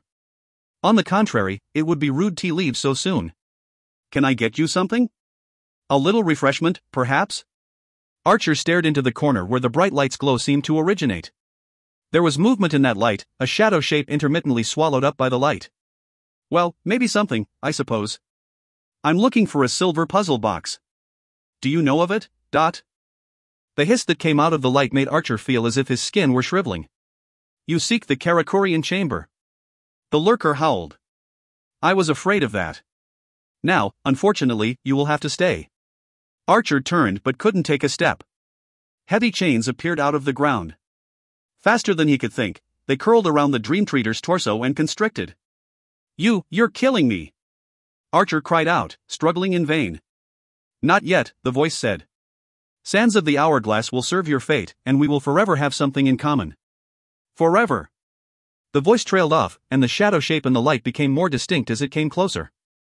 It took on the shape of a man. An impossibly large man. A bell tolled in the distance. Archer sucked in a sharp breath. No, he whispered. No, it can't be time already. The bell tolled again. And again.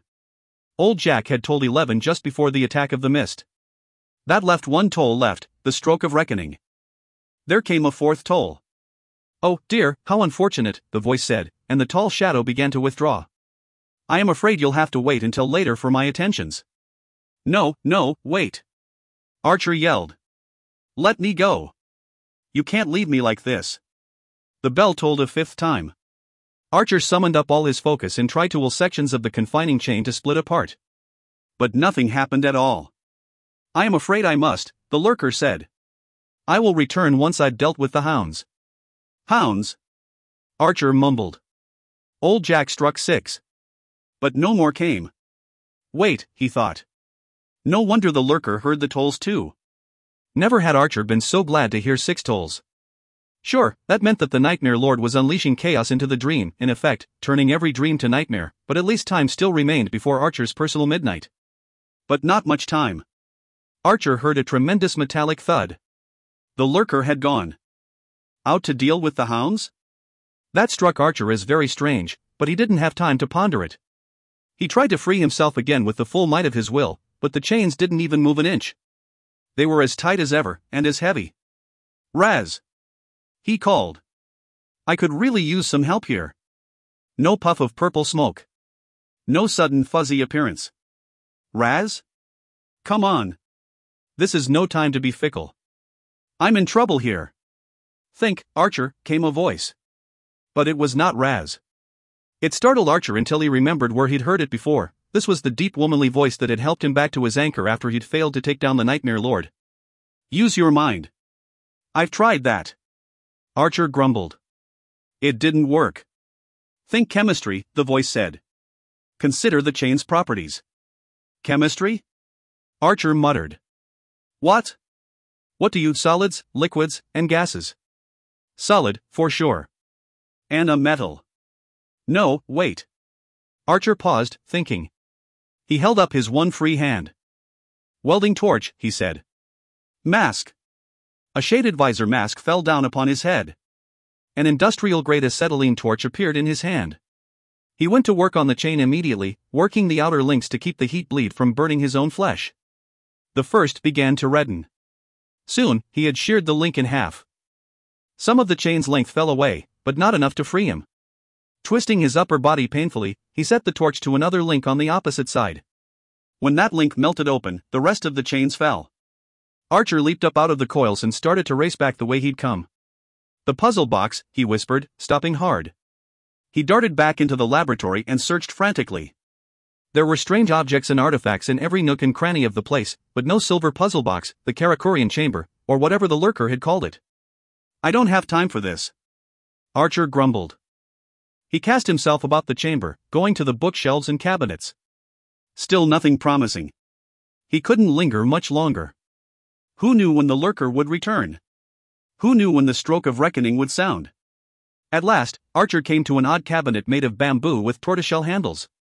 He pulled open the door and found another cabinet. It was made of the same materials in exactly the same style, but it was scaled down one size. He slung open those cabinet doors and found another cabinet. Really? Archer blurted. He opened that cabinet, and the next, until there was one cabinet about 10 inches high and 7 wide. Expecting to find yet another tiny cabinet, he opened the small doors. There was no cabinet, but there was a small silver cube. It was ornately carved with all manner of figures and symbols. The puzzle box. It had to be. Archer snatched it up and sprinted out of the lab.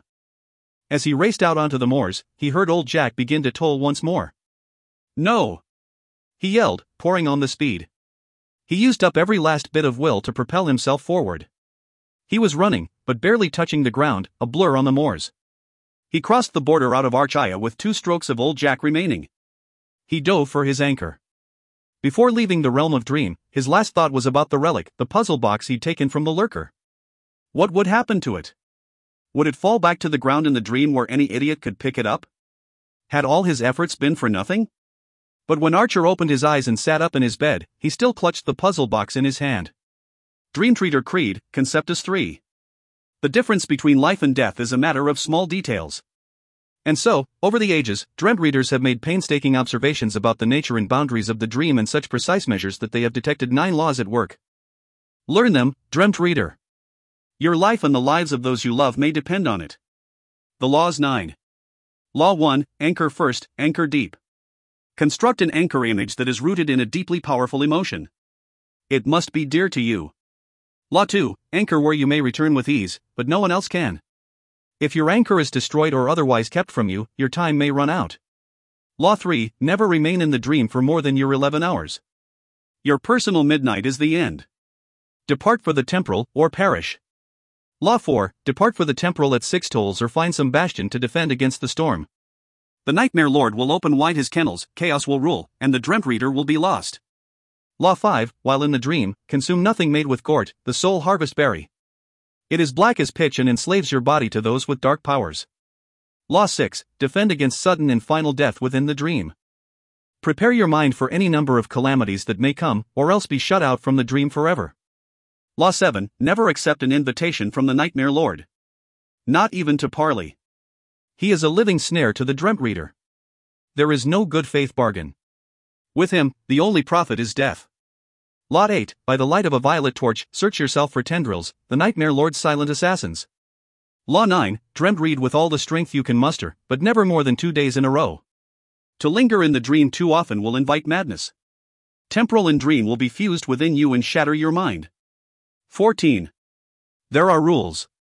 Kara was already waiting when Rigby entered the courtyard. No surprise. The girl was practically giddy about the whole thing. Can't say that I blame her, Rigby thought, but, sheesh, look at her. Kara sat on one of the white stone benches in the center of the courtyard, though sat wasn't the right word. She was bouncing. The contents of the school lunch tray on her lap threatened to tumble into the grass. So far, you've handled the club's duties wonderfully, he said. You're a natural, really, and you're strong. But going solo is a different kettle of fish. You really think you're ready, then? Ready? She asked. A tater tot actually did hop out onto the grass. Are you kidding me? I'd been ready for this my whole life. Rigby held a finger to his lips. Not everyone's ready for this. Not until the club's ready to expand, that is. Until then, it's a very select few. Including me, Kara said. It wasn't a question. And anyone you choose, Rigby said. I trust you. Kara looked down a half second and said, Thank you, that means a lot. But this is about experience, not trust, Rigby explained. You've only been, 6 times now? Kara huffed and looked away. I know how to get in, she said. I know how to create, how to navigate, and how to disguise, It's more than that, love, he said. There are dangers you know nothing about. Kara lifted her hands in the air. Then tell me about the danger. Honestly, Rigby, what kind of trouble do you think I'll get into? You want honesty, do you? He asked, his voice deeper. Well, there's plenty of trouble a novice can get into. Also, I'm concerned about the White Knight you keep mentioning.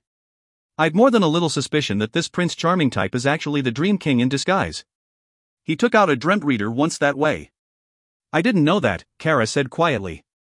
And dream readers are as strong as they come. I can finish my own sentences, Kara muttered. And I can take care of myself. So what if this White Knight is the Dream King? He's done me no harm. And it is his world. Kind of makes us guests, doesn't it? Guests, Rigby said with a laugh. Yeah, like parasites. I don't know, but I think he'd just as soon be rid of us. Rigby, please, Kara argued. I want this. I need this. I'm begging you. Rigby was still and quiet for several long moments. He turned away from her to avoid her eyes. He sighed heavily. Right, then. If we're going to get you in solo, you need to understand that there are rules. Fine, Kara said, frowning. But I thought anything goes in a dream. Almost, he said.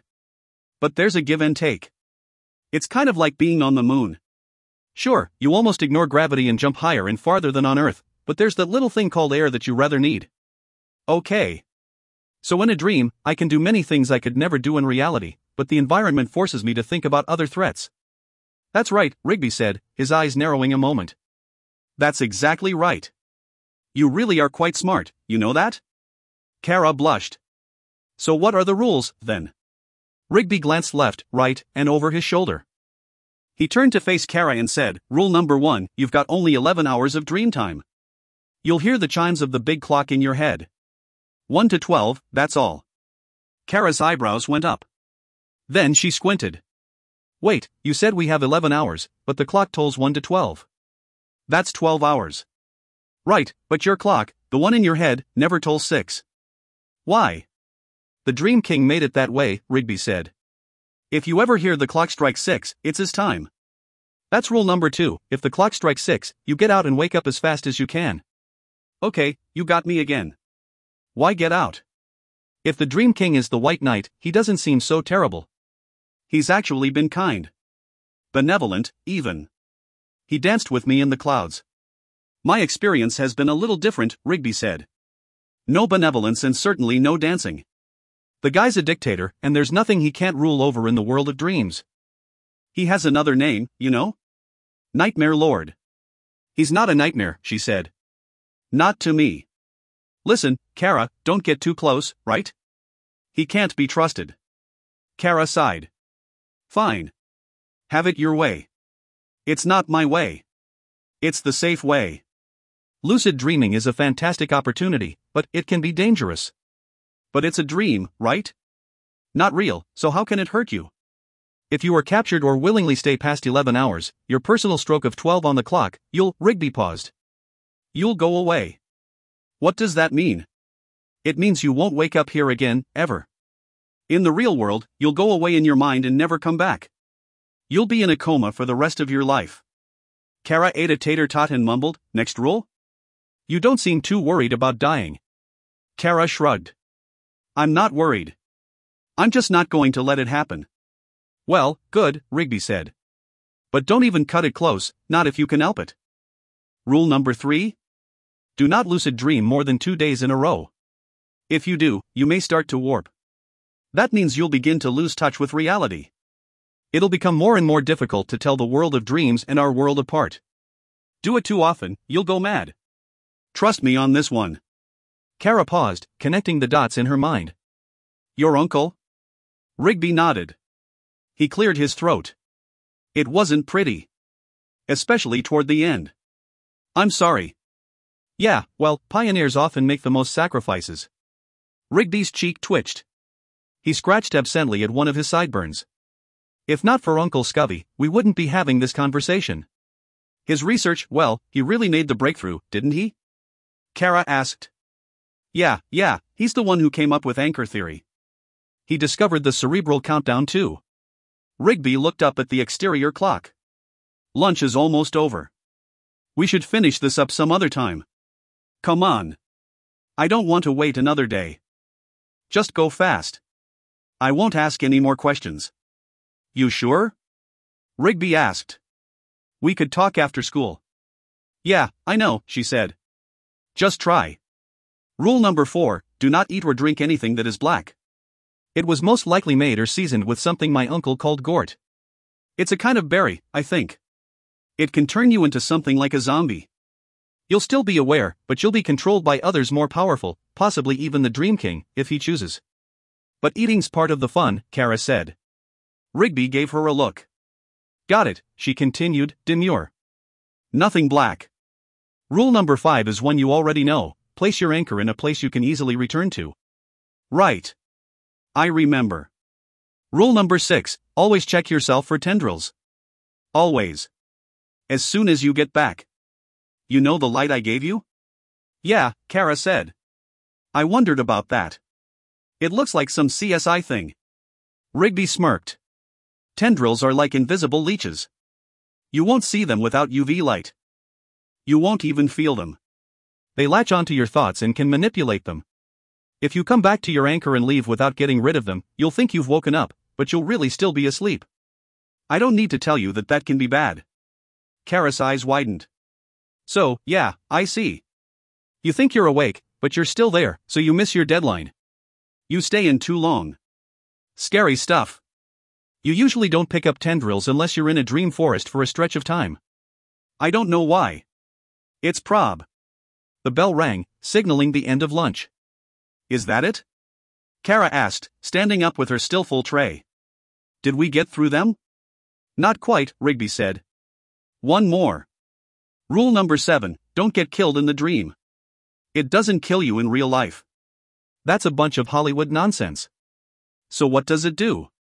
It keeps you from having a lucid dream ever again, he said. The human body is an amazing thing, right? The mind protects itself.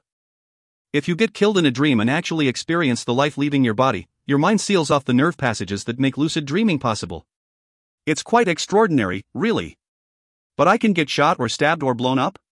She asked. I mean, I know I'm in a dream and that it's not really happening.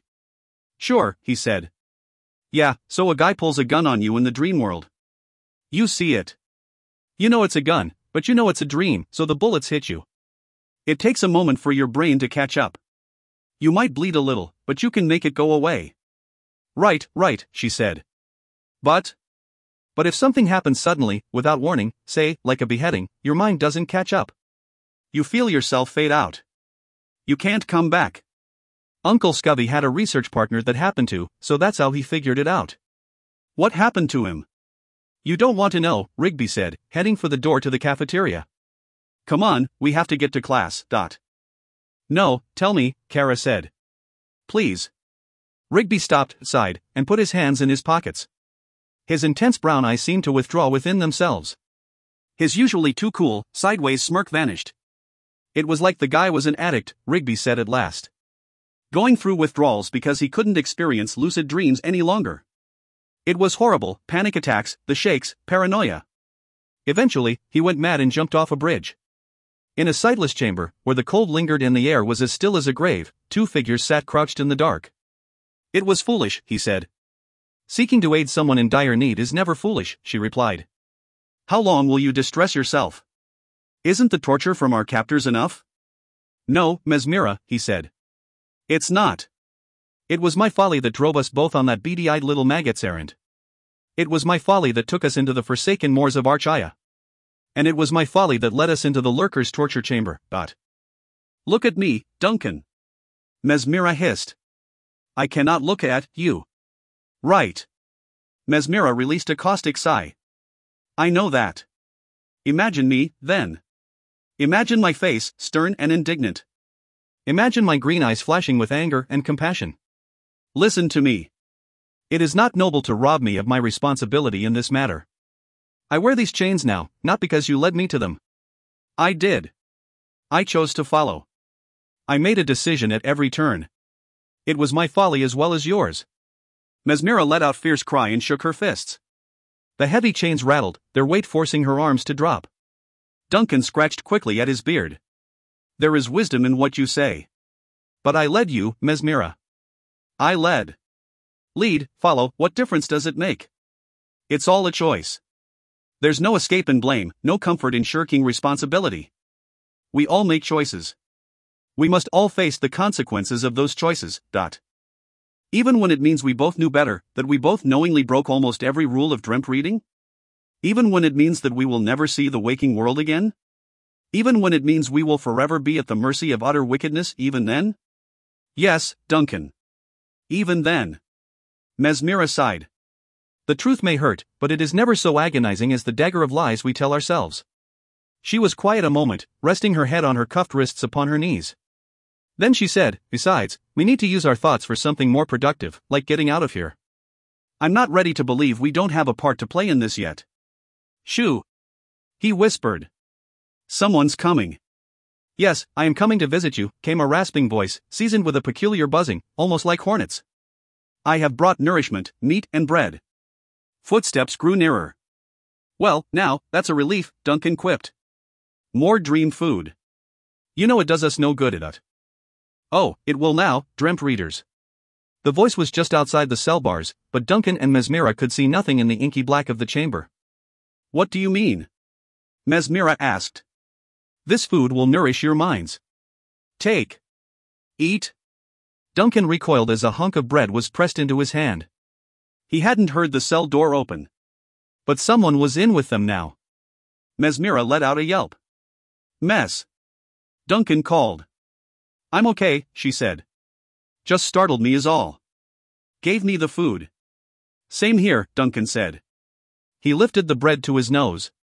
It smelled fresh. It smelled spectacular. Cinnamon for sure. Maybe nutmeg. He took a bite and found it was something like raisin bread. There were little pieces of dried fruit within the flaky flesh of the bread. Thank you for the food, Mesmira whispered, her eyes straining to pick up some form, some figure outlined against the thick darkness. She saw no contrast. Only pitch black. Hello? Are you still here? Yes. Still here, Dot. You said this food nourishes our mind. How so? She asked. Your minds are forever in the dream, the voice said. They will need stimulation. My food can do that for you.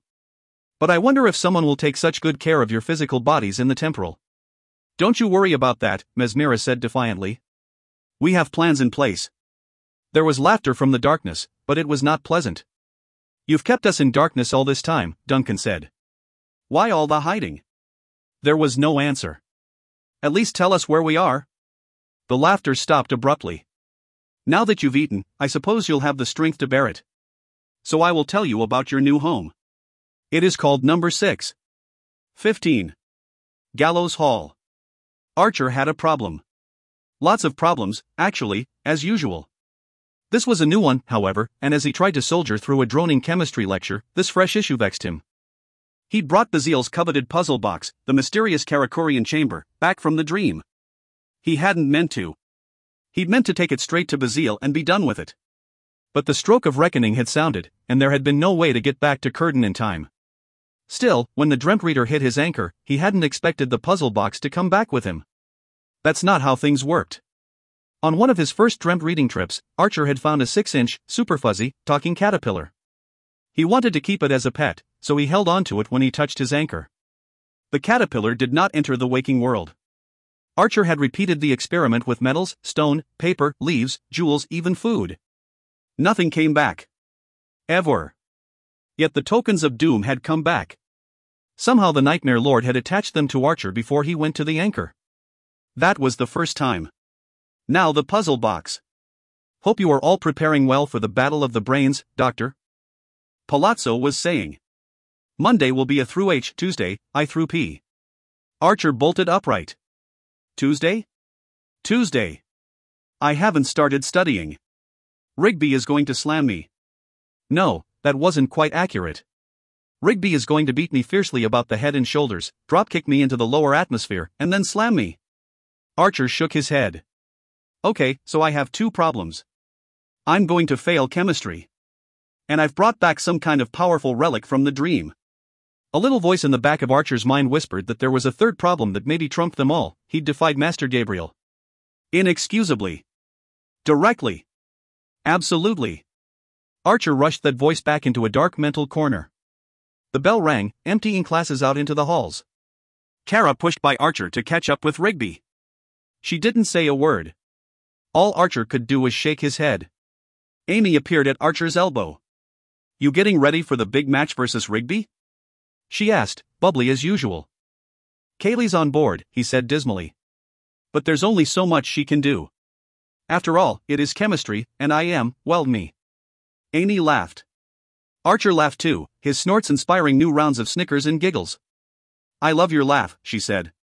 You sound just like Elmer Fudd, with snorts. You love my laugh? Archer asked. Most people think it's annoying. How can anything that makes you laugh be annoying? She asked. Laughter makes the world go round. Just like that, Amy was gone, off on her way to tech ed. Archer had a random thought about Amy, but tossed that one quickly into the same mental corner as his imprisoned worries about Gabriel. Puzzle box. Think. Archer wondered what it was. Why did Bazile want it so badly? Why had the other Dreamtreaders gone after it? Had they also been tempted by the offer of a surefire way to dethrone the Nightmare Lord? That was the only answer that made sense. Duncan and Mesmera were not stupid. They didn't take unnecessary risks. Still, they had gone after the puzzle box. Archer wasn't thinking about his path to gym class. He came to the T-junction in the hall. To go left was the long way, around the auxiliary gym. Going right was much shorter, past the custodial offices and supply rooms, and up the hallway known as Gallows Hall. Still puzzling over the puzzle box, Archer turned right. The best thing to do would be to contact Gabriel, confess his lack of obedience, and give him the puzzle box. If anyone knew what to do with it, Master Gabriel would. If anyone could see through Bazile's deceptions, Master Gabriel could. And if anyone could banish Archer into some nether region hole in the ground, Master Gabriel could. Archer chucked that idea into the already crowded corner. That led to an even more frightening thought. What about the Superior? Would the Superior be upset about Archer's lack of obedience? Suddenly, Archer stopped walking. The light in the hall dimmed ahead. It was not a gradual thing either. It went from full light to a little light to no light. Gallows Hall, Archer muttered. Why did I come this way? He looked ahead. The gym entrance was the very last door on the right at the very end of the hallway. Prior to that, there were two alcoves on the right, one to the girls' locker room, one for the boys' locker room. There was one gap on the left-hand side for restrooms and two drinking fountains notched between. Even on a blazingly sunny day like this one, all three of these areas were in almost complete shadow. There had been more fights and so-called jumpings in this hall than all the other halls in Dresden High put together. The principal and assistant principal did their best to patrol the area. They published a newsletter saying that the school had ordered new track lighting, but the Board of Ed had frozen school funds until a district shortfall could be taken care of. The result, Gallows Hall stayed Gallows Hall. And it was Friday. Archer had heard Guzzy and his cronies talking about something going down on Friday in Gallows Hall, but what, and exactly when? He couldn't be certain, but he couldn't help but wonder if it might be some form of payback to Rigby. I should probably at least mention it to him, Archer muttered as he stepped into the shadows of Gallows Hall. He passed the guys' locker room, moving a little to the right as he passed the restrooms, and back to the left as he passed the girls' locker room. He could handle himself. Dreamtreader training had been heavily dosed with hand-to-hand combat. Archer wasn't really worried about a fight for himself, at least not one-on-one. And Rigby had pretty much disabled Guzzy with one strike, though it had been an unexpected blow. But taking out several very strong, very devious guys would be a lot more dangerous. Archer passed through Gallows Hall without incident and headed into gym. Mr. Gant and Ms. Simmons divided up the classes into 6 soccer teams and turned them loose for the block. Archer loved soccer, but his mind was so busy with other issues that he all but phoned in his effort. Worse still, Rigby was on a different team, and they never played against Archer's. But after class, Archer was determined to catch up to Rigby. The locker room was crowded, and Archer raced through the other boys trying to get to his locker. He passed Rigby's row and was about to turn in and talk to him, but 3 senior football players plowed right past and blocked the row.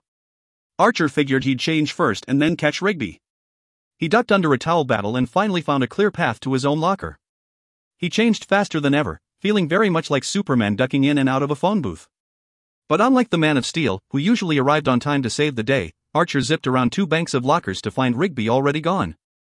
Did you see which way Rigby went? Archer asked Chris Hopper, whose locker was close by. Nah, man, Chris said. But he has physics last with Mrs. Shapiro. Thanks, Archer said, racing out of the locker room. The bell had rung and so the hallway just outside the gym was flooded.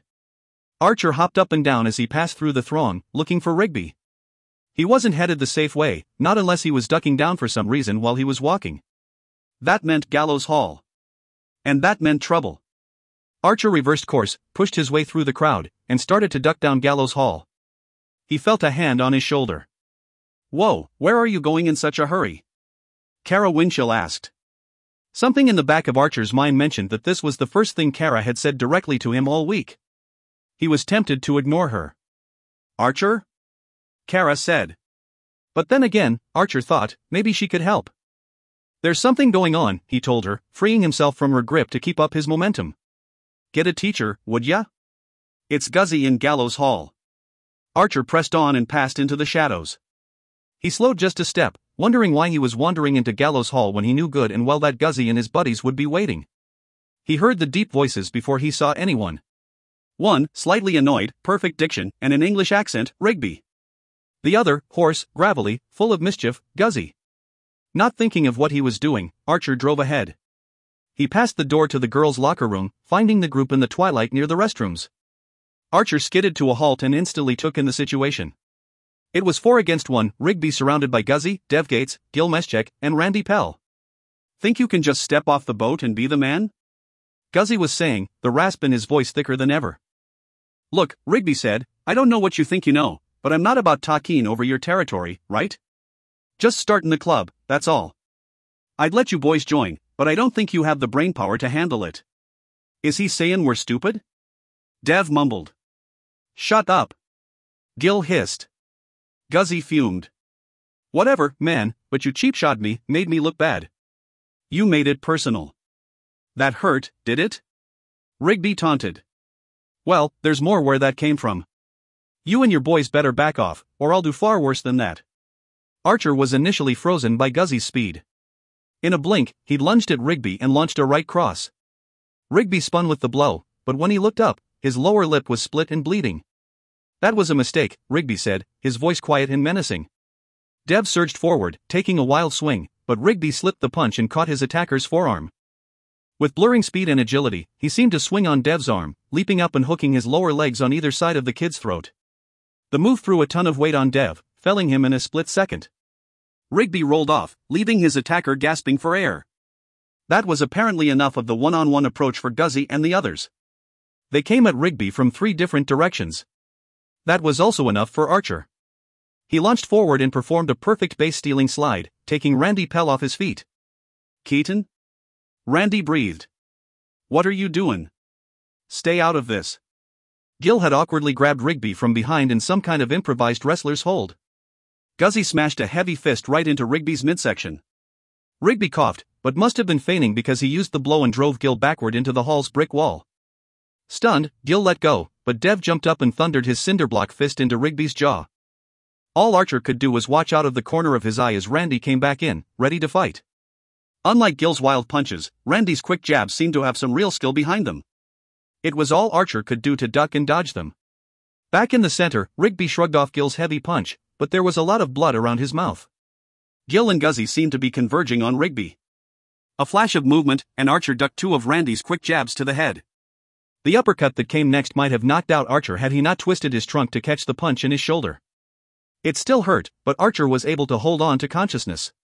At that point, there came shouts in the hall, but it wasn't a teacher, as Archer had hoped. Somehow high school students turned their fight recognition radar on all at the same time. Even half a school away, students could sense the buzz or tension in the air and come running to watch. On a Friday, it was all the more keen. As Archer ducked and bobbed and darted around Randy's relentless attacks, he saw the crowd gathering. This would not end well, no matter what. Finally, the moment Archer had been looking for came. Randy had thrown so many shots that he'd grown weary, his breath ragged and heavy. He'd also missed with most of his jabs, turning his face red in anger as well as effort. Randy's next swing was clumsy and put too much of his weight forward. Archer kicked out his leg, hooking Randy's, spinning his opponent sideways before driving a sidekick into Randy's ribs. Randy went down in a gasping heap. When Archer looked up, the crowd of teens were yelling, Gil was on the ground clutching his elbow, and Rigby and Guzzy were slowly circling each other. Archer's blood ran cold. Guzzy had a knife. "Move aside," came a very loud, nasal voice. It sounded like the assistant principal, Mr. Bors. Archer wasn't sure that he would make it in time. "Let me through." Guzzy's nose and lip were bleeding. The corner of his right eye had a red, golf ball-sized welt growing. His face was a mask of fury. He brandished the knife as if he'd used it before. "That changes things," Rigby said. "Do that martial arts stuff now." Guzzy hissed. "Guzzy, don't!" Archer yelled. "Should have minded your own business, Keaton," Guzzy said, never taking his eyes off Rigby. "Are you certain you want to cross this line?" Rigby asked. There was something different in his tone now, something Archer hadn't heard before. There was an odd inflection on the end syllables of every word, almost as if there was a second voice speaking Rigby's words but ever so slightly off in timing. "You started this." Guzzy snapped. Look around, Rigby said. There are 50 witnesses. Put the knife away now, maybe no one says anything. Everybody. Move. Now. Mr. Bors yelled, still too far away. Guzzy tightened the circling. He lowered the knife hand to his side. Archer thought for sure he would strike. Less than a yard lay between the fighters. Are you sure you still have a knife? Rigby asked, his voice still strange. With a rippling of his fingers, Rigby made a gun with his hand and pointed. Archer blinked, stupefied. He blinked again, but what he saw, well, it was still there. Instead of a knife, Guzzy now held a bouquet of bright yellow daisies. What? Guzzy's mouth dropped open. He dropped the flowers, and his knife clattered to the floor. I can do things, Rigby whispered as he lunged forward. You don't want to mess with me. Ever. Guzzy retreated so far that his back hit the wall. Just then, the crowd parted and Mr. Bors lumbered forward. He slammed Guzzy up against the wall and simultaneously put his rather large foot on the knife. This is it, Guzzy. The assistant principal rumbled. This is a weapons violation. You'll be expelled if you're lucky. Kara was suddenly at Archer's side. You fight pretty well, she said. I never knew. Archer didn't know what to say. Thanks for getting Mr. Bors. This was getting ugly. I didn't get Mr. Bors, she said. Not sure who did. You, but I asked you. And missed the fight? She said. Are you kidding? Keaton, Pell, Gates, to my office. Mr. Bors yelled. Now. And someone called a nurse for mess check. 16. Trading in fate. Suspended? Archer's father erupted. It's the school's zero-tolerance thing, Dad. Archer argued, pacing the den. I didn't start the fight. It was 4 against 1 and I was trying to help. But we taught you violence doesn't solve anything. I know, Dad, I know. I'm sorry. Suspended? Really, Archer? I didn't know what else to do, Archer said. I didn't want to see, well, I just didn't want to let, his voice trailed off. Archer's dad dropped his hands from his hips. He'd already run out of fight. He plopped down in his armchair and stared straight ahead. Guess you did right, son, but still, I know, Archer said, stopping near the stairwell. That's it, Dad? I get suspended for fighting, and that's all you got? It was crazy to think that way, Archer knew. He honestly didn't want more consequences. He just wanted to see his dad show a little spirit, a little more life. Maybe he just needed a little prompting. So how long am I grounded for? His father didn't answer at first. Dad? No, his father said. You got suspended. That's enough. Archer shook his head. It's just Monday. Anyway, I guess I can use the extra time to study chemistry. Archer trudged up to his room and flopped down onto his bed. He had a burning urge to summon Master Gabriel. After what he'd seen Rigby do with the knife or flowers or whatever, well, it was mind-boggling. In the dream, Archer could turn a knife into a water buffalo if he wanted to, but in the waking world? How did Rigby do that? Was it some kind of sleight of hand? Some kind of hallucination? Archer had no idea. That was exactly why Archer needed to talk to Master Gabriel. But Archer also had in his possession the Karakorian chamber, the puzzle box he'd been forbidden to seek.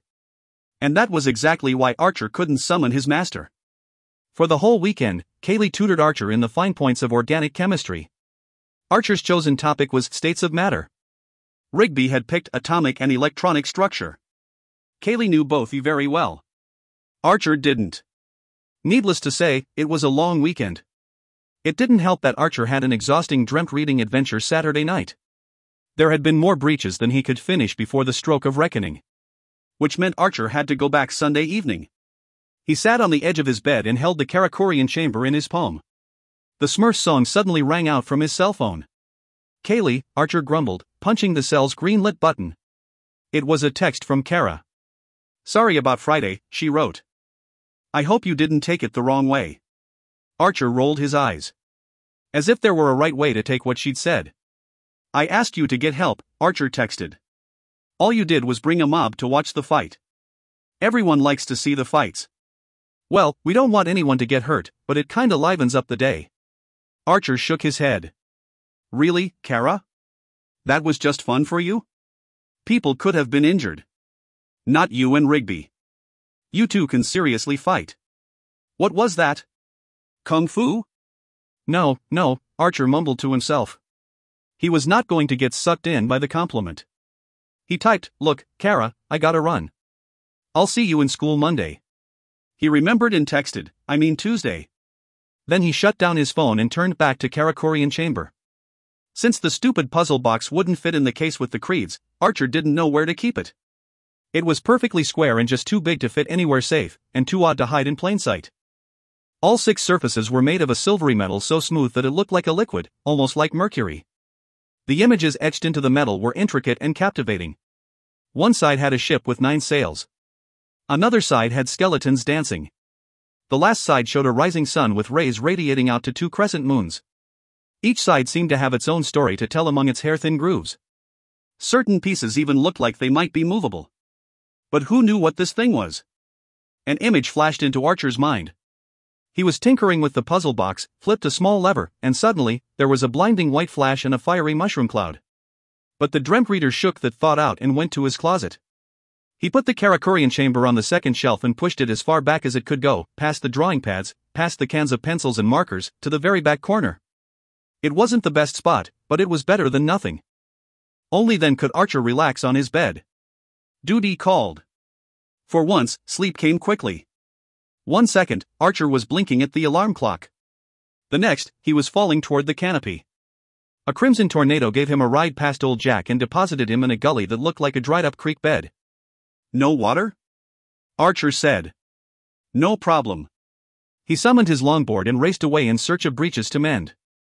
The Dreamtreader began where he left off the previous evening, in the rocky crags of Farnham Tor. Just after he'd repaired his 6th breach, a familiar puff of purple smoke blossomed near his shoulder. "Did you tell him?" Raz asked, seemingly doing the backstroke in the air. "No, I didn't," Archer said, tying off a final stitch. "Not yet." "Why?" she asked.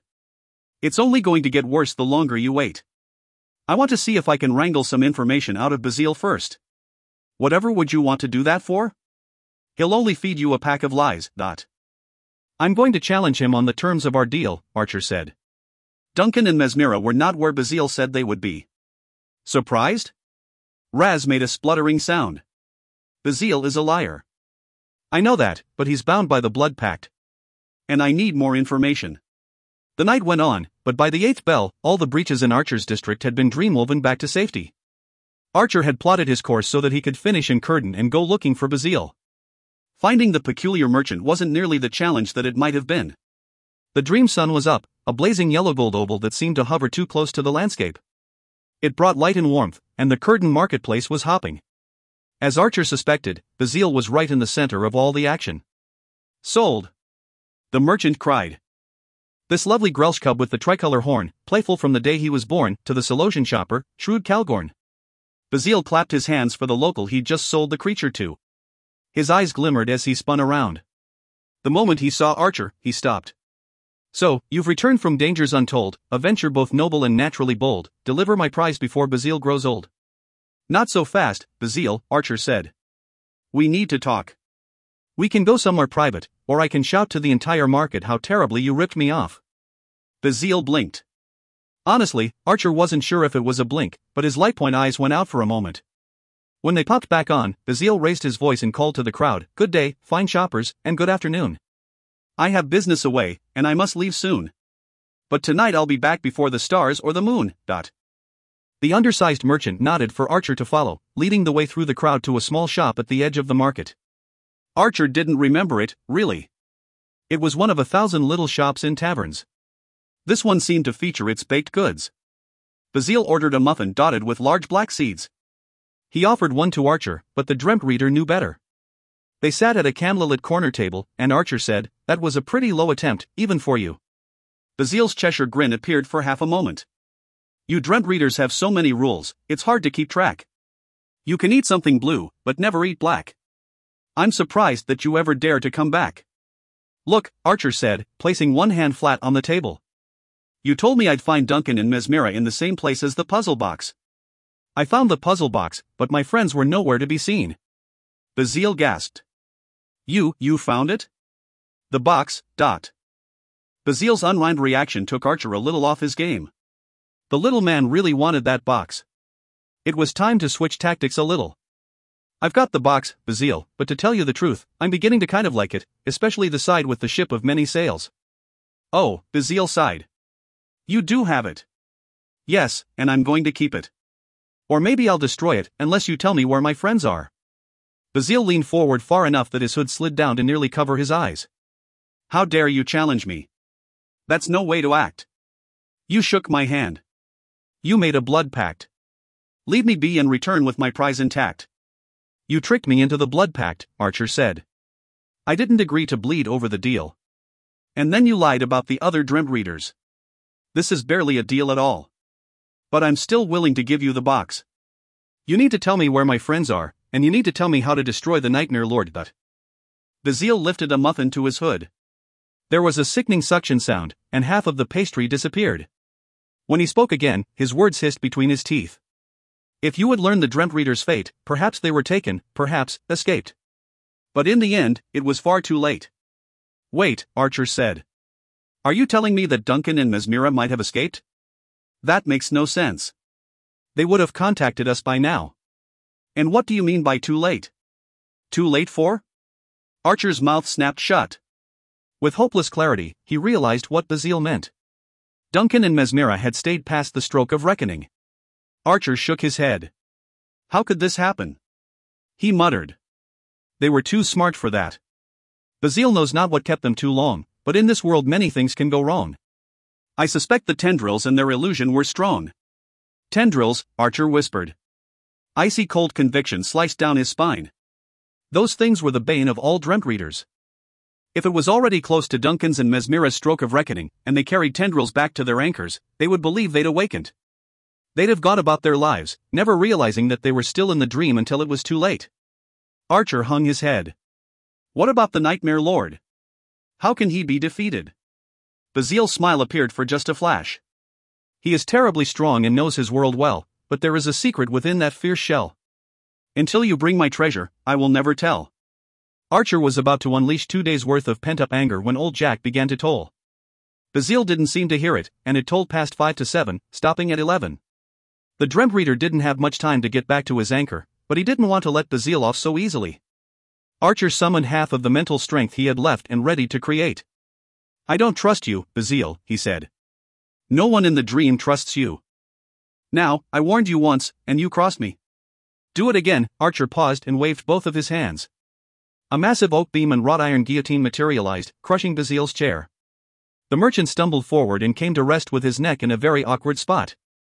And I'll finally get to see just how ugly your head really is. Archer nodded, and the huge, razor-sharp cutting blade began to fall. Bazil shrieked.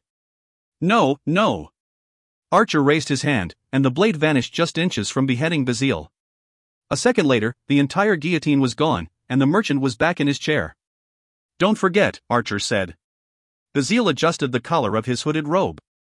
Bazil never ever forgets, but kill him, and you'll have such dreadful regrets. You'll never stop the Nightmare Lord's threat. Archer glared once more at Bazil and stepped outside. But then, a memory of Lady Cassia flickered, something she'd said. He turned back through the doorway. Bazil, I heard you violated the inner sanctum of. Ing weary of this part, Bazil was saying. His voice was different, confident and ringing of power. At first Archer thought maybe someone else had been talking. After all, he couldn't see Bazil's lips moving, not in the inky black within his hood. Who are you talking to, Bazil? Archer asked. Speaking to myself, O Dreamtreader Supreme. Imagination it was, I deem. Perhaps your time has come to leave the dream. Archer frowned and left the cafe. Maybe I was imagining, he thought. But that was weird. When Archer awoke, there was bright sunshine in his room, and Kaylee was all dressed for school. Playing hooky today, huh? She asked, a little bounce in her pigtails. She sat at Archer's desk with her backpack toward the bed. Archer rubbed his eyes. I got suspended, he spoke through a yawn. There's a difference. Is your battle of the brain still tomorrow? Kaylee asked. Archer squinted. Yes, unfortunately. Means just tonight left to study, Kaylee said. But don't worry. I'll help you. Kaylee still didn't turn around. A little puzzled, Archer stared at her. "Whatcha doin'?" he asked. "Playing," she said. "With what?" "Your little game," she said. "You know, it's good that you've been playing with this. It really does challenge your mind for a little while, anyway. Kaylee, show me what you have." "Turn around." Kaylee shrugged once and turned in her chair. In her hands, there was the gleam of silver in the sunlight. She held the Karakurian chamber. And it was open. 17. The Battle of the Brains. "What is it?" Kaylee asked. "I mean, beyond the obvious?" "Kaylee," Archer said, his words clipped with tension. "I want you to put that into my hands right now." "But it's fun," she said, turning the box at different angles to reflect a sunbeam. "Look, I don't know how you got that open," he said, "but truth is, it could be dangerous." "Very dangerous." "Please, Kaylee, give it to me now." "Oh, fine," she said, wriggling out of the chair. She gave the puzzle box to Archer.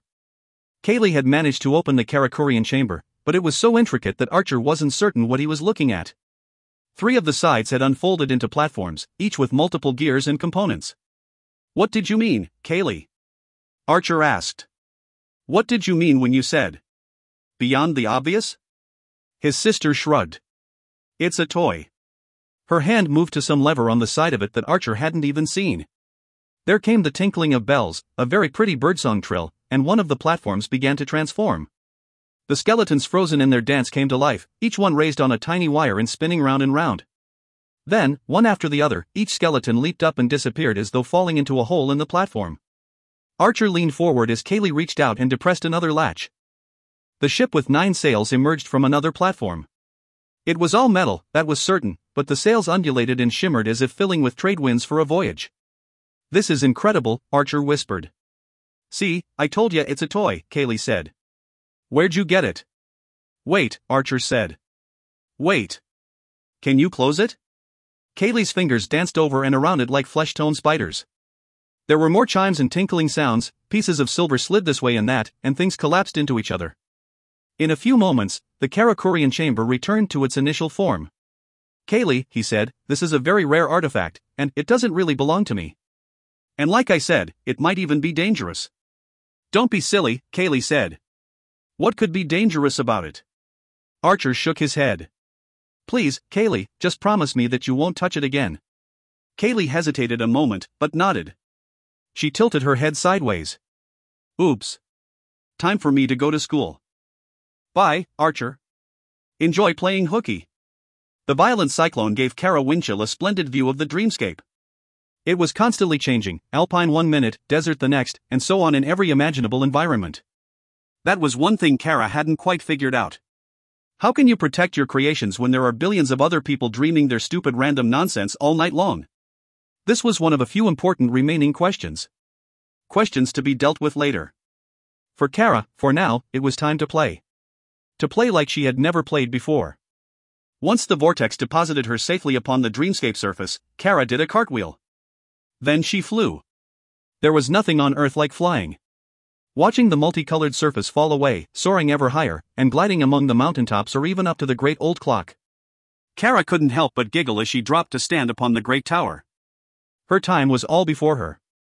Nearly 11 full hours. She'd never felt so happy or so free before. She yelled, "Now, at last, I finally know the rules." Kara stood at the very edge of the clock tower and raised her arms. The boiling clouds above, the massive churning banks that spawned so many tornadic vortices, responded to Kara's call. And so did the lightning. Great sparking blades of electrical light shot down to the dreamscape. "Yes." Kara exulted. "Exactly like that." Kara closed her eyes and leaped from the tower. Not to fly. She plummeted instead, soaked in the acceleration. Then, she altered the dreamscape into an open sea beneath her. Eyes wide open now, she pulled up and set herself to running across the water. The whitecaps felt cool on her toes, and the spray chilled her face, but she did not sink. She ran and grinned, the rain pelting her face, pelting every inch of her. Lightning flashed and thunder clapped overhead, and Kara laughed aloud.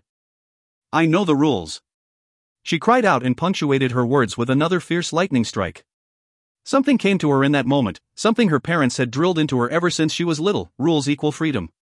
To enter a lucid dream without knowing the rules meant constant fear and worry. It meant never knowing what you could and could not do. It meant a complete diminishing of the entire experience. And Kara Winchell would not have anyone or anything diminish her experience. Live now, live fast. She shouted at the waves even as she leaped through them. Kara leaped off the surface of her sea and flew once more, this time taking a more direct path. She blasted through mist and low-hanging clouds, speeding north where she wanted snow. Yes, I would like snow. The sky became a mantle of slate gray, and the air filled with 10 trillion dizzying eddies of wind-whirled snowflakes. Whoa, Kara thought, blinking sleep and snow from her eyes, that took a lot out of me. But Kara knew her destination was coming up soon. She navigated the mountains north and west of Shadowkeep, looking for the white fortress built high upon a cleft. The stronghold was a massive barrel-shaped vault hewn from the natural stone but was often hard to spot due to its pale color and the frequent snowfall. Yet Kara found it with little trouble. As if drawn to it magnetically, she sailed in one of the long rectangular windows and seated herself at the table within. "This will never work," she said. The sole reply was her echo. Kara pounded a fist on the table. A crackling fire roared to life within the corner hearth. Torches sprang up even as tapestries rolled down the chamber walls. Music chimed throughout the hall, music from the strangest ensemble ever formed: lute, harpsichord, electric guitar, bass, synthesizers, brass, and percussion, all played by multicolored monkeys. The table, now overlaid with a brilliant white silk cloth, adorned itself with a feast fit for a king, queen, and quite a few other members of a court. Kara sighed contentedly and sampled a little bit of everything: roast duck, a dollop of braised potatoes, a piece of chocolate layer cake that was more than a foot tall. Yum!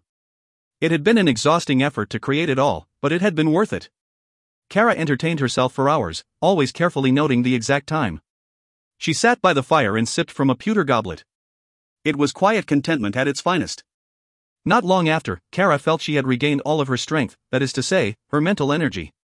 She was considering another swift flight across the dreamscape when the great clock began its warning. Only it did not ring out 8 bells as it was supposed to.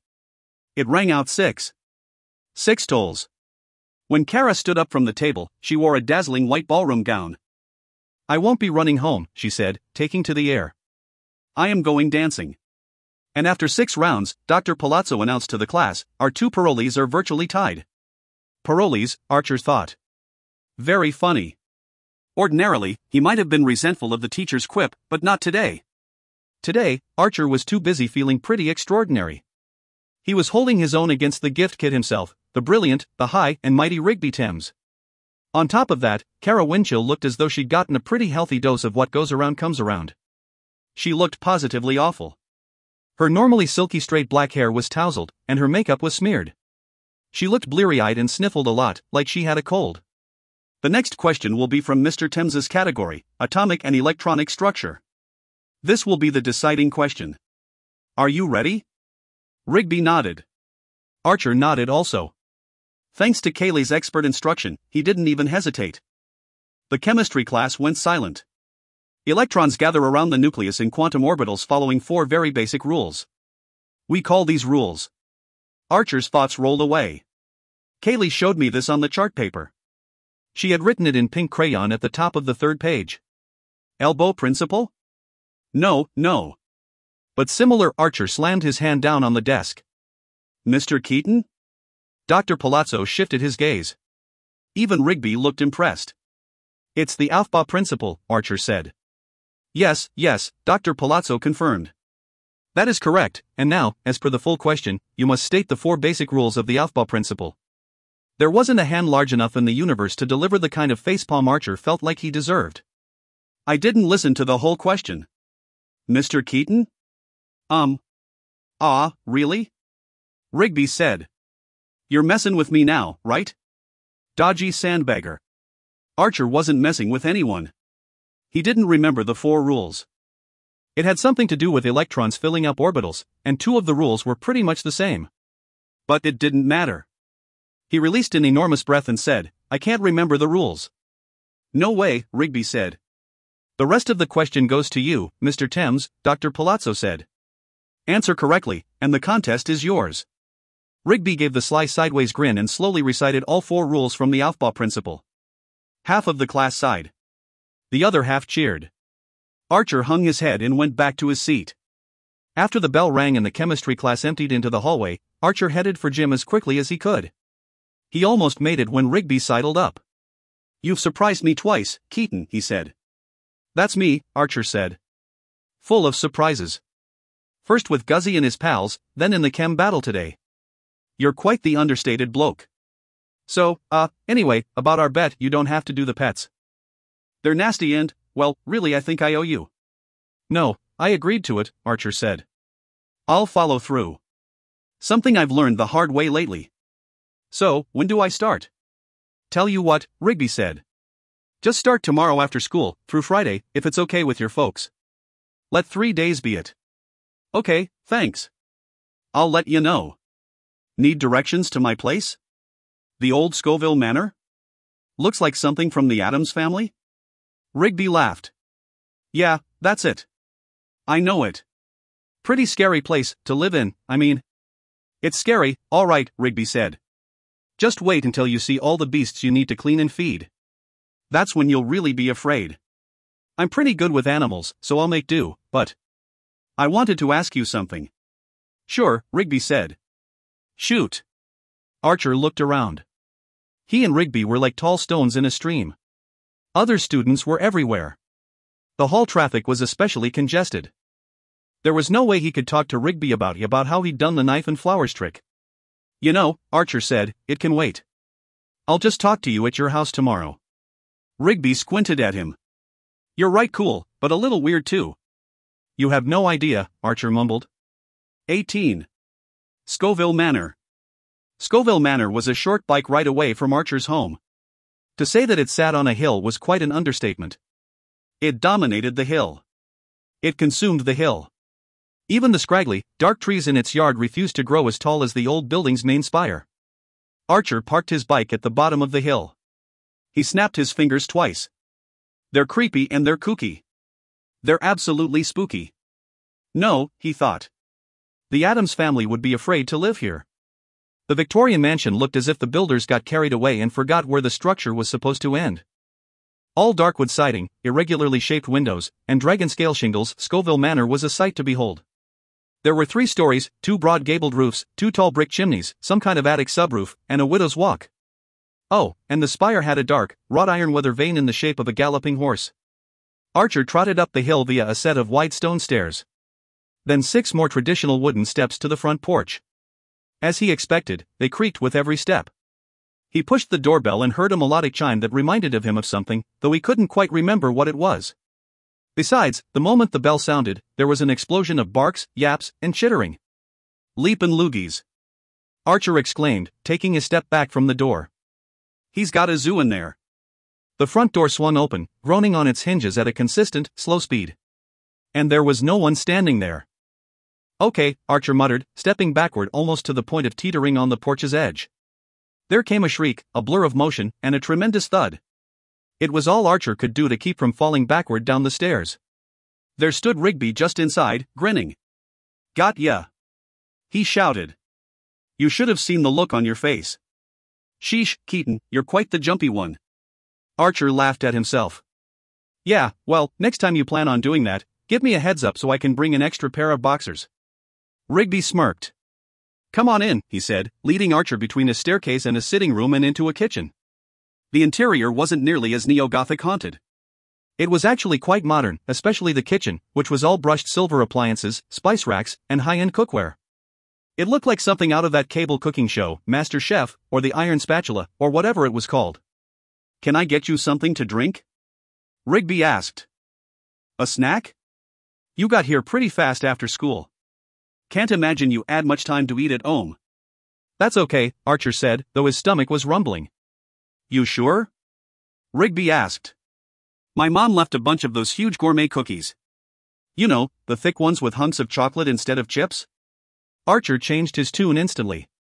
Well, a few of those couldn't hurt. That's the spirit, Rigby said. He went to the refrigerator, which looked to Archer like it could double as a guest room, and took out a gallon of milk. He poured 2 glasses, set them on the table, and came back with a platter of gigantic cookies. Archer said, do we eat these or play catch with them at the beach? I know, right? Rigby said, digging in. They munched cookies in relative silence, but it was an awkward thing. They exchanged glances, and Archer thought Rigby had a bit of a scientist thing going on. Archer felt like he was being analyzed, measured. It was unsettling. "Where are your folks?" Archer asked. Rigby blinked. "Dad's out of town. He's a currency exchange specialist for investors, venture capitalists, that sort of thing." Venture capitalists? Bunch of rich guys who don't know what to do with their obscenely large piles of money. So they look for poor inventors willing to give up the rights to a great new idea for a bunch of cash. "Ah," Archer said. "And your mom?" "At the tennis club," Rigby replied. "As usual." He drained his glass. "Guess we best get to it then, eh?" Archer finished his glass and nodded. He wondered how to bring up the knife flower incident. Maybe not just yet. The basement stairs emptied into a T-shaped hallway. Rigby led Archer to the right, but Archer couldn't help glancing to the left. It was a short stub of a path drenched in shadows, with a single formidable-looking door at the end. Archer swallowed and said a silent prayer that there wouldn't be any animals he needed to take care of behind that door. He shuddered and turned his attention quickly back to following Rigby. The smell hit Archer first. It was a combination of dry straw, mulch, dog food, and stale poop. When Rigby turned a corner, the yips, yelps, barks, and cries began again. Yes, Rigby said, "We've come to feed you. You can calm down now." When Archer turned the corner, he stopped walking and found himself staring down the first of several aisles of cages, pens, hutches, and other pet enclosures. "Snot rockets!" Archer exclaimed. "You have a pet store down here." "It was a passion of my late Uncle Scubby," Rigby said. "He collected rare and exotic pets for quite some time. We didn't have the heart to get rid of them. Come see." Archer strolled down the aisle and gaped at almost every cage. A huge pair of golden brown eyes stared up at Archer from a network of branches and leaves. The eyes belonged to a fist-sized clump of fur with floppy triangular ears, a tiny peach-colored nose, and skinny knob-knuckled fingers. "What on earth is this thing?" "Ha! Actually, it's not found on Earth," Rigby said, retracing his steps. "Well, not many of them, anyway. This is a pygmy tarsia, quite rare, actually. We call him Herbie. Now, take a look at his neighbor." The next pen held a cross between a mop and a gray wig, with really dark eyes and a twitching nose. Is this a rabbit?" Archer asked. "Angora rabbit," Rigby said. "Folks in some countries make hats out of them. But not old flops here." The tour continued, revealing a squat creature with a tapered snout. Its shell was covered in a mixture of yellow and rose-colored scales. It scurried when it saw Archer and began burying itself in the thick straw of the crate. "A pink fairy armadillo," Rigby said. "But you can call him Texas." "Oh, man. Kaylee would love this thing," Archer said. "Who's Kaylee?" Rigby asked. "My little sister. She is completely nuts over animals, especially cute ones. You should bring her with you tomorrow." "Really?" "Sure," he said. "Most of these beasties crave attention, well, except Tex there. He's shy." Even in a zoo, Archer had never seen so many strange and interesting animals. In the dream, sure, but never in the waking world. Rigby's family had a lemur, a tapir, a fennec fox, a sandcat, and even a red panda. There were dozens of animals, some quite cute and others, not so much. "You sure you want to do this?" Rigby asked. "Now that you've seen how many there are?" "Bet's a bet," Archer said. "So how do I take care of them all?" Rigby grinned. "You have no idea what a relief it will be to not have to do this for a few days." He patted the top of a hutch, and the two gray ferrets that had been tangling inside instantly separated and darted away to hide. "Okay then, the one thing they all have in common is that they need water." So began an intensive half-hour of curious creature care. Aside from the universal water need, these animals had completely peculiar diets, everything from pre-manufactured food pellets to tiny frozen mice to bamboo leaves. And, of course, there was the matter of cleaning out the cages. Some of the pens had little trays that slid out from under to allow relatively easy dumping of critter poop, but others were much more complicated. A few required Archer to physically climb into a pen to get at the offensive animal droppings. Once, a lemur named Sherlock got hold of Archer's dark red hair and started to chew on it. That had been mildly alarming, but a sweet-natured female barn owl made up for it by perching on Archer's shoulder. She seemed perfectly content to ride there while Archer did his rounds. "Whoa, Doctor Who really likes you," Rigby said. "She's normally pretty shy, Dot." "Reminds me of Raz," Archer muttered half to himself as he admired the beautiful bird. "Who's Raz?" Just an old pet of mine." Rigby raised an eyebrow. "What kind of pet?" Archer didn't know what kind of creature she was. She was just Raz. But Rigby was waiting for an answer, and it would seem odd not to know. Kind of a flying squirrel, Archer said. Really? Well, that's one creature we've never had here. He paused thoughtfully for a few moments. I suppose that's pretty much it. You good? I've got a bit of running around to do. You don't have to lock the door when you go. You're leaving? Yeah, why? Rigby asked. You're okay down here, right? Archer frowned. Well, yeah, sure. Doctor Who and I can handle things. Right, then, Rigby said. See you tomorrow in school. Hey, Rigby? Yeah? The other day, during the fight, Archer said, I saw you do something. Rigby's smile vanished for a split second, but then it was back. Oh, that's Krav Maga, he said. It's Israeli martial arts, actually a combination of all kinds of. Not your fighting style, Archer said. Not really. Some of the strikes were the fastest I've seen, but I'm talking about what you did to the knife. That took care of the smile. I didn't do anything to the knife, he said. I never touched it, and Mr. Boring or whatever his name is took it. How'd you do it? Archer asked. How'd you turn the knife into flowers like that? Rigby laughed. Hard. Look, Archer, I don't know what you think you saw, his voice trailed off. His eyes flicked back and forth, and he frowned. Then, the smile was back. Listen, I've got to get going, but, tell you what. I've got a club going here at school. That's where I'm headin' now. Maybe you could come sometime, and maybe we could talk about what you think you saw. He didn't wait for Archer to answer. He turned and walked away. Archer listened to Rigby's retreating footsteps in the hall, on the stairs, and then somewhere overhead. After that, other than the non-stop chattering of the animal kingdom, Rigby's house was silent. Club? What did Rigby mean by that? Then, Archer laughed as a new thought occurred to him. Son of a gun, he's starting a magic trick club. That's how he did it. Man, he's fast.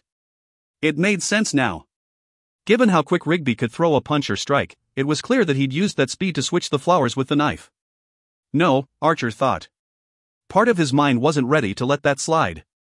I'm not buying that. It's not like Rigby was carrying flowers around all day just in case he could switch them with someone. There wasn't much he could do about it at the moment, so Archer set to work. It gave him time to think about something besides Rigby Thames. So many variables paraded through his mind: the puzzle box, Bazille, the confession to Master Gabriel, Kara Winchell's most recent attitude changes, the ever-increasing number of breaches in the dream, the missing Dreamtreaders, the mysterious Wind Maiden, and more. Even Amy Pitsatakas made a surprise visit to Archer's thoughts. What was that about? Through steady efforts, Archer finally finished his new chore routine. It really wasn't all that bad, actually. Well, the fecal disposal really was all that bad. But other than duty, Archer enjoyed working with the animals. They seemed to accept him, especially Doctor Who. He had a hard time putting her back into her cage just before he left. He bid the animals farewell and made his way back up the long hallway to the stairs. But at the stairs, he paused a moment. There was something about the door at the other end of the hall. Archer glanced up to the first floor, listened intently for a few ticks, and then slipped around the corner into the darkness. With just a few steps, Archer stood directly in front of the door. It was metal, some kind of thick metal with riveted panels. There was a vertical handle and a digital keypad. It was obviously locked, but Archer tried a gentle push anyway. It didn't budge.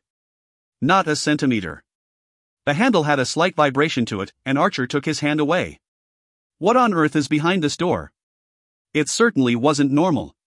Rich people did have a reputation for being eccentric, but what was it? A bomb shelter? An international spy center? A hidden crypt full of vampires? Okay, Archer thought. Where did the vampire thing come from? He quietly laughed at himself. He was about to leave when an absurd idea entered his mind. He crept closer to the door. Then, ever so slowly, he leaned his head closer. Now his ear actually touched the cold metal of the door. The whole basement seemed to go silent. Archer pressed his ear flat against the metal and squinted. He thought there was nothing at first, but then he heard it. It was a faint pulse of air, kind of a shooshing sound. But there was something else too, a quiet, steady beeping. For no reason that Archer could explain, he felt suddenly very afraid. He pulled his head away from the door and took to the stairs. He left Rigby's home, hopped on his bike, and didn't look back. There was something behind that door in the basement. Archer felt certain that whatever it wasn't good. 19. Master Gabriel's third visit. Time Tio faced the music, Archer muttered, shutting his bedroom door. He'd let it linger on his conscience for too long already. Before he could talk himself out of it, he went straight to his closet and took down the Dreamtreader's creed. In the back of the heavy book, there was a pocket containing a single white feather. It was only for emergencies, but it was the only way he could contact Master Gabriel on his own terms. Archer sat down on his bed and removed the feather. He glanced at his bedside table, at the lumpy piles of ash still there, the ominous remnants from the tokens of doom. 2 leaves, a black feather, a segment of chain, now all turned to ash. What could it mean? Archer was about to toss the messenger feather into the air when a mental sledgehammer struck him a glancing blow. He stared down at the white feather, and thought about the black feather. If the Nightmare Lord planted the tokens on me before I touched anchor, could the black feather be a kind of messenger feather? But to summon whom? Archer swallowed. What would have happened had Archer thrown that feather up in the air? It was time. Archer tossed the white feather into the air. There was a small burst of sparkling light, and the single feather became a pair of small golden wings. They fluttered and spiraled up to the ceiling and vanished. Archer shook his head. This is going to sting. What is going to sting? Master Gabriel asked, appearing just a foot from Archer's shoulder. Archer caught his breath. That was rather sudden, he said, trying to slow his racing heart. You do not often summon me, Archer, he said. I felt I had better hurry. That comment immediately added 3 more bricks to the weight Archer had already been carrying on his shoulders. He sighed. What has gone wrong?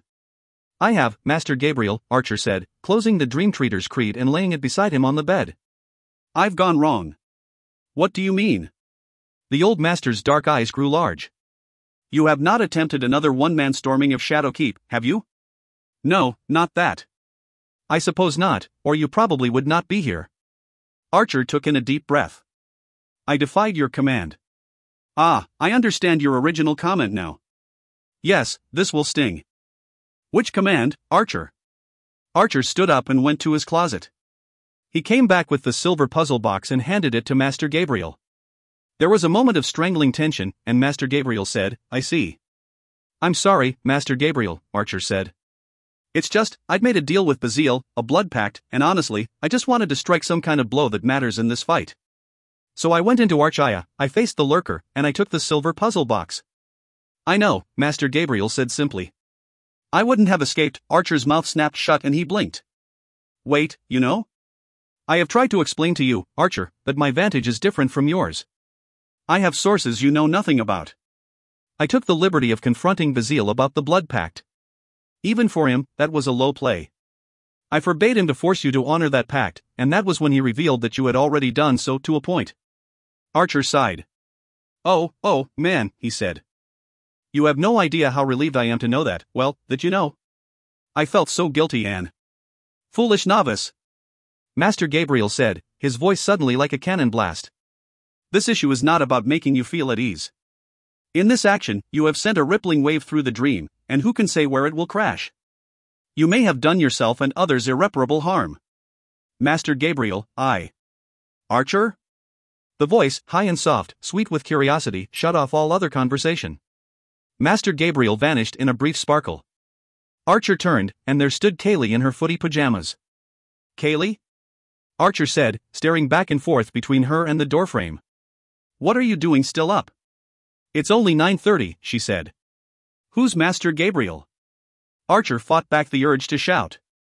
Well, you know, it's a what? When I opened the door, you were talking. You said, Master Gabriel, something or other. But no one else is in here, is there, Dot? No, Kaylee, he said. You're right, of course. No one's in my bedroom, except you. Oh, hey, glad you came in. I wanted to ask you something. Really? She put her doll in the crook of her arm and clapped. What? You kind of like weird animals, right? Only the cute ones, she said, nodding emphatically. Did you know that some sloths are so slow that algae grows on their coats? No, Archer said. I didn't know that. But listen, Kaylee, how would you like to see a ton of rare animals? Bunches of cute ones too? Kaylee actually bounced. Really? Really, Archer? Are you going to take me to the zoo? Close enough, he said. This new kid I've been hanging out with at school, he has a ton of pets. I mean a ton of pets. And they are some of the wildest, coolest things you've ever seen. Especially this barn owl named Doctor Who. Oh, I get it, she said. Who? Exactly, he said. So what do you think? You want to go over and see the animals with me tomorrow after school? She didn't answer but patted across the bedroom floor and slammed a hug into Archer's legs. I'll take that as a yes, he said. He knelt down to be at her level and gave her a hug back. Now, Kaylee, you know you're always welcome in here, but when the door's shut, you need to knock, remember? I'm sorry, she said. I'll remember next time. Okay, thanks, he said, ushering her out of the bedroom. As Kaylee departed, Archer heard her say, that glowy stuff around the door was cool. You need to show me how to do that. Archer shut the door and swallowed. Master Gabriel appeared 2 heartbeats later. So did his ethereal door sealant. Your sister? He asked. Archer nodded. How'd she get in? No one's ever gotten in before when you're here. Is something wrong with your power? Master Gabriel scowled. Nothing is wrong with my power. The foolish notion, ... Well, how did Kaylee open the door, then? I do not know. That should not have happened. Only a chosen Dreamtreader can break a dream seal. Could it be that you did not shut it flush initially? Archer went to the door. It does stick sometimes, in the summer. Especially when it's humid. His voice trailed off. It wasn't that hot today, though. Be that as it may, Master Gabriel said. We have a discussion to finish. Archer's shoulders sagged. I am sorry, Master Gabriel, he said. I shouldn't have defied you. I know it now. I know it. It's just that, with Duncan and Mesmira missing, I'm all alone out there. Raz is cool, but she's not another Dreamtreader. The next thought he would not speak aloud, but it was something that had bothered him for years. I wouldn't be alone, Master Gabriel, if you'd come with me, and fight. Master Gabriel's expression softened. Something like sadness or regret wrote on his brow like an unwanted hitchhiker. So, then, there was no sign of Duncan nor Mesmira in Archaya? They were not captives of the Lurker? I don't know for sure, Archer admitted. I never saw them. The Lurker spoke as if they'd been there, but then Bazil said something about them escaping. But then they hit their anchors without checking for tendrils. But Bazil was holding something back. I don't trust that story, but I don't know what else to believe. Perhaps this has something to do with the Wind Maiden. Wind Maiden? Gabriel echoed sourly. What are you talking about? I've never seen her, Archer said. But she speaks through the air. She guided me to my anchor that time I faced the Nightmare Lord. If it weren't for her, I don't think I would have made it. I do not know this Wind Maiden, Gabriel said slowly. If indeed she did help you, I am grateful, but, Archer, you should know that there are walkers about in the dream, Walkers? Like something from the Nightmare Lord, something new? No, something old, he replied. Very old. They are called lucid walkers. They are people, not Dreamtreaders, but people entering dreams consciously. Like common thieves, they break in. They have no right to manipulate the world within the dream, and yet they do. And no good comes of it. It never does. This Wind Maiden may be such a one. But she helped me, Archer said. There was no evil intent. So far as you know, Master Gabriel said. Understand that every time these lucid walkers enter the dream, they tear breaches larger than those of the Skurians. If you meet one, even this Wind Maiden, you must convince him or her to return to the temporal and never walk again. Explain to them the damage they are causing, the tragedy of a rift. Okay, Archer said. Okay, I will. I need to depart. Stick to your schedule, Archer. Stick to it tightly. Weave as many breaches as you can. I really don't want to ask this, Archer said. But is that it? No consequences for defying you? I deserve. You have no idea what you deserve, Master Gabriel said. As for your consequences, I give you the most severe of any. You will have to see this through. You take the silver puzzle box to Bazil. Resolve your pact and be done with it. But know that the consequences may be dire. Dreamtreader's Creed, Conceptus 4. Concerning those who call the dream their home. The 3 districts of the dream are home to many races, creeds, and cultures. The flora and fauna are as rich and distinctive as any on Earth. And the corral of creatures is especially full. It is an odd reality that, of the creatures dreamed up by the billions of sleepers on any given night, the vast majority of them are monstrous. This is no doubt due to the influence of the reigning nightmare lord. From time to time, the creatures become so prolific that all three Dreamtreaders must stray from their normal activities.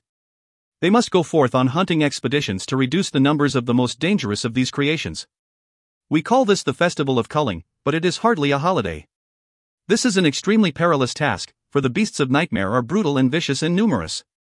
That said, the rewards earned for a successful culling are, quite literally, beyond one's wildest dreams. 20. Patchwork.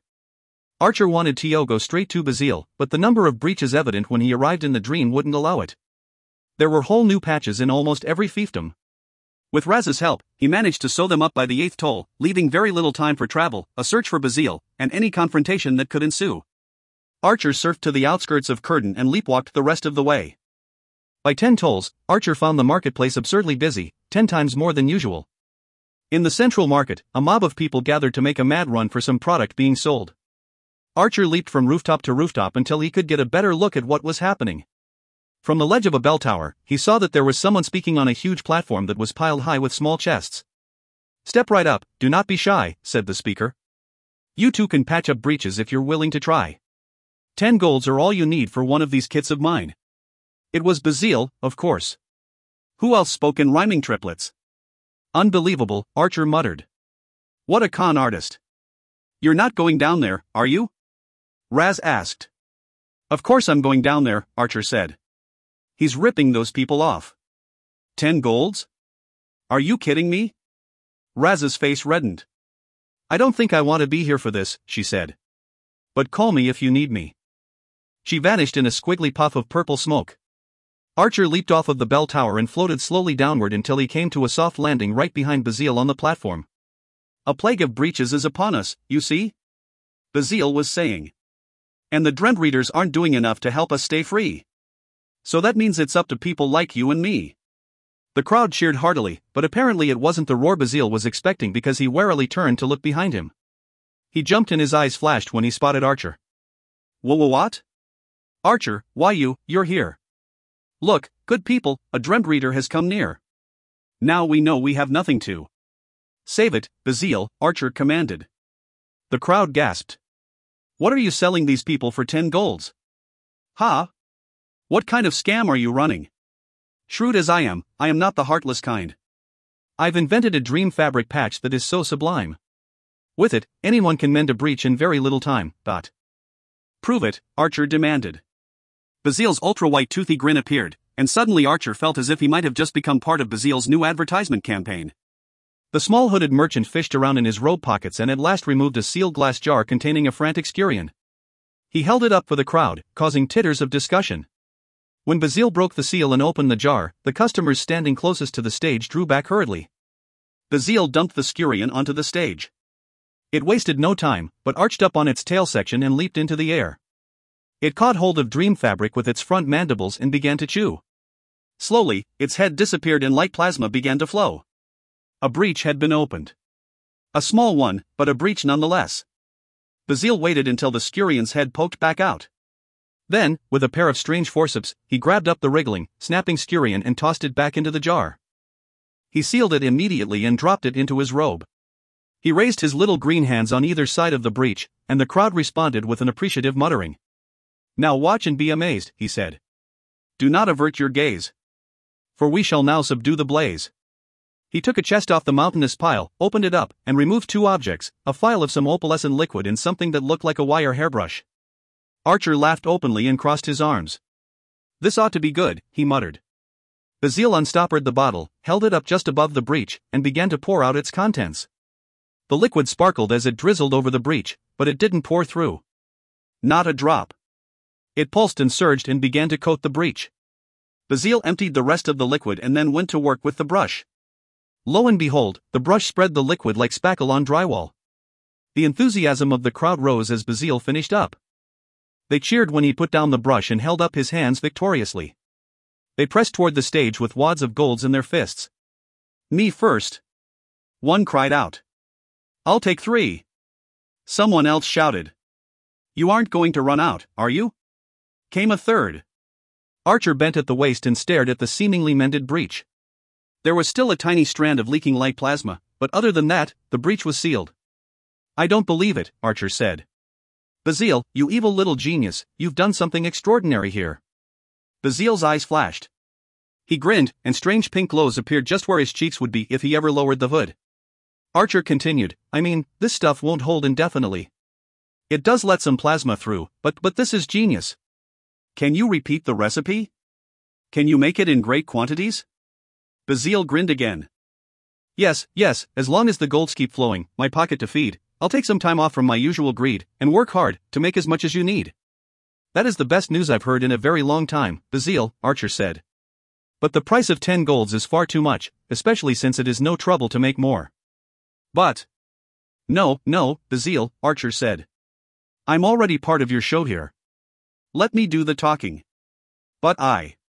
People of Curden. Archer cried. He used his Dreamtreader creativity to both deepen and amplify his voice. The crowd hushed. Bazil here is a true patriot of the dream. Cheers from the audience. For he has come to all our aid in this time of great need. More cheers, growing dizzy with joy. This brilliant invention may not completely mend the breaches that beset us, but they will bind them tightly until a Dreamtreader can permanently weave them shut. And you, good people and your neighbors in the other fiefdoms, must take up the fight against the breach plague. Hysterical cheers. And Bazil, may his eyes ever shine brighter, has agreed to lower the price to 2 golds per kit. The crowd erupted. T2? Bazil spluttered. But. Archer held up a hand. No, Bazil, he said. I won't let you make the price any lower. Lower? Archer ran to the piles of small chests and began tossing them out to the crowd. Here's yours. He cried. And yours. One after the other, he launched kits to the villagers. Raz, you won't want to miss this. Poof. Raz was there in a puff of smoke.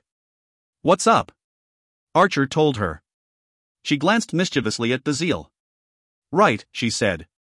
I'll help. Bazil ran back and forth across the stage and collected golds from the people's willing hands. In less than an hour, Bazil was completely sold out. Back in Bazil's rented cottage, he and Archer sat across a table and glared at each other for several minutes before either spoke. You just cost me a fortune, Bazil said, his lack of rhyme obvious. Nonsense, Bazil, Archer said. I believe I just made you a fortune. I stopped counting golds in the thousands. It might have been tens of thousands, Bazil hissed. Think of it this way, Archer said. Do you know anyone who gets around the dream like I can? Bazil's bright eyes widened. I didn't think you'd take long to think it through, Archer said. Now, this breach patch you've created is incredible. Like I said, it's not permanent, but it could be the key to stopping a full-scale rift. With your leave, I will carry news of your invention to every kingdom in the 3 districts, Bazil leaned forward and knocked over his tea. All 3? Yes, Bazil. Can you see the profits mounting now? If you want, I'll even tell them that each district must send you a brick of chocolate every moon. Bazil clapped his green hands. Yes, he said. 1,000 times, yes. Chocolate and golds unending sounds good, I confess. Now, Bazil, Archer said, reaching into the deepest inside pocket of his leather duster. He placed the silver puzzle box on the table and slid it across the surface. As per our bargain, I have brought your coveted relic. Bazil reached for it, but it leaped into the air just out of his grasp. What? He gasped. For this, as well as for my services today, you owe me. Karakurian's chamber slowly dropped into Bazil's hands.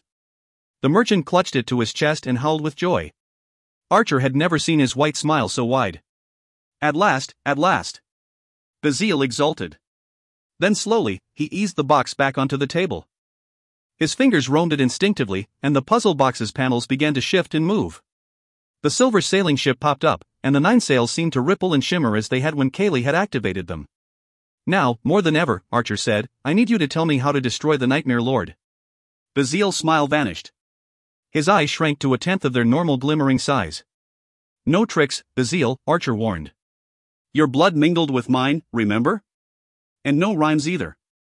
Tell me plainly, and tell me right now. Bazil's fingers danced on the puzzle box, and it closed itself up. Very well, Bazil said, his voice a clear, careful whisper. Destroy his throne, not once but twice, but the one who does will pay the price, in blood and pain and sacrifice. I said no rhymes. Archer's voice was a thunderclap. Bazil jumped, jarring the puzzle box. He caught it just before it fell. I am sorry. The throne must be destroyed, Dreamtreader. It is the seat of his power. But you must destroy it twice. What does that mean? In his stronghold, he has a massive stone chair, his throne. Shadowy as night and dark as pitch. Destroy that first. But travel then to his courtyard. There is a second throne there between two very unique trees. You must utterly destroy that seat as well, but the only way you can do it is by burning up both trees. 2 trees, Archer muttered. Does one have teardrop leaves, the others more like bat wings? Bazil's eyes flashed. Yes, he said. How did you know? Just finish, Bazil.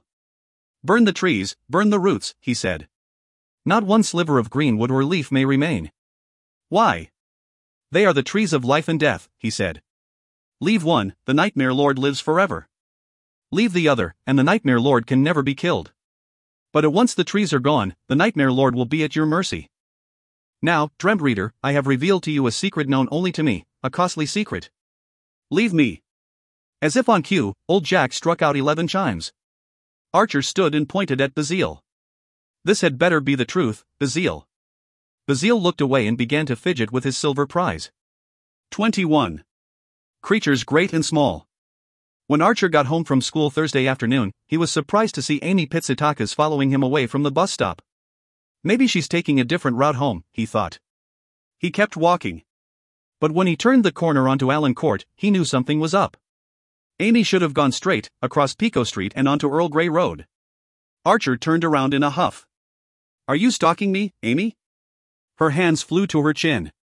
Why, yes, Archer Keaton, she said. You've caught me.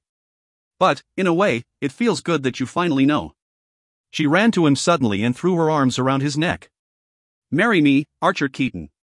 Then she fell away, cackling. She even rolled on the ground. Archer got over his shock at last and erupted into a series of his own honking, nasal laughter. Oh my gosh, he said with a snort. You freaked me out. He helped her to her feet, and eventually the laughter diminished and they wiped their eyes. But really, he said, what are you doing? Kaylee must have told you, she said. No, she didn't say anything to me. She said you were taking care of Rigby's exotic animals, Amy explained. She texted me, I guess around lunchtime. She told me I should come. I asked Rigby. He said he didn't care. Oh, well, that's beautiful, Archer said. More hands make less work. I have to feed, water, and clean up, you know? That's no trouble, she said. I love animals. Kaylee knew that. How come you didn't? Archer looked at his wrist.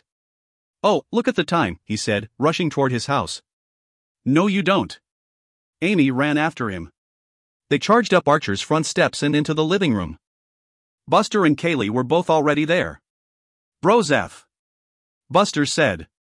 I can't wait to see these gnarly critters. Kaylee. Archer said, pacing the living room. This was supposed to be just you and me. I know, Archer, she said, her pigtails bouncing. But Buster wanted to come too. Besides, he plays too many video games. Dude, Buster said, so not cool.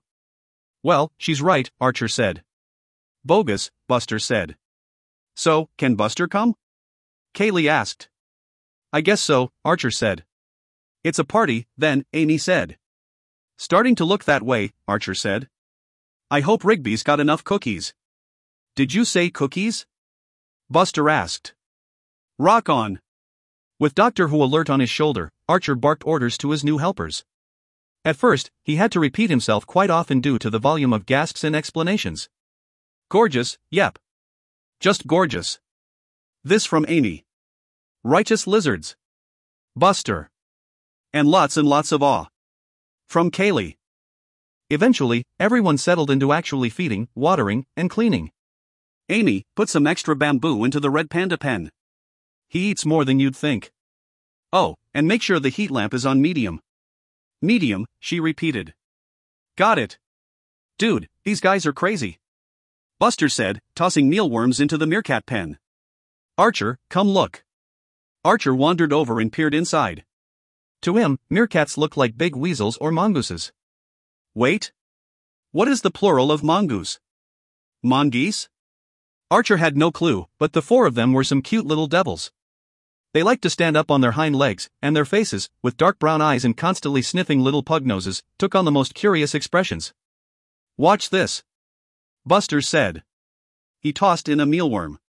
A meerkat snatched the food right out of the air. Whoa, Archer said. That is cool. Check it. Buster tossed in several mealworms at a time. The meerkats bobbed and darted, snagging each one before it could reach the safety of the bedding below. That is amazing, Archer said. Oh, and hey, did you try to take out the poop tray? Buster asked. Yeah, the poop tray. Was it too heavy? Nah, Buster said. It's all good. Archer moved on to see how Kaylee was doing with the fennec foxes. He found her sitting on her knees, absolutely captivated by the big-eared desert dwellers. I fed them the beetles like you said, Kaylee explained. They made a crunchy sound when they ate. Kinda gross, huh? I wouldn't eat a beetle. I don't know, Archer said.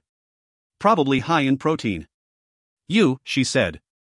Then her eyes traveled to Archer's shoulder. Oh. Is that Doctor Who? Sure is, he said. She's a barn owl. Tyto alba, Kaylee said. The common barn owl. Wait, did you say she? Yeah, she's a pretty little lady, isn't she, Ladut? Those black button eyes and the soft white feathers, and gosh, she has a heart around her face. Archer cocked his head sideways. The owl did the same. Sure enough, Doctor Who had a very distinct, tawny-colored heart outlining her pure white face. The afternoon went on like that, and it wasn't long before the crew finished its chores. Surprisingly, it didn't feel like a chore to Archer. And given the way the others were chattering excitedly, it probably didn't feel like a chore to them either. After making sure all the pens, cages, hutches, and tanks were secure, the group funneled out into the long part of the hallway. They turned at the stairs, but Archer lingered. Hold up a sec, he said. Amy, see mirror. See that door? Yep, she said. I wear glasses but can't hardly miss something like that. Why? I don't know, he said. But there's something weird about it. Kaylee and Buster, head upstairs for a minute. He led Amy over to within a foot of the door. Do you hear anything? Amy listened, slowly moving her head closer to the door. I don't hear. Wait, she said. She put her ear to the door and waited, her expression first curious, then uncertain, finishing out with a dose discomfort. That's kind of creepy. I know, he said. Wish I knew how to get in. You, really? She said. I don't like that faint beeping sound. Makes me think of a hospital. He shrugged, and they went back to the stairs to begin their journeys home. Archer lay in his bed and looked forward to a night of regular old dreaming. He'd done dream reading 2 days running, so he needed at least a 24-hour break. There was a faint knock on the door. Come in. The knob slowly turned, and a pink fuzzy slipper appeared, followed by the rest of Kaylee. Nighty-night, Archer, she said. Thank you. Night, Kaylee, he said. Thanks for what? Taking us to see the animals. I loved it. She ran over and gave Archer a huge fuzzy footy pajama hug. He let her go, smiled, and patted her shoulder. See you tomorrow, he said. I can get you in, she said. Archer sat up. What? That door in Rigby's basement, she said. I know how to get you in. 22. Beneath the surface. The second moon had risen just high enough over the windswept moors of Archaya to paint the incline of frozen silver. The ever-churning mists wrapped around shrub and stone, shreds of it moving in odd directions as if more than one air current flowed there. Movement flashed beneath the ridge of dark stone, where the jagged rocks in silhouette made it appear that a host of demons and devils had perched. A sinewy figure worked carefully at an arched door of stone. He stepped inside and pulled the door shut, dust raining down upon his wild shock of white hair. The large man laughed, the sound high and manic. Won't be gettin' in this way again, no. He said. Not without ringin' the bell, but. There was a slight hitch in his gait, an uneven measure in his knobby legs that made him seem lopsided as he passed the torches, his many shadows even more misshapen. The hall opened into his favorite room, the laboratory. His fingers clicking as he worked, the man adjusted the height of one burner's flame, lowered another. He switched out flasks at the end of one section of tubing and drained another. Finally, the man came to the end of a very busy machine and checked the level of a deep holding cistern built right into the floor. He cackled again and clapped. He. Production's well ahead of schedule. Grand, isn't it? He reached into the lowest pocket of his coat and pulled out a handful of shriveled blackberries. He tossed them into his mouth, chewing vigorously enough that their juice drizzled down his lips. Grand, indeed. The man left the laboratory and came to a semi-hidden door. He grabbed the nearest torch from its sconce, checked over his shoulder, and then disappeared through the door. Stairs led down and down. 50 feet from the bottom, he could already hear their clicking and gnashing. Of course he could. The man didn't breed them for serenity. At last, near the bottom of the stairs, he stopped and gazed over the edges of the 6 massive breeding tanks. They were filled near to the brim with teeming, wriggling black shapes, hundreds of thousands of scurrions. But these were special scurrions. They were blind, sure, but they had other ways to sense where they were. And they were voracious. The man came to the bottom of the stairs and looked curiously down into a hay-strewn pen where several lambs lay sleeping. Not this one, he muttered. Too skinny. He walked around the waist-high fence, wobbled a moment, and then said, "You'll do." He curled his long knobby fingers around a rather plump lamb's neck. With little effort, he yanked the lamb off the ground and carried it back to the stairs. The man snorted and cackled. Then he tossed the lamb into the vat of scurrions. The teeming and snapping in the tank sprayed a mist of water into the air. The sound was something like a driving rainstorm combined with a brick of firecrackers. "My, can they eat?" the lurker whispered. He scuttled the rest of the way down the steps and used his torch to light other torches all around the room. Then, he began the arduous task of opening all the pipeline valves. It took several tolls of old Jack, but in the end, it would clear the way for his little beasties to travel great distances, deep beneath the surface of 2 districts. 3 strains had gone in already. This was the last one. It wouldn't be long now, the lurker knew. He went to the breeding tanks and, one by one, turned their wheel valves to open. Scurrions flooded out into the pipeline system. No, it won't be long at all. A melodic tinkling bell drifted down the stairs. The lurker looked up, grumbling. Humph, a bit early. He took a large blackened metal snuff cap and went round to put out the torches. Back through the percolating laboratory and up the winding hall, he trudged, breathing more heavily than he would have liked. The bell rang again, this time loud and shrill so close to the door. The lurker rolled his eyes and adjusted his wire-rimmed glasses. Then, he swung wide the door and said, "Evening, nephew." Kara pushed herself away from her grand dining table. She couldn't possibly have eaten even a single bite from each main course she'd created. It was enough food for a small army. But she didn't care. It was so easy to create things she'd already created once. Like cheesecake, for instance. Coop had given her tips, and her cheesecake now was just as tasty. Maybe better. And all this was guilt-free too, she remembered. No calories in the dream counted toward the waste in the real world. Even so, she was too stuffed for cheesecake. Kara stood and wandered once more to her favorite chair before the fire. She was about to plop down for a rest when she remembered something. Something she hadn't realized before. Rather than sitting, she wandered over to the door she'd installed the other day. There was no handle or ring presently. She fixed that and yanked the door open, or rather, she nearly pulled her arm out of socket. "Why did I make this so thick?" She grumbled. But she knew why. She remembered. That was what she noticed the lack of this time. No screams. No complaints. No crying out. Kara reduced the thickness of the door and opened it rather easily. She stepped to the threshold of a long set of darkened stairs. She listened for a long moment and heard nothing. "Hello, down there," she called. "You're awful quiet lately. You are still alive, aren't you?" She waited. Still no answer. No movement. Nothing stirring. The thought hit her like a bolt of lightning. But they couldn't have escaped. They were too weak. Too delusional. The bonds too strong. No, she realized, not an escape. He'd come for them at last. 23. The basement door. "Are you sure we're still on zoo duty?" Amy asked. "I didn't see Rigby at school." "I really don't know for sure," Archer said. He led them up Rigby's front walk to the porch. "Rigby didn't text me." "He better be here," Kaylee said. "I want to see the animals." Archer shrugged and rapped lightly on the front door. The Rigby who opened the door that Friday afternoon looked tired. No, Archer thought. Tired would be an understatement. The young man who usually used cool and roguish charm had dark circles under bloodshot eyes, frizzy hair, and rumpled clothing. Whoa, Archer said. Aren't you a portrait of stunning good health? That's why I stayed home from school today, Rigby muttered. Guess I've come down with something. I can see that, Archer said. Should we come back another day? Amy asked. No, Kaylee whined quietly. Rigby held the door open wide. No, he said. It's nothing that bad. Please, come in. You're doing me even more of a favor by talking this off my hands. You sure? Archer said. Yeah, come on in, Rigby said, stepping back. But, we're fresh out of cookies, I'm afraid. No big deal, Archer said. Let's hit the zoo, gang. Ha, Rigby said. You're calling it a zoo now, are you? It's better than a zoo, Kaylee said. Zoos are so mundane. Your animals are so diverse and magnificent. Quite the vocabulary you have, Miss Kaylee, Rigby said, his charm turned up a notch. I'm kind of smart, she said, blushing. So I've noticed, he said.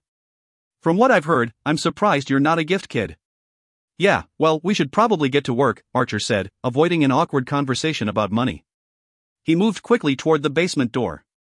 Amy and Kaylee followed. Then, Archer called back, Rigby, you going out or just crashing? Actually, he said, I'm feeling a little better now. I might just go out. Yeah, can't let the lads down, now can I? Lads? The club, Archer, Rigby said. I mentioned it to you before. We'll have a talk about it sometime. I think it might be right up your alley. Okay, Archer thought as he led the way to the basement. What was that? He was used to Rigby looking sly or smug, but this look was different. Rigby had a gleam in his eye, an eagerness that bordered on hunger.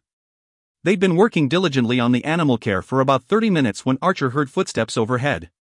He thought he tracked them pacing across the kitchen, up the hall, and to the front door. He wasn't positive, but he thought he heard the front door open and close. So Rigby decided to go out after all, Archer thought. Doctor Who, in her usual spot on his shoulder, cocked her head sideways. Archer knelt to scoop some feed into the Angora rabbit's hutch. He heard Kaylee and Amy talking a row or two over. Buster was stupid not to come, Kaylee was saying. Video games are stupid. He's a boy, Amy said. He's wired differently, yep. You mean he's stupid? No, Amy said, giggling. Buster's quite smart. Not as smart as you and not in the same ways, but still smart. He just, boys find the action in those games stimulating. I find these animals stimulating, Kaylee said. They laughed. Archer was only half listening. His thoughts turned to the strange metal door on the other side of the basement. It wasn't just simple curiosity. In some ways, Archer really didn't want to know what was behind the door. There was a very strong sense of foreboding related to the door. Everything from the strange pulsing vibrations felt through the metal to the odd shooshing sound to the faint, thin regular beeping, it all felt wrong. Dangerous, even. But, for whatever reason, this felt like a danger he should know something about. Like knowing a rattlesnake waited a few feet away, it was better to know it was there, rather than stumbling onto it later. Archer finished feeding the rabbits and went on to the next task. He tried not to think about the door. I guess that wraps things up, yep, Amy said. Archer didn't reply. He sat on a stool near the meerkat pen, deep in thought. Archer, you ready to go? Amy asked. What, huh? Where's your head? Amy asked. I said, I think we're finished here. Ready to go. Yeah, sure, Archer said, knowing that he couldn't have sounded any more reluctant if he'd tried. He stood, trudged slowly to Doctor Who's cage and let the barn owl hop onto its perch. They left the basement, but Archer stopped in the kitchen. Rigby? He called. You back yet? There was no answer. Rigby? Still no answer. Archer, what are you doing? Amy asked. Actually, Amy, there's something else Kaylee and I need to do, he said. But you can go on home. You sure? She asked. I don't mind staying to help. You've been a huge help, seriously, he said. But I'll catch up with you in school on Monday. Amy shrugged. Okay, then. See ya. With Amy gone, Archer turned back to the basement steps. You want me to open that door, Kaylee said. Don't you? Kaylee, I would never ask you to do something that might get you into trouble, he said. But this door, there's something about it that worries me. Curiosity killed the meerkat, Kaylee said, looking over her shoulder back at the zoo. Don't remind me, he said. But it's really more than curiosity. He led Kaylee back down the stairs. There's something suspicious about Rigby. He lives in this big house with his mom, he says. But I've never seen her. He leaves gift in May? No one changes schools in May. And honestly, I wonder about his uncle. The circumstances around his uncle's death are peculiar. Think Rigby killed him? Kaylee asked. Archer looked at his sister. Have you been sneaking peeks when Dad's watching murder mysteries? No, Kaylee replied, half pouting. I've been reading Sir Arthur Conan Doyle. Okay, Sherlock, Archer said, I don't know what it all adds up to, but it feels wrong. My gut tells me there's something important behind this door. I mean, who has a door like this in their basement? It looks like a hatch to a space station. They turned left and came to the door. Archer put his ear to the metal. Same vibration. Same shush. Same faint beeps. Think you can do it? She said, nodding. She went to the keypad and stared at it for a long time, several minutes at least. Then she started pushing buttons. After each sequence, the keypad made a tone, and a little red light blinked once. You might want to sit down for a bit, Archer, she said. It might take me a little while, Archer sat on the bottom step and tried to listen for any sign that Rigby might be returning. He watched Kaylee working and let his mind roam. Then he heard a muted buzz. Yes. Kaylee said. Archer was up in an instant. The keypad light now shone bright green. Kaylee, how on earth did you figure it out?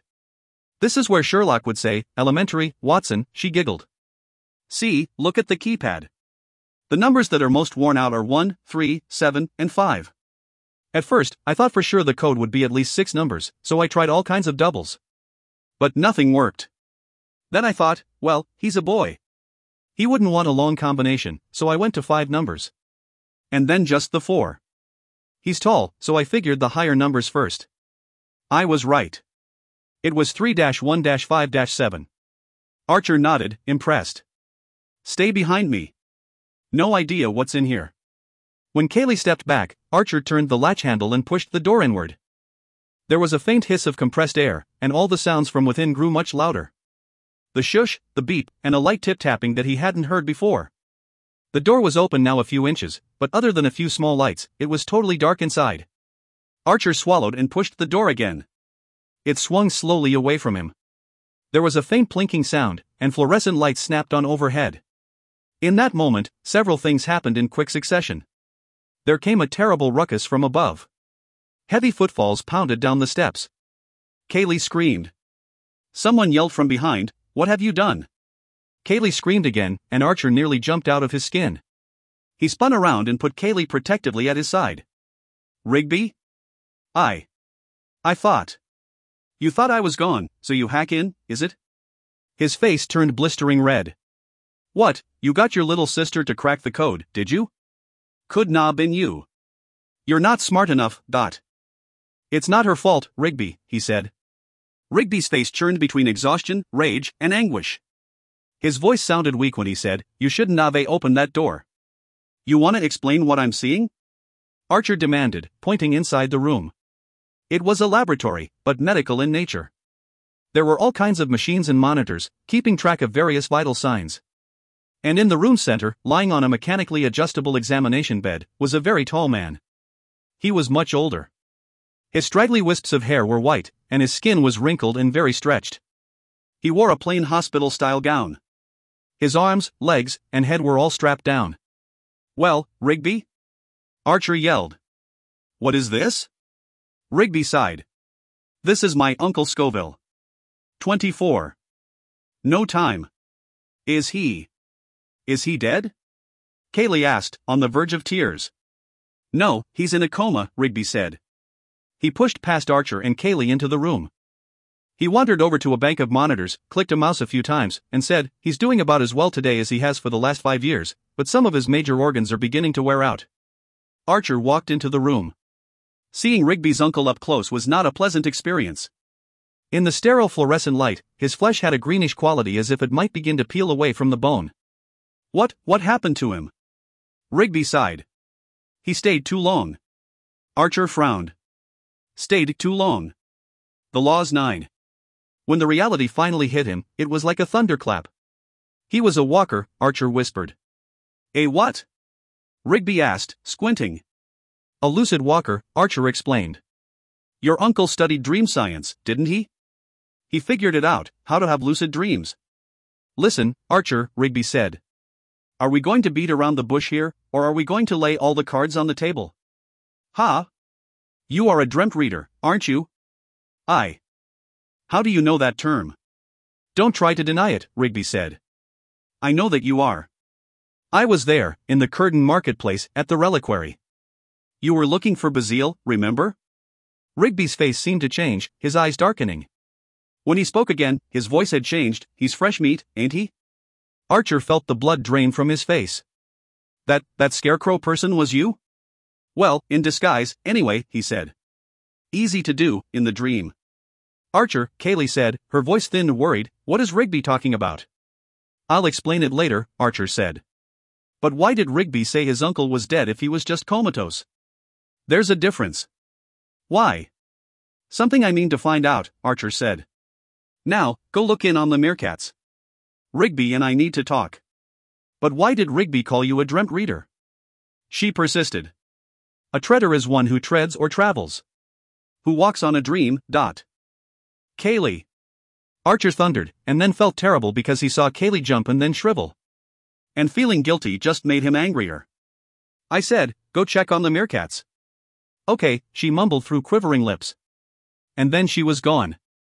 Archer turned back to Rigby. So your uncle was a lucid walker. And now you are. I should have figured it out. When Guzzy attacked you with the knife, you did something with the... Did you make the knife turn into flowers? Rigby laughed acidly. Yeah, I was wondering if you'd come back to that. He shook his head angrily. I don't know how that happened. I mean, I can do all kinds of things in the dream, but not here. That was a first. I was so upset, so scared, it felt like something in my mind slipped. And boom, the knife turned into flowers. You're messing with things you don't understand, Archer muttered. Breaking into the dream is dangerous. I don't break into dreams, Rigby said. It's lucid dreaming, same as what you do. Not the same, Archer said. Oh, that's right. Dreamtreaders are chosen. Rigby glared. You're not better than me, Archer. I never said I was. No? Rigby coughed into his hand. Well, mostly it's implied by your kind, isn't it? Dreamtreaders are the chosen guides, the mediators, and the justice. I saw you there, Archer. I know what you're capable of. But do you know what you're capable of? Archer fired back. You lucid walkers are ripping holes in the dream fabric. You lying. Rigby's voice fell to a low snarl. He took a step toward Archer. It's not a lie, Archer said, watching Rigby's hands. Better than getting a flat hand strike to the throat. Archer knew how quick Rigby could attack. You Dreamtreaders just want to have the dreamscape to yourselves, Rigby contended. You lucid walkers just want to go where you don't belong. Look at your poor uncle. He stayed too long in the dream, didn't he? Rigby didn't answer at first. Didn't he? Past his 11 hours, he whispered and then was silent for several moments. The life support machines continued their faint beeps. The respirator filled and emptied. Rigby went on, the first time it happened, he came back. It was maybe just a little more than 12 hours, that's all. But he was acting a bit strange, kind of aggressive. We didn't think much of it. My mom thought it was an old age thing, but Uncle Scubby, I think he knew something had gone wrong. The next time he went in, he never came back out. He slipped into a deep coma. It destroyed me. Uncle Scubby, well, he was like a father to me. I can imagine. Can you? Rigby asked, the words sizzling contempt. My mother died of cancer when I was 7, Archer said quietly. Rigby's mouth hung open for several heartbeats. Maybe you can imagine, then, he said. Rough. You said your dad was overseas, right, Dut? Oh, yeah, he's overseas, all right. And not coming back. He was never happy with the move to the States or us. I'm sorry, Archer said. That's a lot to have to endure. All of it, yeah, Rigby said. But see, I'm going to do something about it. I'm going to bring Uncle Scubby back. I don't think you can, Archer said. I've been reading the Dreamtreader's creed, and I don't see any way to do it. There is a way, Rigby said. Kill the Nightmare Lord. He's behind all the death and misery that comes out of the dream. We knock him off, it'll free up the dream for good. We'll have the power then to bring Uncle Scovey back. We? Archer said. You're a Dreamtreader, Rigby said. And the Nightmare Lord is your enemy? Right on both counts. Then, we're fighting the same battle. There are 3 Dreamtreaders, aren't there? With all 3 of you, with all your experience, we could. The other 2 Dreamtreaders are missing, Archer said, his tone flat. No way. He shook his head and stared at his uncle's still form. I don't know what happened to them, Duncan and Mesmira. They were my friends. Strong, smart, fierce. I can only imagine what could take them down. That's horrible news, mate, Rigby said quietly. But it explains a lot. Things are getting dicey in the dream. You've seen it too, right? Breaches everywhere. If something doesn't change soon, a rift will occur. Rift? Rigby's eyes narrowed. He seemed to be looking inward. What are you talking about? A rift is like a gigantic breach, only worse, it spreads, and if it can't be closed up, the dream and the temporal will mix. That could be the end of, well, everything. Temporal? He asked. You mean this world too? Archer nodded. Can you imagine if people could no longer tell whether they were dreaming or awake? Rigby's expression flattened and became unreadable. Yeah, I can imagine it. All the more reason we should join forces. I got friends, Archer, friends from Gift, and a few from Dresden I. We've been training for a while. What? More lucid dreamers? Yeah, and we're good. We can use what the dream gives us. We can take the fight to the Nightmare Lord, but to Ave you join us? Well, you might just be the difference in this fight. Archer thought about the wisdom he'd learned from Bazil. I need to talk to someone first. This can't wait long, Rigby said. His eyes narrowed. Wait, you listen to me, Archer. You're not planning on ratting me out to your superiors, right? You just can't do that. My uncle. I have to try this, for him. There's just one superior, Archer said. And I have to tell him. The last time I kept something from him, it didn't work out so well. Put in a good word, then, Rigby said. You tell him we can all fight the Nightmare Lord. We might even be able to help you find the other 2 Dreamtreaders. I'll tell him that, Archer said. But Master Gabriel doesn't like to negotiate. 25. Master Gabriel's 4th visit. Archer was ready to explode. Of all the nights for his father to want to talk. Ordinarily, it would have been the best thing to happen. Archer wanted to talk to his dad. He missed talking to his dad. But on this night, there were forces at work that needed to be addressed. I miss her, Archer, his father said. I know, Dad, he said. I miss her too. You know, it'll be 7 years in August. August. A memory came unbidden. His mom had been suffering so much, and so often she'd complained of the summer heat. Archer had gone to the well. He'd weighted the pail so it would drop all the way to the bottom of the well. He got his mom a bucket of the purest, coldest well water. He'd been thrilled to give it to her, but when he came upstairs, he heard sobbing. And baby Kaylee was screaming. Archer brought the cold well water for his mother. But he was too late. She was gone. Yeah, Dad, he said. I remember. It's just these dreams, his father said. I've never had dreams like these. Never. They're so vivid. It's like every night, I'm getting my heart broken all over again. Dad, look, I'm really sorry. But I just can't go there tonight, okay? Son? No, I can't.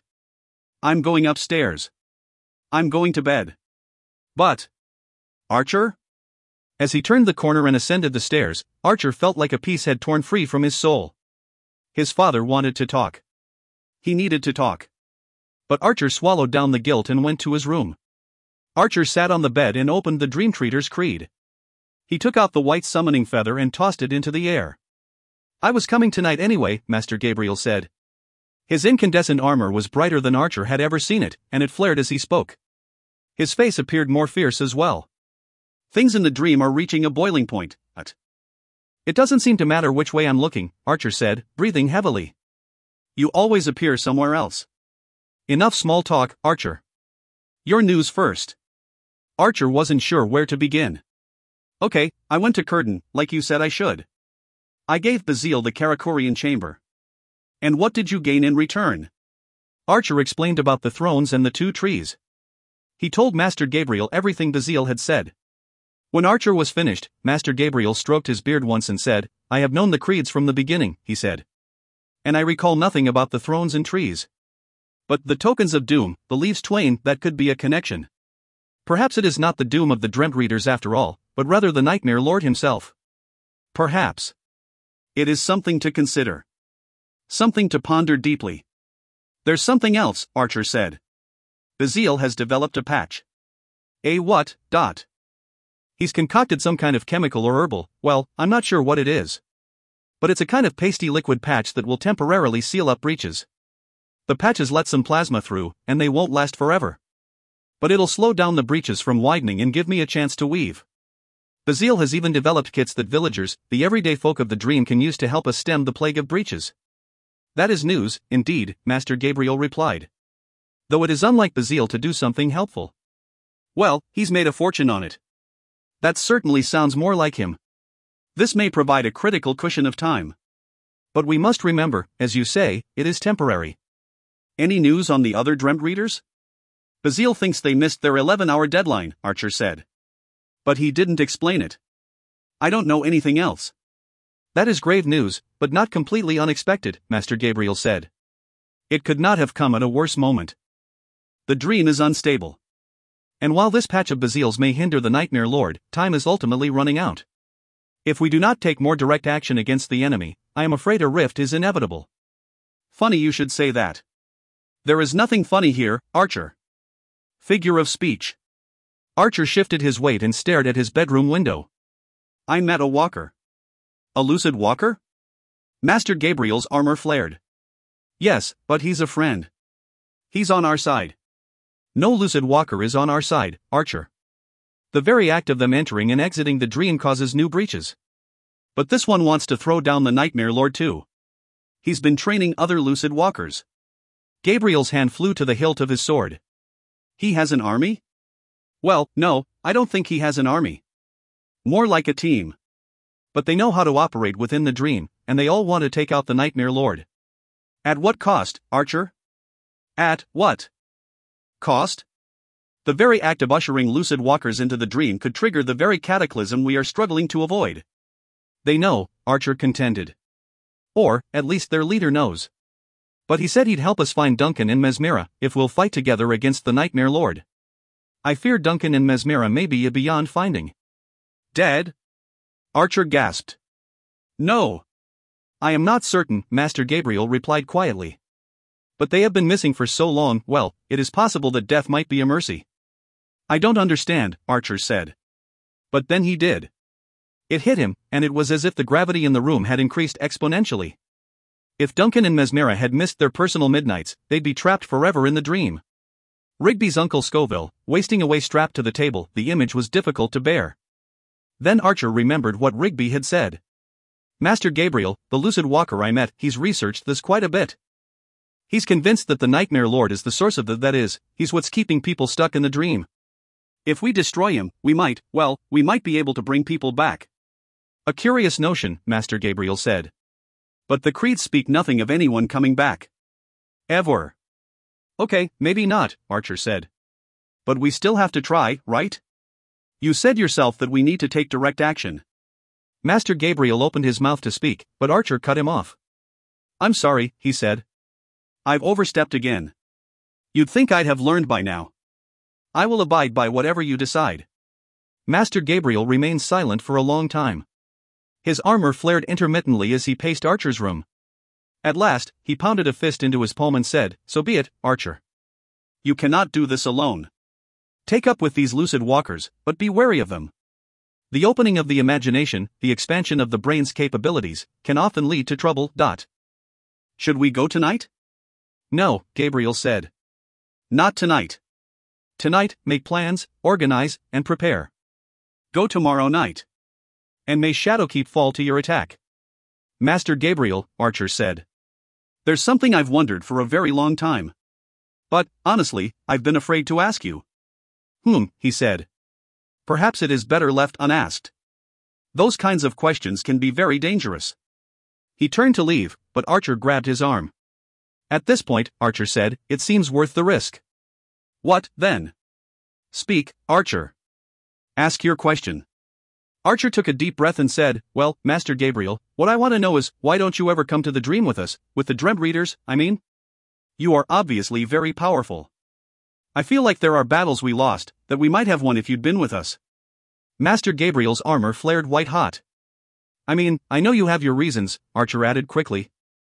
You've said again and again that not all the phenomena we witness will have a reason, at least, not a reason that will make sense. But this time? This time won't you come? This is the ultimate battle, and the Nightmare Lord is strong. Won't you come? Master Gabriel stood as still as a statue. His armor dimmed. With his eyes hooded and thoughtful, he said, no, Archer, I will not accompany you, not even this time. This is a Dreamtreader war, and you must be the one to fight it. But the Nightmare Lord. The Nightmare Lord is not my opposite number, Master Gabriel said. Yes, I oversee the Dreamtreaders to shepherd the dream and keep the Nightmare Lord in check. But, Archer, he is not my task to defeat. His master is my charge. Archer swallowed hard, the concept of something more hideous than the Nightmare Lord too difficult to entertain. The Nightmare Lord has a master? Yes, and he is truly a thing of horrors, Master Gabriel said. Now, never you mind about that. You have enough to consume your thinking without bearing my burdens also. Anchor first. Archer swallowed and replied, anchor deep. Dreamtreader's Creed, Conceptus 5. Forms, pattern, and verse. These are the three districts of the dream. They are so named for the mental operation performed to gain access to each, for the dreamscape itself is built in the architecture of the mind. The Dreamtreader will come to know them in that order, but the creeds reveal them based on another measure. The verse district is the realm of creation. Of the three, verse is the most connected to the ethereal, the true home and blessed destination. The dreamscape sun rises in verse with a radiance unsurpassed, casting golden light upon its kingdoms, making poetry of meandering mountains, towering trees, rushing waters, and rolling hills. Beauty sings from every leaf, twig, and blossom. Nowhere is a breach more of a travesty than in verse. The Dreamtreader of this realm must see to it that it is left untainted. Not even the most minute defect can be permitted. It is perfect balance, perfect peace, and perfect beauty. The Dreamtreader of verse must be pure of heart and of motive. Beware that you do not ferry evil into verse, for its surface will not suffer the stain for long. The land itself will rise up against the infection and cast it out. The patterns district is the realm of change. It lies in the heart of the dream because it is the living heart of the dream. In the pattern district, the only constant is change. It is the kaleidoscope terrain where nothing is the same from one day to the next. Its kingdoms are always in motion, changing boundaries and staking new claims each season. The Dreamtreader of pattern must also learn to adapt, for such an ever-changing and multifaceted landscape presents special challenges. The intrusions there are mercurial and can be devastating if not dampened by the skillful mind. The forms district is the realm of action, force, and peril. It claims kinship with the waking realm, the dim plane, the temporal. The dreamscape sun sets in forms, leaving all in twilight, shadow, and night.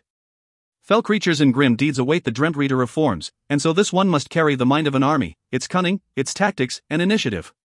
But the Dreamtreader of forms must bear the weight of the deepest anchor, and learn to stem the tide of darkness. 26. Dreamscape War. Archer rode the crimson vortex through the sky, glanced at the ancient face of old Jack, and gave careful thought to his equipment. This would not be a battle of temperance or restraint. He would have to use every ounce of his creative energies, every advantage, and every weapon he could imagine. He would spend his mental stores to do what he had to do, even if that meant spending it all. He sighed, thinking of the strange goodnight hugs he'd given his family members. His dad, Buster, and Kaylee, they hadn't really understood why Archer embraced them for so long and with such emotion. They didn't understand that it might be the last time.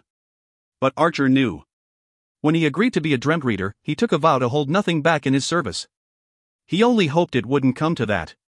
On the ground, Archer summoned his longboard and caught a wave of intrusions heading north. Raz appeared with a poof. Ready to weave up some breaches, Archer?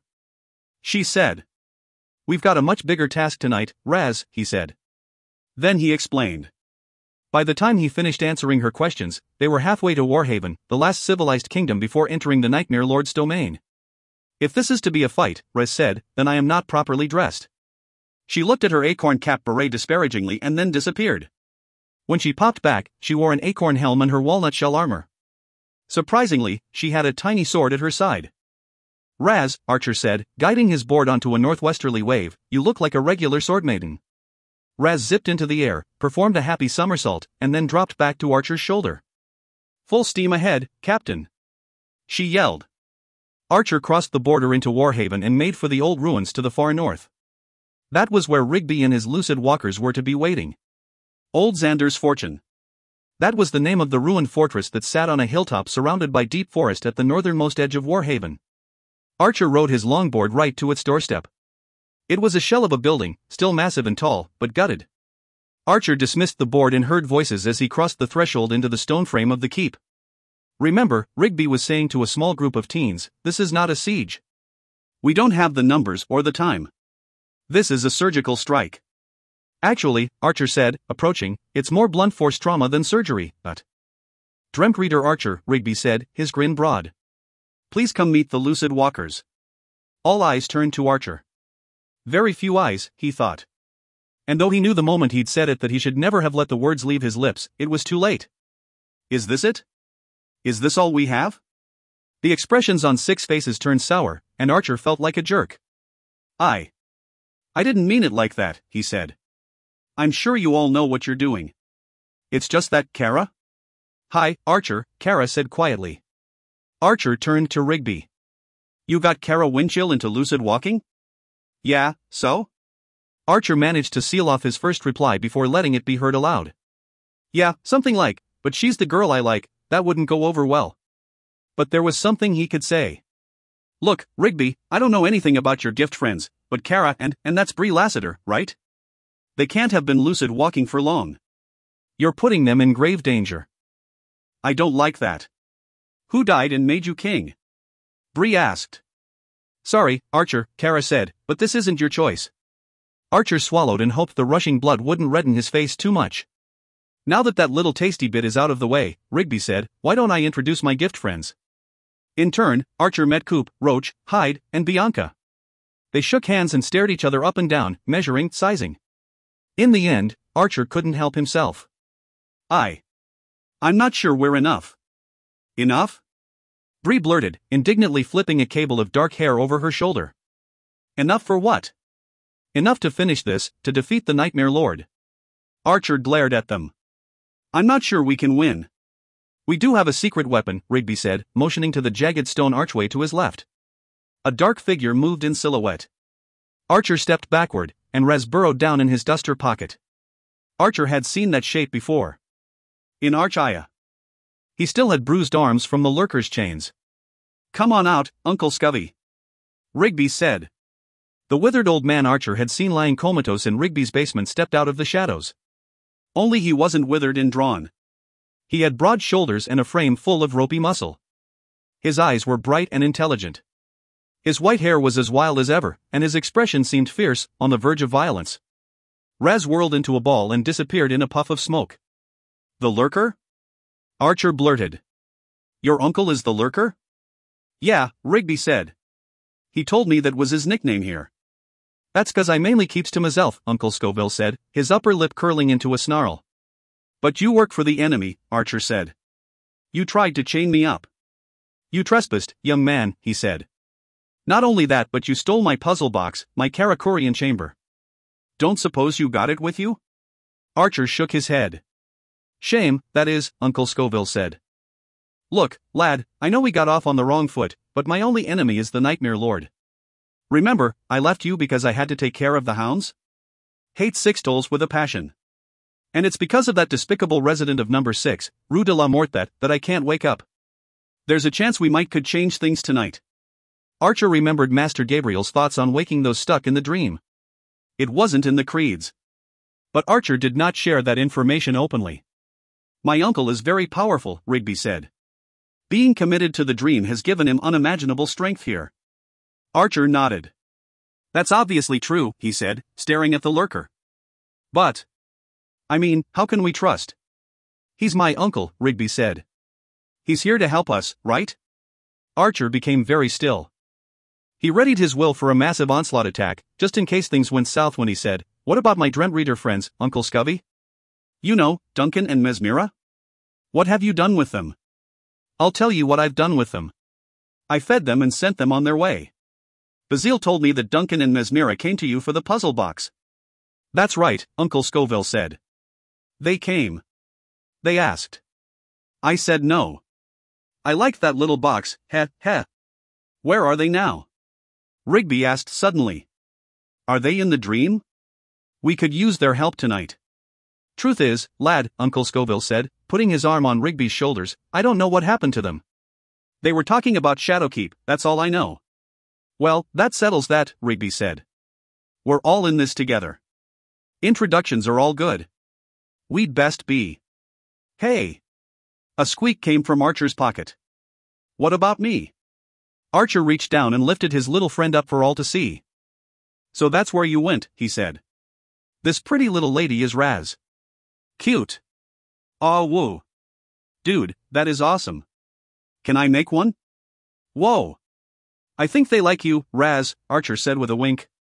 Raz blinked and blushed. Then she pushed her helm forward on her head. Okay, let's rock this joint. Led by Archer, the team left the ruins and made haste toward the darkness of the Drimmerwood forest. Some of them bounded.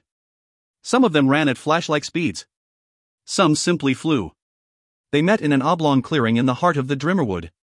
This is the best place I could think of to anchor, Archer said. Secluded enough to keep unwanted eyes out, but easy enough for us to find again. Archer heard the old Jack toll 4 times.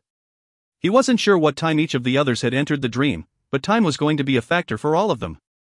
One by one, each dreamer placed his or her anchor. Archer gathered the team and said, I don't know how much each of you know about your power here, but whatever you can do, do big. We are outnumbered 100 to 1, we are attempting to defeat an enemy on his home turf, and we've never fought together before. We need to bull our way into that fortress, so no kid gloves. Don't play it safe. Keep your head, of course. You don't want to bleed out all your energy. I'm just saying, you have to be effective. In the distance, a violently powerful storm churned over Shadowkeep. It was like a hurricane with 6 eyes, and blood-red light shone down from each eye. Archer led the team up the main rampart that led out of the Drimmerwood and up to the gate of number 6, Rue de la Morte. Sure you're ready for this? Archer whispered to Kara. Ready as I'll ever be, she replied. I guess. I'm ready too. Raz squeaked. Look, I'm not bragging here, Archer said. But I've been doing this a long time. I know that. There it was again, that sting about dreamt reading. Archer couldn't understand it now. Kara could do it, could lucid dream. But there was still bitterness. All I'm saying is that I'm strong, and here, I know how to fight. If things get ugly and you need help, call me. Thanks, Archer, she said. Same to you. I can fight here also. Archer laughed. That sounds like the Kara I know and, that sounds like you. Kara made an odd face at Archer and then fell back to speak to Rigby. Shadowkeep's guards were already out in force, waiting. They were a sea of corpse warriors, shambling in a great mass toward Archer and his team. These were the poor souls, lucid dreamers throughout history who had consumed gourd in their dreams, the blackberries or even the root. Now forever locked in the Nightmare Lord's control, they mindlessly, violently served his every whim. Ready, Raz? Archer asked, taking a deep breath himself. Ready as I'll ever be, she said, leaping from Archer's shoulder and racing toward their foes. Archer increased his running speed, taking great loping strides, 15 yards at a time. Their plan would involve evasion wherever possible, but the guards could not be avoided. If the group tried to fly over them, the Nightmare Lord's soldiers would surge and be there when they landed. If the team stayed in the sky, the Nightmare Lord himself would unleash a flight of dragons for the guards to ride upon. In fact, Archer thought he saw a squad of soldiers already mounted, waiting at the foot of Shadowkeep. No, there would be no avoiding this fight. They would need to push through as fast as possible. Closing now, Archer could see the pale green in the guards' half-empty eyes. Archer glanced left and right. His team was there, Rigby and Kara running slightly ahead of the others. Old Jack chimed its 5th bell, and for once, Archer was grateful for its call. It's time, Archer thought. With a kind of lunatic humor taking hold of him, Archer summoned his will and called up one of those chevron-shaped plow blades he'd seen used in construction projects. The massive steel plow head was 4 feet high and drove ahead like a monstrous shield. Then Archer set it on fire. Booyah! He yelled as his fiery plow crashed into the guards. Their swords, battle axes, and shields did nothing against Archer's weapon. Guards were tossed aside like rag dolls. They flew through the air and were flung in great tangled heaps from the ramparts. Archer heard their screams and felt momentary pity for them, but that was the two-edged sword of being in the dream. You never wanted to turn away emotionally, but you couldn't become so tortured by what you saw or did that you'd become useless. When Archer glanced to the side to check on his team, they were gone. He was so stunned by what he saw in their place that he almost stumbled off of the rampart. He'd told them to go big, but Hyde had evidently decided that being a human fist wasn't nearly enough muscle. He now rode forward in an M1 Abrams main battle tank. Rigby, on the other hand, now stood 15 feet tall, and he was quite literally kicking guards out of his way. Kara stood at the head of her own mini hurricane, the winds battering guards left and right. Archer also saw a giant Black Panther, a bulldozer, a walking tree, and a silver 1967 Shelby Mustang with a machine gun mounted on the hood. I guess I did say go big, Archer said, pushing to increase speed. He was too busy staring straight ahead. The snarling guard who dove over the plow blade slammed into Archer. The Dreamtreader rolled backward, dizzy. He stood up only to find the blade of a greatsword plunged into his gut. He knew the sword wasn't real. He knew the wound wasn't real. His mind was keen and saw the attack for what it was, but that didn't keep him from a moment of sheer panic. There was blood and pain and fear of death. He lashed out with his hand, sending 10,000 shards of white-hot metal at the guard. Archer saw its sickly pale eyes just before it disintegrated. I thought he had you, Raz said, appearing suddenly at Archer's side. Not that easy, he said. Good. Raz sped away, searching for a fight that was more her size. It was time for a change in tactics, Archer thought, as a group of guards shambled closer. He called up a 4-inch thick cable and yelled for Kara. Catch this. Archer made a perfectly guided throw of the cable's end. Kara caught it in stride just as Archer surged forward. The cable went taut between them, and the pack of guards were clotheslined, tumbling away in a heap. Some tried to hold on or clamber to one end of the cable, but there were so many of them getting in each other's way that they could scarcely move. The Dreamers had made it more than halfway to Shadowkeep's gatehouse without much trouble. Archer had to give credit to Rigby. He'd trained his team well. Amazing, Archer thought. He didn't think that lucid walkers would be capable of such devastating tactics, but they were very strong and very smart. It suddenly occurred to Archer that he had not seen the lurker, or rather, Rigby's Uncle Scoville, since the clearing. The Dreamtreader looked side to side, but Scoville wasn't anywhere to be seen. Archer looked over his shoulder best as he could and didn't see him there either. Then he heard something that snapped his attention forward. It sounded like an earthquake, but there was just an endless sea of Shadowkeep's guards, only, there wasn't. Archer wasn't sure what he was witnessing. About 100 yards away, a black wall materialized, cutting off the rampart for both sides. The rumbling increased its fearsome reverberation.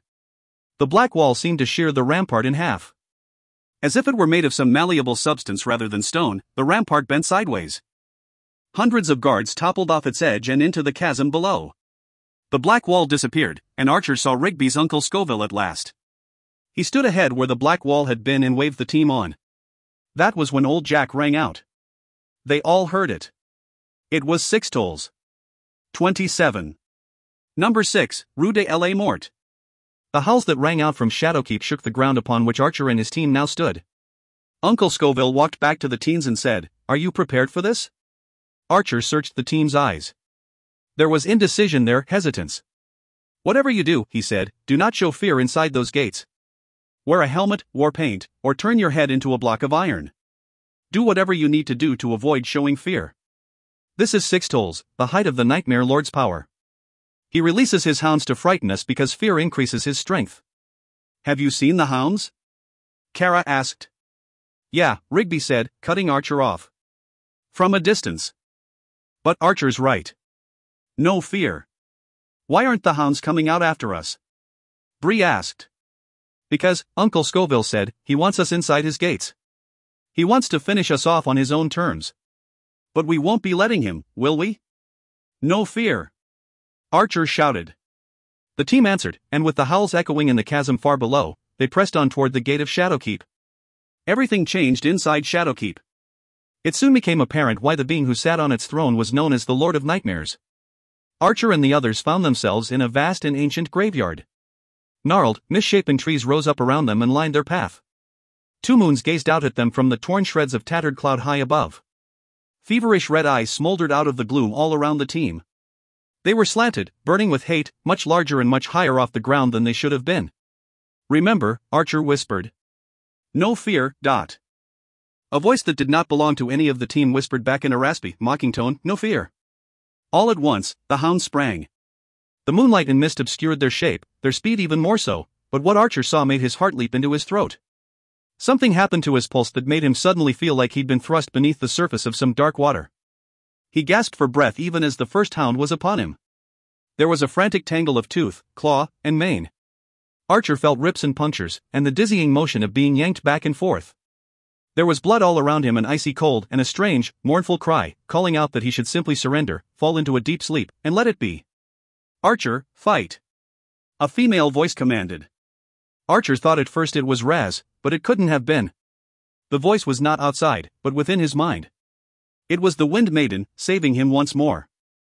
Archer snapped awake and found himself in the crushing jaws of a monstrous thing. He forced his hand deeper into the thing's mouth and called up a twin-sided spear. The creature was skewered and released Archer, sending him cartwheeling through the air. He landed in a broken jumble and, at first, didn't think he'd ever be able to get up again. He was a bloody messy, wounds everywhere beneath his leather armor, and a blanket of eerie cold settled over him. "Dream, Archer." He stoked his will, and he was whole again. Whole and ready to fight. "You almost had me," Archer seethed. He turned and faced the hound, still struggling with the spear that pinned its jaws open. Archer glared at it and willed his spear to become wrapped in huge chunks of C4 plastic explosive. He turned and ran, willing the C4 to detonate. He ignored the horrible sound and the brief wave of superheated air, and strode on. In this ghastly graveyard, Archer could not see any of the other team members. He suspected they were all dealing with nightmares more personal to them, nightmares and the hounds. "Come to me, Archer," a voice hissed from the darkness. The silhouette of a dark tower appeared high between the two moons. There, a presence loomed, and Archer raced toward it. The graves were everywhere and oddly shaped, and they seemed to lean toward the Dreamtreader as he ran. He'd taken a battering already when he finally realized that he needed more altitude. What he did next wasn't flight, but it wasn't running either. He willed himself to stride through the air, keeping low beneath the grasping trees but just above the tops of the gravestones. The tower still seemed so far away, but Archer sped on. Mocking laughter surrounded him as he ran. More howls told him that he had not finished with the hounds yet either. Suddenly, the grave nearest him exploded, vomiting a spray of gore and decay. Archer veered left to avoid the spray. The next grave vomited up its long-buried contents as well. He found himself in a desperate game of dodging and weaving, stopping and racing forward as the graves all began to erupt. The foul blasts of muck were not simply gobs of rotten filth. There were faces in the muddy water as well. Shrieking, haunted faces. Archer stumbled, crashed into a tall gravestone, and launched into the broadside of large, ashen-gray tomb.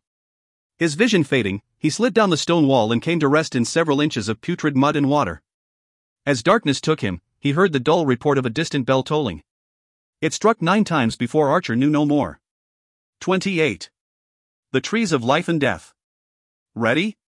Rigby yelled from the rear of the throne room. "Ready." Kara yelled back as she hovered over the second throne. "We've got the hounds at bay for now." Coop bellowed. "Do that thing." "Yeah boy. Now."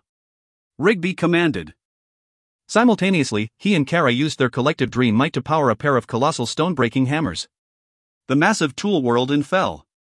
The sound of the twin thrones shattering was 500 cracks of thunder. On steroids.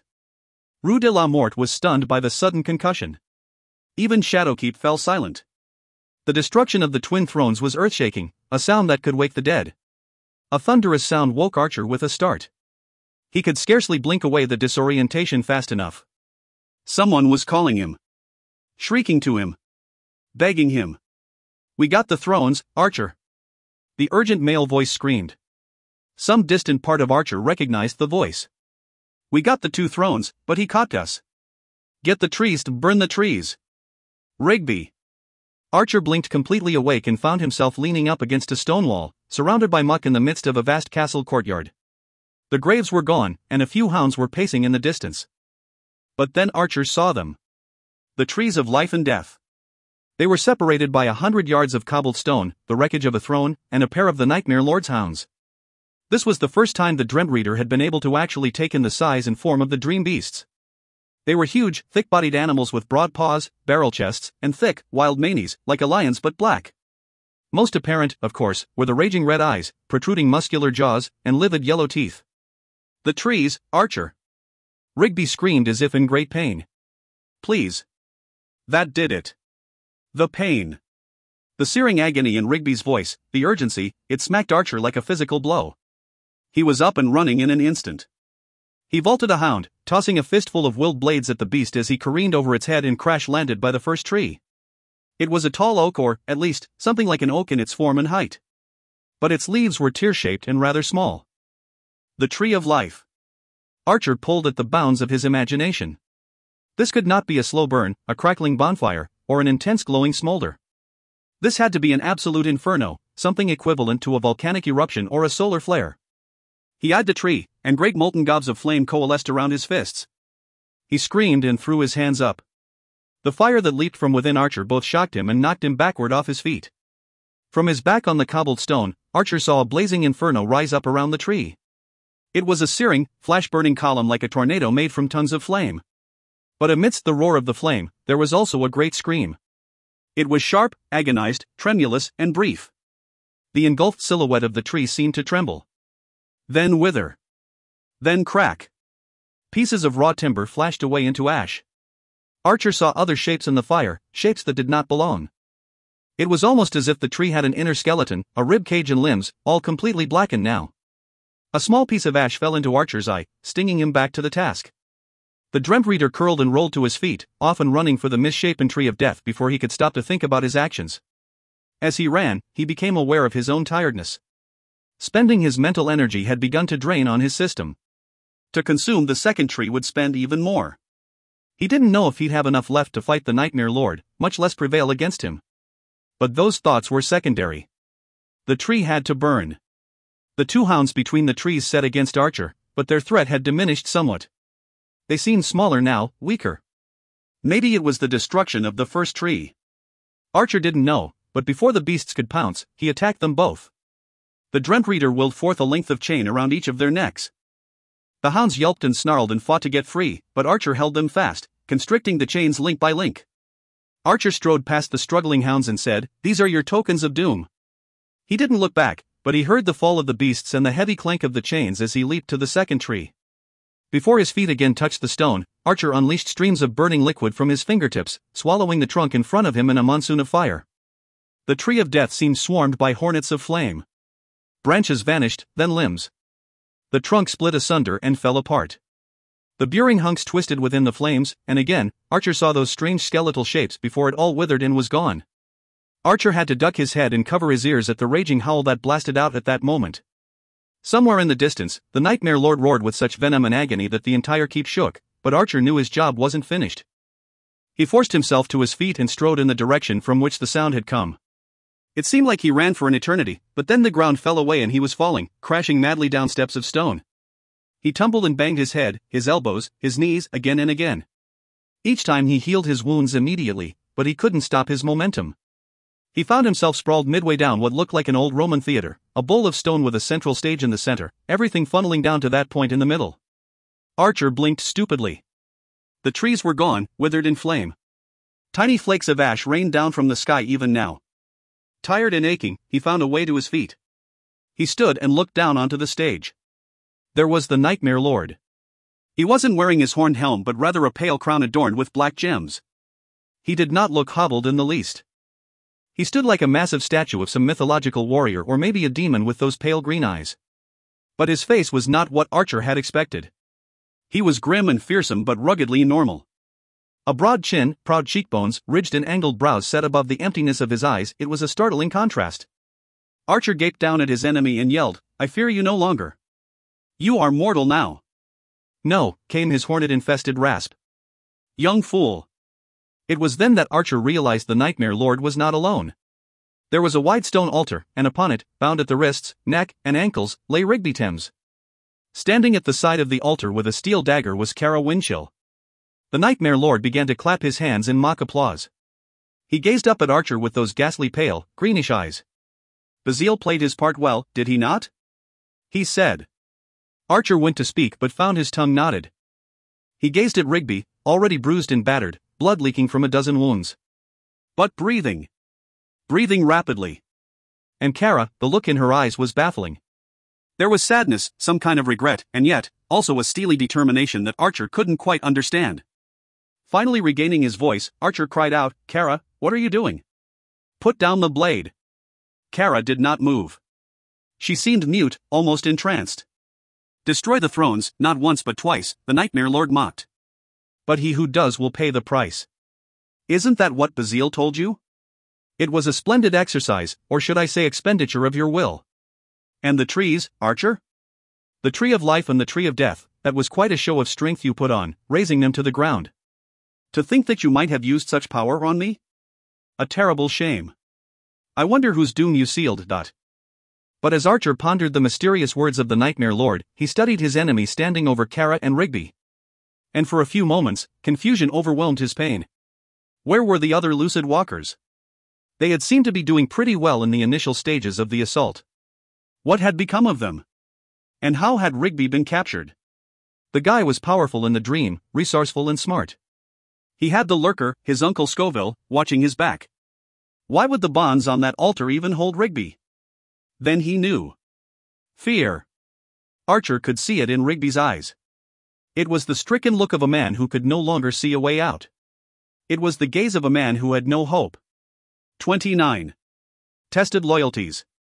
Archer clenched his fists. He was tired. Dead tired. But not dead. He strode slowly down the stone stairs. As he walked, he cursed the day he ever bargained with Bazil. So it was all a trick? Archer asked. All a ploy to get me into Shadowkeep. The Nightmare Lord laughed, a sound like heavy stone grinding. Much more than a trick, he said. Or did you not notice the remains in the fire? Archer stopped walking and felt a chill. For so long you've wondered what became of Duncan and Mesmera, your Dreamtreader friends. They were alive until just moments ago. They were imprisoned within the trees that you burned. You killed them, Archer. You killed Duncan and Mesmera. No, he whispered. No. But it was supposed to, you were supposed to die. It was supposed to be you. He fell to his knees. No, Archer, the Nightmare Lord rasped. It was supposed to be the Dreamtreaders, all of you. The tokens of doom were yours. And now, your greatest nightmare has come true. You betrayed them. You killed them. Archer crumbled within himself, 1,000 memories of Duncan and Mesmera flashing through his mind. A tide of anguish and guilt threatened to drown him then. He saw, step by horrifying step, how he'd been played by the Nightmare Lord. He'd been a fool. Too inexperienced, just as Master Gabriel had warned. Hopelessly, Archer looked up. The blade still held in Kara's hand, wavering over Rigby. For a punishing moment, Archer wondered how Rigby Thames could have been made so fearful. What could have transformed this confident warrior into a motionless captive? What could have collapsed him to such fear that he could no longer create within the dream to help himself? That's when the lurker stepped out of the shadows and stood at the Nightmare Lord's side. One can never have too many servants, the Nightmare Lord said. Scoville, you have done well. You have earned the right to speak if you will. The expression on Uncle Scoville's face went from the slack, soulless glance of a zombie to something wrenched with anguish and sorry. I'm sorry, Rigby, he said. After being trapped here, he offered me a goblet of wine. It was brewed from gourd root. I didn't know. But I am his now. Scoville's expression changed again, his eyes lost their focus and intensity. He went back to being broken and enslaved. Scoville was no more. There was only the lurker. Now, my sweet Kara, the Nightmare Lord said. Shall we have one last dance? Archer stared. Kara had the dagger in her hand. She raised it over Rigby. Her arm swung upward. Rigby's eyes were wide and riveted on to the tip of the blade. Kara, it is time, the Nightmare Lord said. You see, Archer, Kara drank my wine as well. Rigby. Archer yelled. Look at the dagger. It's not real. See that it is not real. Rigby's head bobbed on the altar. He coughed, and blood trickled down his cheek. He still wasn't thinking clearly enough. This is a dream, Rigby.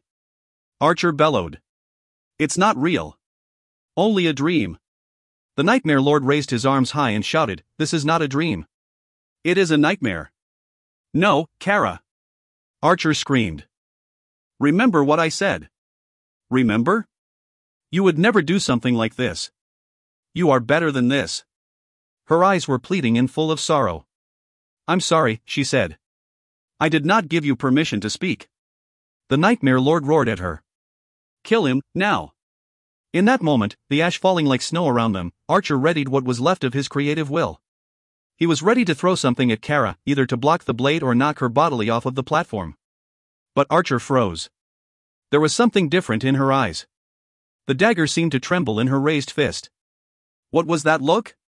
There was something more than sadness there. Archer blinked. Wait. He thought desperately. The Nightmare Lord hadn't given her permission to speak, and yet she had.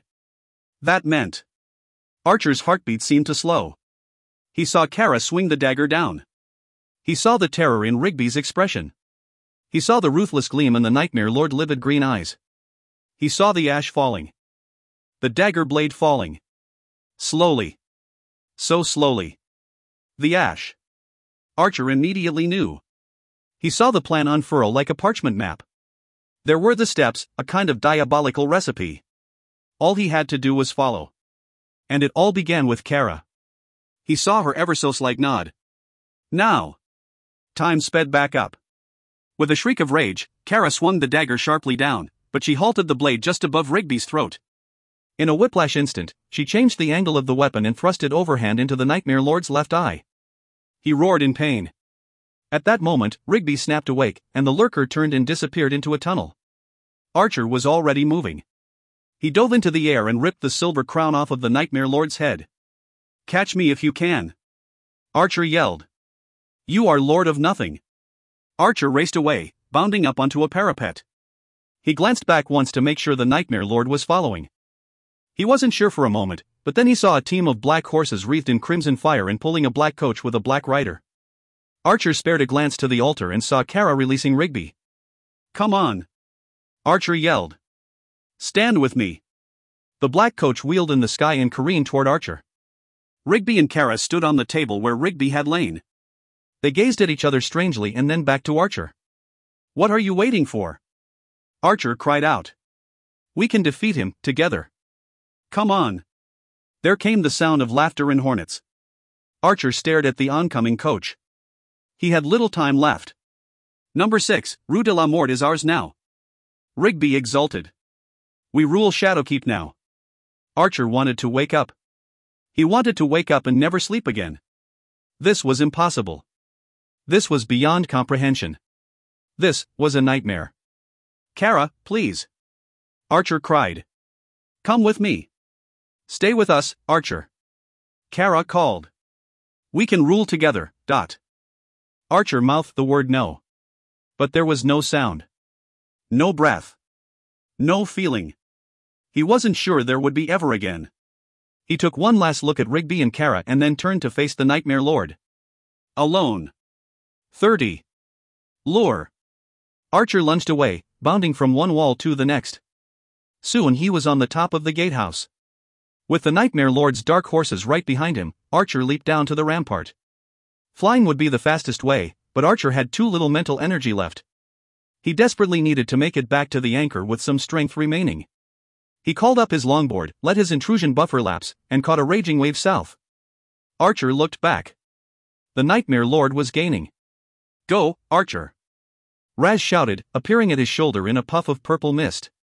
She raced back and buzzed in the face of the lead stallion. It shrieked and reared and, for a moment, knocked the team off course. Good job, Raz! Archer yelled, taking the momentum the wave gave him into a bigger swell getting ready to curl toward the Drimmerwood. He was into the trees now, taking the wave as far as it would carry him. It took him deep into the wood, but not to the clearing. The Nightmare Lord had already redirected his team. The horses were bearing down on Archer's position. Archer dismissed the longboard and took off at a sprint. He bounded over root, stump, and fallen trees. He tripped, rolled, scrambled back to his feet, and ran on. He held up the crown and yelled, "You'll never get this back, loser. It's mine now." Archer taunted the Nightmare Lord and felt a strange thrill in so doing. It was going to be a dark day if his plan didn't work, he knew. But then, it was already a very dark day. Nothing would change that, so he stuck to his plan and raced on. He saw it, the clearing. With a yelp, he dove out of the trees and rolled toward his camouflaged anchor, the well his mother had loved so much. He was a mere yard away when he heard a crack. In that instant, he smelled sulfur. Something wrapped around his waist and began to burn. Archer wrenched and pulled, but Vorkost, the Nightmare Lord's flaming whip, held him fast. "You cannot escape!" the Nightmare Lord roared. The flames cut through his leather armor and began to sear his skin. Archer screamed. He managed an agonizing step forward. It was all he needed. "Let's take this fight to my turf!" he screamed. "See how you do." Archer lunged and touched the well. 31. The well. When Archer awoke, he was shocked to find that he was no longer in bed. He was at his mother's well in the backyard. The Nightmare Lord's whip was still tangled around his waist, but it no longer burned.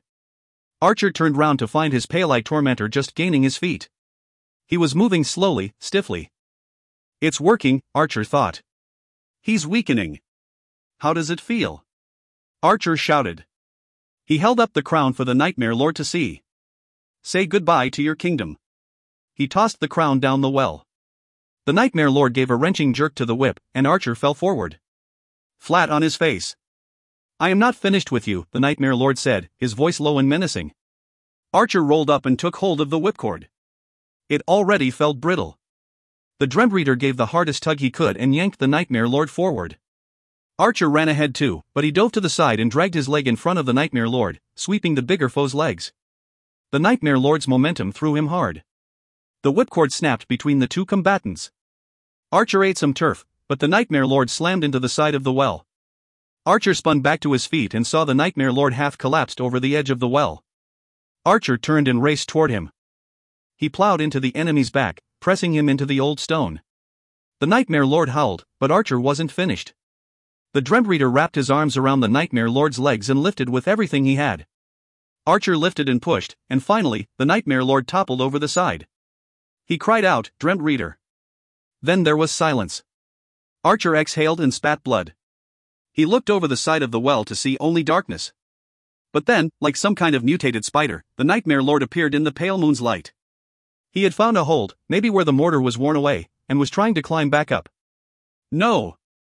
Archer yelled. He looked around for some kind of weapon. He wasn't in the dream anymore, so he couldn't just summon a sword or a grenade. There was nothing near. Just the well. He went back to the well, slamming into the loosened stone at the edge and looking down. The Nightmare Lord was 10 feet away from the edge. "No!" he yelled again. He saw those pale eyes leering up at him. But Archer grabbed the edges of the stone. He worked it with his arms, wobbling it free from the mortar. He took up the stone with both hands, held it high above his head, and then heaved it down at the Nightmare Lord. Even as Archer fell away, he heard the sickening crunch as the 30-pound stone slammed into the Nightmare Lord's face. Archer collapsed in a dirty, sweaty, bloody heap and allowed himself the slightest of smiles. Suddenly, a howling wind roared across the field. It blasted through the trees and flattened the tall grass. Archer crawled a few feet away from the well, got to a knee, and then stood. Just as he turned toward the well, there came a haunting groan from its depths. The well spewed up a massive blast of water and ash. Just one large spout, and it was over. It felt to Archer like he had been holding his breath for hours and could finally exhale. He wiped the blood and sweat out of his eyes and started walking toward his house. When he saw his family again, he would hug them with all his might. But not until morning. With whatever hours of darkness were left, Archer resolved to sleep and not to dream-read. In fact, he was going to take a huge break from dream-reading, well, if it was okay with Master Gabriel, that is. He wandered up the hill in his backyard and wondered at the brightness of the moon. It was a beautiful night. He glanced up at the stars. He looked at the moon's reflection in a window on the back of the house. He stopped walking. There were 2 moons in the reflection. "Watch out, Archer." It was the Wind Maiden. Archer stood very still. "No," he whispered. With a last bit of mental strength, Archer called up a UV light, something he should not have been able to do in the waking world. Already knowing what he'd find, Archer shone the UV light up one of his legs and down the other, and then onto his midsection. And there it was. A tendril. It hung loosely from his gut where it had apparently latched on as Archer had raced recklessly through the trees. "I'm still in the dream," Archer muttered, feeling the strength drain out of him, his will breaking, and fear seizing him. He blinked, and the world turned upside down. Archer was there again, in the Drimmerwood clearing once more. He was wrapped bodily in the Nightmare Lord's burning whip. The fire licked at his vest and the duster. The pressure and the heat made Archer gasp. "It was kind of you to lead me to your anchor," the Nightmare Lord hissed, "to all of your anchors."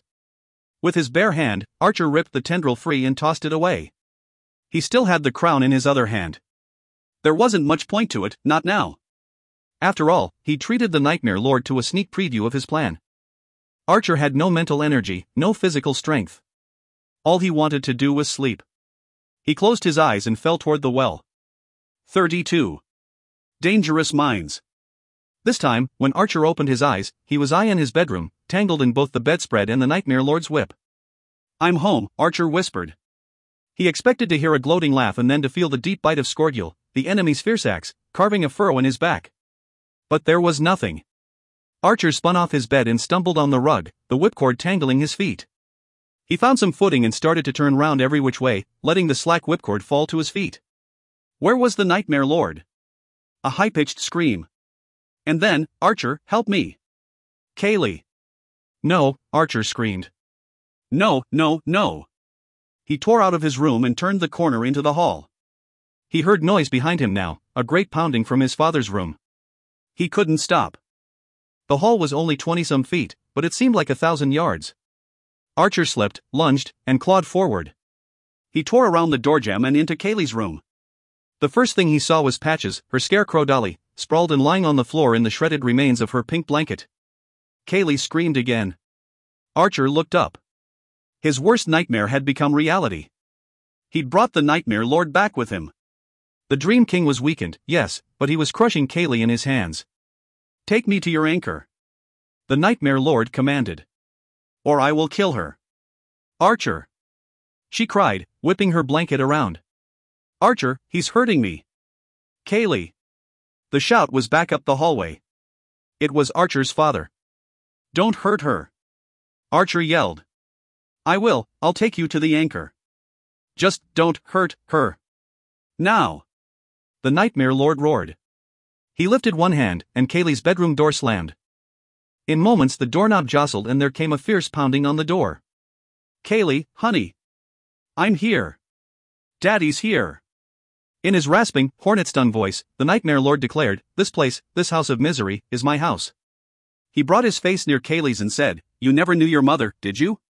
So it must not have pained you when she gasped out her last. Perhaps I will let your father in after all so that you can watch him die." "Daddy!" Kaylee screamed. She kicked out, her right foot striking the Nightmare Lord in his ruined left eye. He dropped her, and as he did, Archer lunged. The two crashed together, shattering the bedroom window behind the Nightmare Lord, Archer riding his enemy to the floor. He straddled the Nightmare Lord and started pounding his face with both fists. Kaylee was still screaming and crying, but she had snatched up Patches and the remnants of her blanket. "Archer, get away from him!" Kaylee cried. But Archer wasn't going to stop. His father wouldn't understand. This was not some thief or cat burglar. Archer continued to rain fists, striking with the hard bone ridge of his hand again and again. But it didn't seem enough. The Nightmare Lord's one eye was still open, still full of hate. Archer looked for something, anything he could use for a weapon. Pillows, bedspread, desk, bookcase, there were no weapons to be found. A force struck Archer's chest. It knocked the wind out of his lungs and sent him sprawling backward. He slammed hard into something. He heard a groan behind him, and the next thing he knew, Archer was entangled in the legs of Kaylee's desk. The Nightmare Lord stood towering over Archer's sister, Scorgule in his hands. Archer tried to get up but felt a weight upon his chest. It was as if some invisible thing sat upon him and crushed him to the ground. He fought and yanked and tried to get free. But it was all for nothing. In the end, all Archer could do was stare. The Nightmare Lord raised his fearsome weapon, but his movement was anything but fluid. His limbs stuttered as they moved as if the axe weighed 10 times what it should. He's weakening, Archer thought. Yet the axe was still moving. The Nightmare Lord raised the axe higher, and then it came plunging down. Archer blinked or thought he had. There had been a blur. Something leaped out of Kaylee's arms and seemed to unfold to a much larger size. Archer blinked again, and there was Patches, Kaylee's doll. Only this version of Patches was a foot taller than the Nightmare Lord, and it had grabbed the enemy's axe hand. He held the weapon at bay. Archer wriggled out from the desk at last and found his legs, but his mind still staggered. How? How is this possible? He asked. The Nightmare Lord began to tremble. The speed and ferocity of the convulsions increased. A fine gray powder began to radiate from every inch of his body. Kaylee looked at Archer and said, I hope you don't mind, but I eavesdropped on you and Rigby in his basement. Then I read your Dreamtreader book. But you cannot have the will. The Nightmare Lord howled. You are just a child, a weak-minded child. Kaylee turned back to the enemy and said, I might be a child, but I am anything but weak-minded. She closed her hand into a fist. There came a swift crackling, like a dozen branches breaking at once. Patches collapsed, crushing the Nightmare Lord in its embrace. Arms, legs, neck, and head cracked and crumbled. Then he exploded. Ash rained down in Kaylee's room. The Nightmare Lord was gone. 33. Reckoning. A week later, Archer sat with Kaylee in Rigby's basement. It had been Kaylee's idea, of course. Archer and Rigby had become bitter enemies since that fateful night and had barely spoken to each other. At first, Archer planned to keep as far away from Rigby as he could, but Kaylee's nonstop whining about the zoo pushed Archer to reconsider. That's when he remembered something Master Gabriel had once said. Keep your friends close, and keep your enemies closer. With Rigby's reluctant permission, they'd taken on the animal's care 3 days a week and loved every minute of it. Almost every minute. Archer still didn't like dealing with poop duty. But he was happy to have Doctor Who perched on his shoulder again. He was happy to be there with his little sister. The Nightmare Lord had turned completely to ash, leaving Archer's father at a loss for what he'd heard that night. But Archer knew that Kaylee knew what happened. She'd been wide awake, and she'd understood. One thing I want to know, Archer, she said. Okay, he replied. But it'll have to be a trade. Something you want to know for something I want to know. Sure, she said. But me first. Okay, Dot. I want to know if you can still go into dreams and make things real? Yes, he said. I can. I thought so, she said.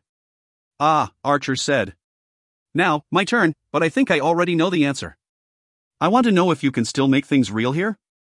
Kaylee closed the meerkat pen and blushed almost as red as her pigtails. Well, she held up a hand, and a double-scoop ice cream cone materialized.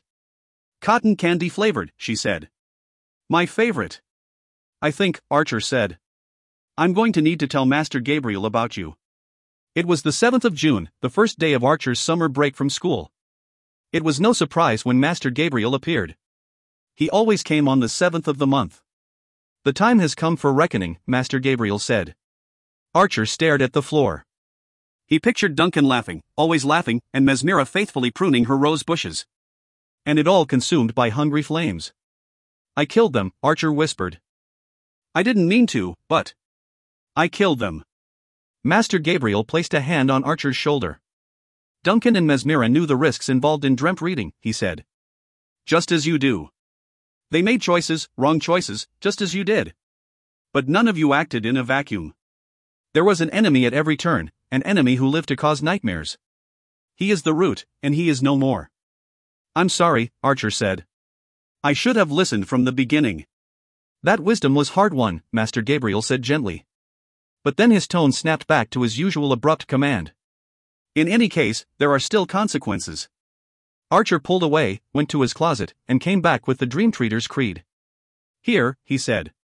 What's this, then? Master Gabriel asked. I'm turning it in, he said. I failed. I revoked my dreamt reading privileges. You're going to make me go back to being just a regular person, but... My dear Archer, the Master Dreamt Reader said, you really have gone quite mad, haven't you? What? I'm going to make you go back, all right, he said. But back to dreamt reading. There is only you for the time being. Your consequences to patrol, not just forms, but patterns in verse as well. At least until we can find 2 more to bear those dreamt reader stations. I'm not fired? No, you misguided boy, you are not fired. You will recompense your actions by shepherding the dream alone, for now. Begin with a close scrutiny of Shadowkeep. But the Nightmare Lord is dead, Archer said. You just said. Yes, but his master is not, Master Gabriel replied. And as you know, I am afraid that number 6, Rue de la Mort is occupied again. Not only that, but something is making the dream more unstable. If nothing changes, it could reach rift level in less than a month. Breaches? That is what I suspected, Master Gabriel explained. But I have had no reports from any of the kingdoms. I have inquired, but no one has seen a breach anywhere. And yet, the dream is unstable, Archer said. I don't like it. Neither do I, Master Gabriel said. You will have to look into it. I will, Archer said. But, before you leave, we need to talk about my sister. Epilogue. He should be here any minute, Rigby said, leading Kara into the kitchen. Will he go for it, do you think? Kara asked as they sat at the table. My father said he would, Rigby said, scratching at his sideburns. And my father usually knows if there's money to be made. What are we going to do about your uncle? She asked.